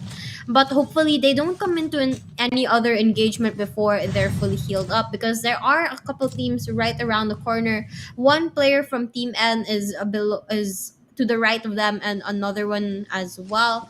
But while we wait for that engagement, we're gonna take a look here at Carnival, because Carnival is gonna have a couple of players. Although they back away for now, they're going closer. The players of TND is gonna be going closer towards the players of A. We do see, I forgot what you call that. I used to use that back in the day. Hey, it's my favorite skin! That's my favorite skin right there. Mara! I have that. That's it. Wasabi. Yep, and now you can see actually a snowboard here with Krami trying to go around, trying to cover some ground, and he inches closer towards the players of TND. Spots them, starts shooting them randomly, going berserkers even with a little backup. But backup comes right in time. They go in for the aggressive push. Haley's gonna be able to get one there, but there's still a couple of players that he has to watch out for. He gets a kill, claims it down. And there's only 2 more players alive on the side of TND, and the players of VVV aggressive plays continues. Yep, 6 kills for them. Krami going through as well, helping his teammates. And now, VVV, they secure that spot. They're just jotting down every single squad. But there is a squad up there. Letter B. You see that? Oh no, are they gonna go? Oh, they are gonna go for this. No. This could be an unfortunate circumstance for the side of VVV. If we could switch over to B now, let's see if B is ready for this fight. Yep, let's see exactly. But Slick giving off his position as he tries to shoot down the helicopter. He's going to actually cause the people to jump off, but that does allow Team Oh, B to no. know their location. And though they are just hiding here on the top of the carnival, they are aware Oh! of the location of the players of VVV. But VVV still able to get a couple of those shots landed, taking Nice down a shots. player. Yo, Haley actually took that player down. But here we go. Haley pushing through as well, trying to look for more players. The ladder's gonna come up. Krami from behind as well. The flank's gonna come through. Jumps down, spots no one as well. Back and forth we go. Slick, let's get one. More players to go. Min gets taken down. And there's gonna be one player right behind him, but it doesn't matter. And VVV wipes the squad. It doesn't matter if you're hiding or camping. They will find you. Absolutely crazy plays from this team. I mean, as you said, they're a good team, they're a good clan, and they're very solid players. And that's definitely showing here with their aggression and their plays that they've been pulling out here. They've taken down how many teams already, and we're not even done with the game just yet. Yep, not even done just yet. Earn still alive. Managed to revive everyone actually, and now I like this. Hey, the last time that this happened, VV ended up on top. Can they do it again? But now Earn, fully equipped out. They have everything that they need. Just need to have that one down. It's all they need. That's just one down, Wasabi. Yep, we're down to 11 teams left, 37 players. So it's still a lot of players, but 11 teams left. And right now, you can see a couple of them actually in the mini-map that are solo players, a couple of them still squads, but nonetheless, we are getting closer towards the end of this game.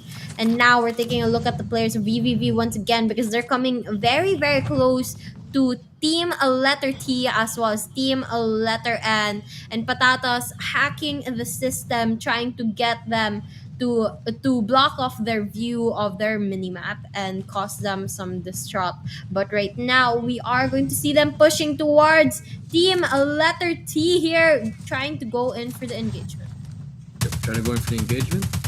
Patatas on your screen will miss everything, but has some info. Spots another player as well. Here comes the fights actually happening now. Patatas on the head glitch. Nice shots coming through, but it's going to be another team right behind him. The third party is the best party. Letter N right behind him. Can we switch over to them? Letter N will be the third party. VVV stuck in this predicament.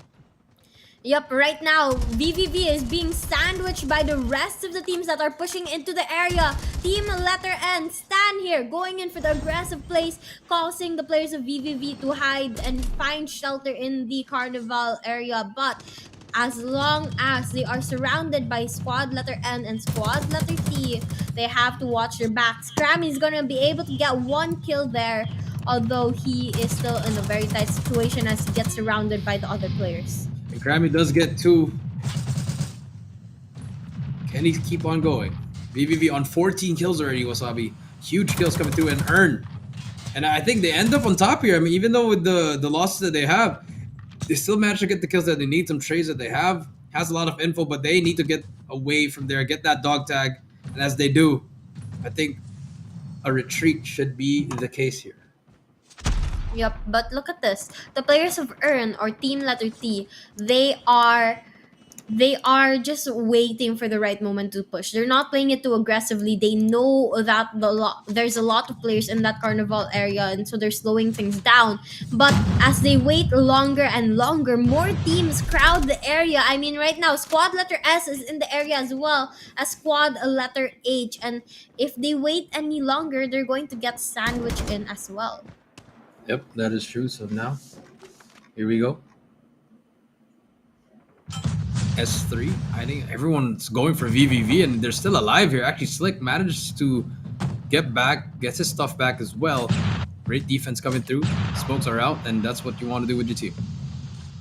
Yep, definitely. And right now, you can see that this team, they decided to back away. They were very close into going into engagements, but they decided to back away as they are down to two players left, and with no revival flights available, they're not going to be able to get their teammates back into the game. And right now, you can see that we're actually still at 11 teams, which is quite surprising. I mean, some time has gone by, and none of these teams have gotten eliminated just yet.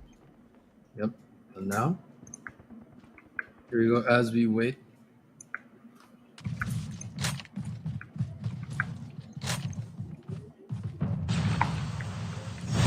Everyone's backing out, and now the circle's getting smaller and smaller. Wasabi, 11 squads still left. Still a lot of players in this game. Yeah, definitely. There's still a lot. And, they have to watch out because VVV is one of those teams that's still on the map, and they are still a full squad. And that's definitely a team to watch out for. I mean, as you said, last time we were spectating them, they already had 14 kills. But just as I say that, they go in for a very aggressive push towards Team Letter F here, who's forced to hide through the smokes and try to back away. But to no avail, they are forced to go into an engagement with the players of VVV. Yep, that is true. And now VVV, they get more kills over. No, they keep on downing so many squads here.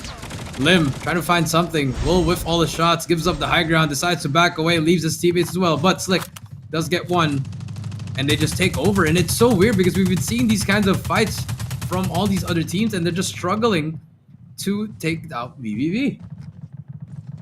Yep, it's definitely a very, very hard play for them because not only is VVV so consistent with their aim and their gunfights, but they are also such an aggressive team that they really push at the most random times, and they push with so much force that really catches these teams off guard. But right now, you can see that another engagement is happening as the players of VVV go towards action, where all the squads are gathering. Team letter S and Q are right around the corner, and here you can see Patatas with a big play. He's gonna be able to knock down two players here very, very easily, getting the kill without any trouble. Yep, without any trouble. And now 10 squads left, 20 kills for VVV. I think all they need to do is place a little bit higher, and I think they could secure this top place already. Waiting to see what's gonna happen next. All spread out, big gunfight from Haley. Haley takes him down as well with the Jack 12. Best weapon to use at close range was gonna be another player to beat, but the Jack 12 is there to save the day. Great plays, 23 kills for VVV. This is absolutely dominating Wasabi. Yep, and as we say that, we are actually going to be down to the top 6 teams of this game. Now, there's a couple of them that you can see in the map, and as the circle shrinks, they're actually bunching closer and closer towards each other. And right now, TMP How is going to be attacking one of the players. He's going to be able to get a kill there, but also comes into engagement with the players of VVV. Although not going for the kill just yet, the players of VVV definitely know their location. They know the location. Here comes the fight. Halia takes Haley takes out another one. Krammy's gonna be there to help him as well. Fights are going back and forth. Sick finally gets taken down, and here comes TMP fighting their best, getting that third party ready as well. And now 4 squads left. The circle keeps on closing in. HG trying to get away with their lives. 3 squads left, and HG gets taken down. Here we go. Last 2 squads. VVV versus TMP. Who's gonna win? I don't know. I mean, the last team, and What? it looks like it's going to be What? VVV. And you're right, Jericho. Your predictions earlier on was correct. It's going to be VVV claiming the title of champions for the squad battle royale game.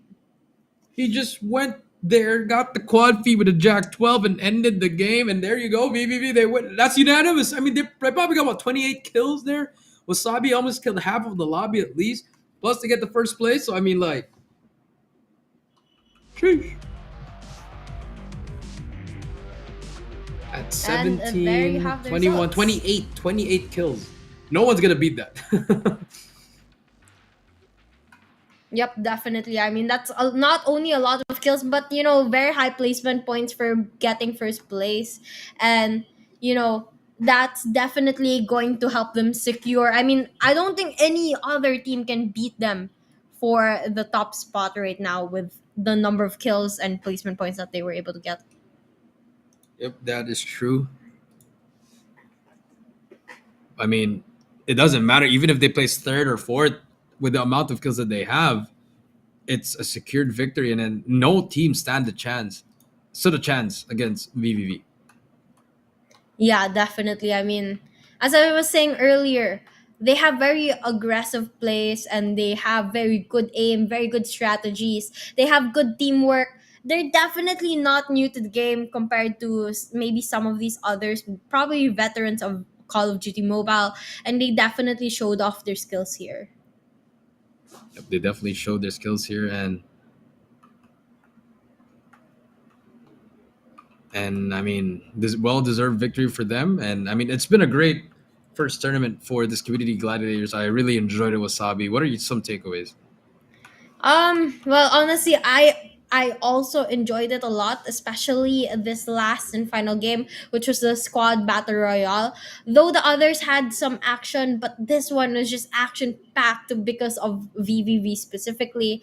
And the first game that we saw actually was Search and Destroy, which was quite interesting as well. We did see a couple plays there, a very close game, almost a comeback from the players of PV, but they weren't really able to close up the game. Yep, that is true. Congratulations again to VVV Slick Crammy Patatas, aka Potato, and Haley Cutie.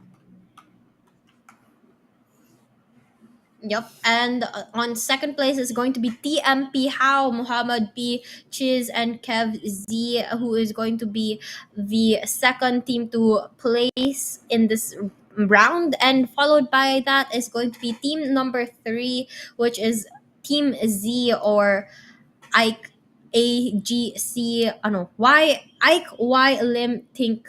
I don't know. Think Y? And I'm not no quite sure. kimchi. No kimchi, No Wasabi. kimchi. Which is pretty sad, but it's okay. Yep. Yep. But there you have it. The winners.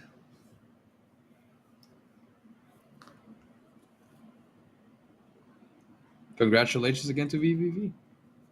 If you were going to pick one of these teams to give them a slight advantage, it can't be part of the top 3, but any other team to give them a slight advantage, maybe to help them score better, which team would you have given it to? I would have given it to Kimchi's team. That's it. Yeah, I I know she's don't not think there. Kimchi was playing there, No, it but doesn't matter. We're putting her in. She's gonna be the 34th team. And we are dropping Okay, with her. You, me, sure. Wasabi, Kimchi, and then we'll get Beef Mommy. Sure. And then our coach is Kali. Maybe. Kali, a BR coach, not the best plan. But yeah, it's been a great time. I really enjoyed this one. It was really fun. You know, the 5v5, someone was hiding strats and then they eventually lost the game. The solo was pretty funny with the Jets. The duo was pretty funny with everyone just running around. And then the competitive one came at the end in the squads. Yep, definitely. I mean, maybe they should have maybe made all of the game squads. I don't really know, but either way, it was still pretty fun to watch. I mean, we saw a lot of them having fun with all the vehicles and the jets around the area, just playing and enjoying the game, which is the whole purpose of these community tournaments. Because this game is about having fun, about enjoying it, and making new friends. And I'm sure a lot of them were able to do so. Yep, a lot of them were able to do so. Now, as we wait for the final, thing. That will be our last match, ladies and gentlemen. Unfortunately, this will be it. And I just saw a fly, had to reflex. Saw that wasabi? Too fast. So If that you can being catch it with a chopstick, I'll be amazed. take a look at the highlight before we do go from the stream. Take a look at the highlight, and it's all VVV in the highlight. Well, for now. But like technically, yes, it's going to be a lot of VVV. And this was the time that Patatas pushed into the enemy opponents and was able to get the kill really, really quickly. I mean, he didn't even take any damage when he went in for that push, and the rest of the team backed him up as well, getting the rest of the teammates on that squad. Yep. You know what they say. I just don't belong here. I hope you understand. Because what about us? Because VVV main 28-15. Oh, they almost lost actually. TMP by 1 point. Oh, 1 point lah. Wow. no, that's wrong. Wait. No, that's wrong. That's wrong. That's That's wrong. That's wrong. There's no way second place gets 24. placement points. So GG. technically, no. It wasn't a close game. It was not a close game. That's probably 14. Or 13, Or I 12, believe. or I think it's 12. 13. 12 or 13. I don't know. Yeah, But it doesn't either matter. way, Yeah. VVV main on top, followed by TMP Marshals and Empyrean Vitas. I have no idea Imperian if I Vitas. said that right. Imperian Vitas, High Grounds, Followers Unbothered, Carpe Diem, Carpe Diem, Diem. Carpe Diem, Heat Star, Carpe Cold Diem. Flame, Empyrean, Zircon, This Way eSports, Unidentified Ops, Memers, Trisha Bowden, Use It and Friends, and XCL Monarchy. Yep, and those are going to be the people representing the Luzon region for the Call of Duty Mobile Community Gladiators, at least for the Squad Battle Royale episode. Yes.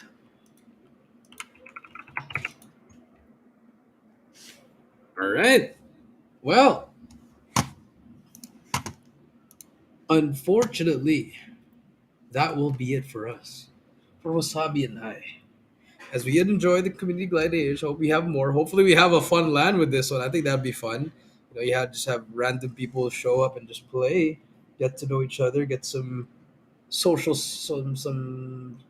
new friends, and this is why Call of Duty Mobile is fun. So, Jericho, while waiting, I need to ask you a couple questions. Yes, Sally, Nally, Kabi, Wasabi. Okay, I don't know why you keep saying that, but sure. Now, if you were to play in the Squad Battle Royale, you can't bring any of the casters with you. Who would you bring? Me, Whoopi, Risky, because he's my boy. And my last one, I would get Susano because I'm really close with him. So that'll be the squad. We probably go undefeated. So you're gonna take multiplayer players and put them in BR. Yeah, because the mechanical will be there, and I'll be the guy leading them to victory. I would like to see that. Can we make a segment of Guyana Masters just throwing all of the pro players into a battle royale BR, game? that'll be nice. And then winner gets some money or something. Yeah, I mean just a fun game, maybe like halfway through, I don't know. Just throw all the players into a battle royale game. Yeah. All right. Well, I mean, we're just waiting for prod, but hopefully, guys, this is gonna be. Oh, okay. Back on the scoreboard. And this is they still haven't fixed it, but again, guys, VV Main did win. It's not TMP Marshals. Even if this is the wrong one, they still lost. Yep. I mean, they didn't really lose. They just didn't get first place. That's second. It's not bad. Not bad, but even if they got first, they'd still take an L. Unfortunately.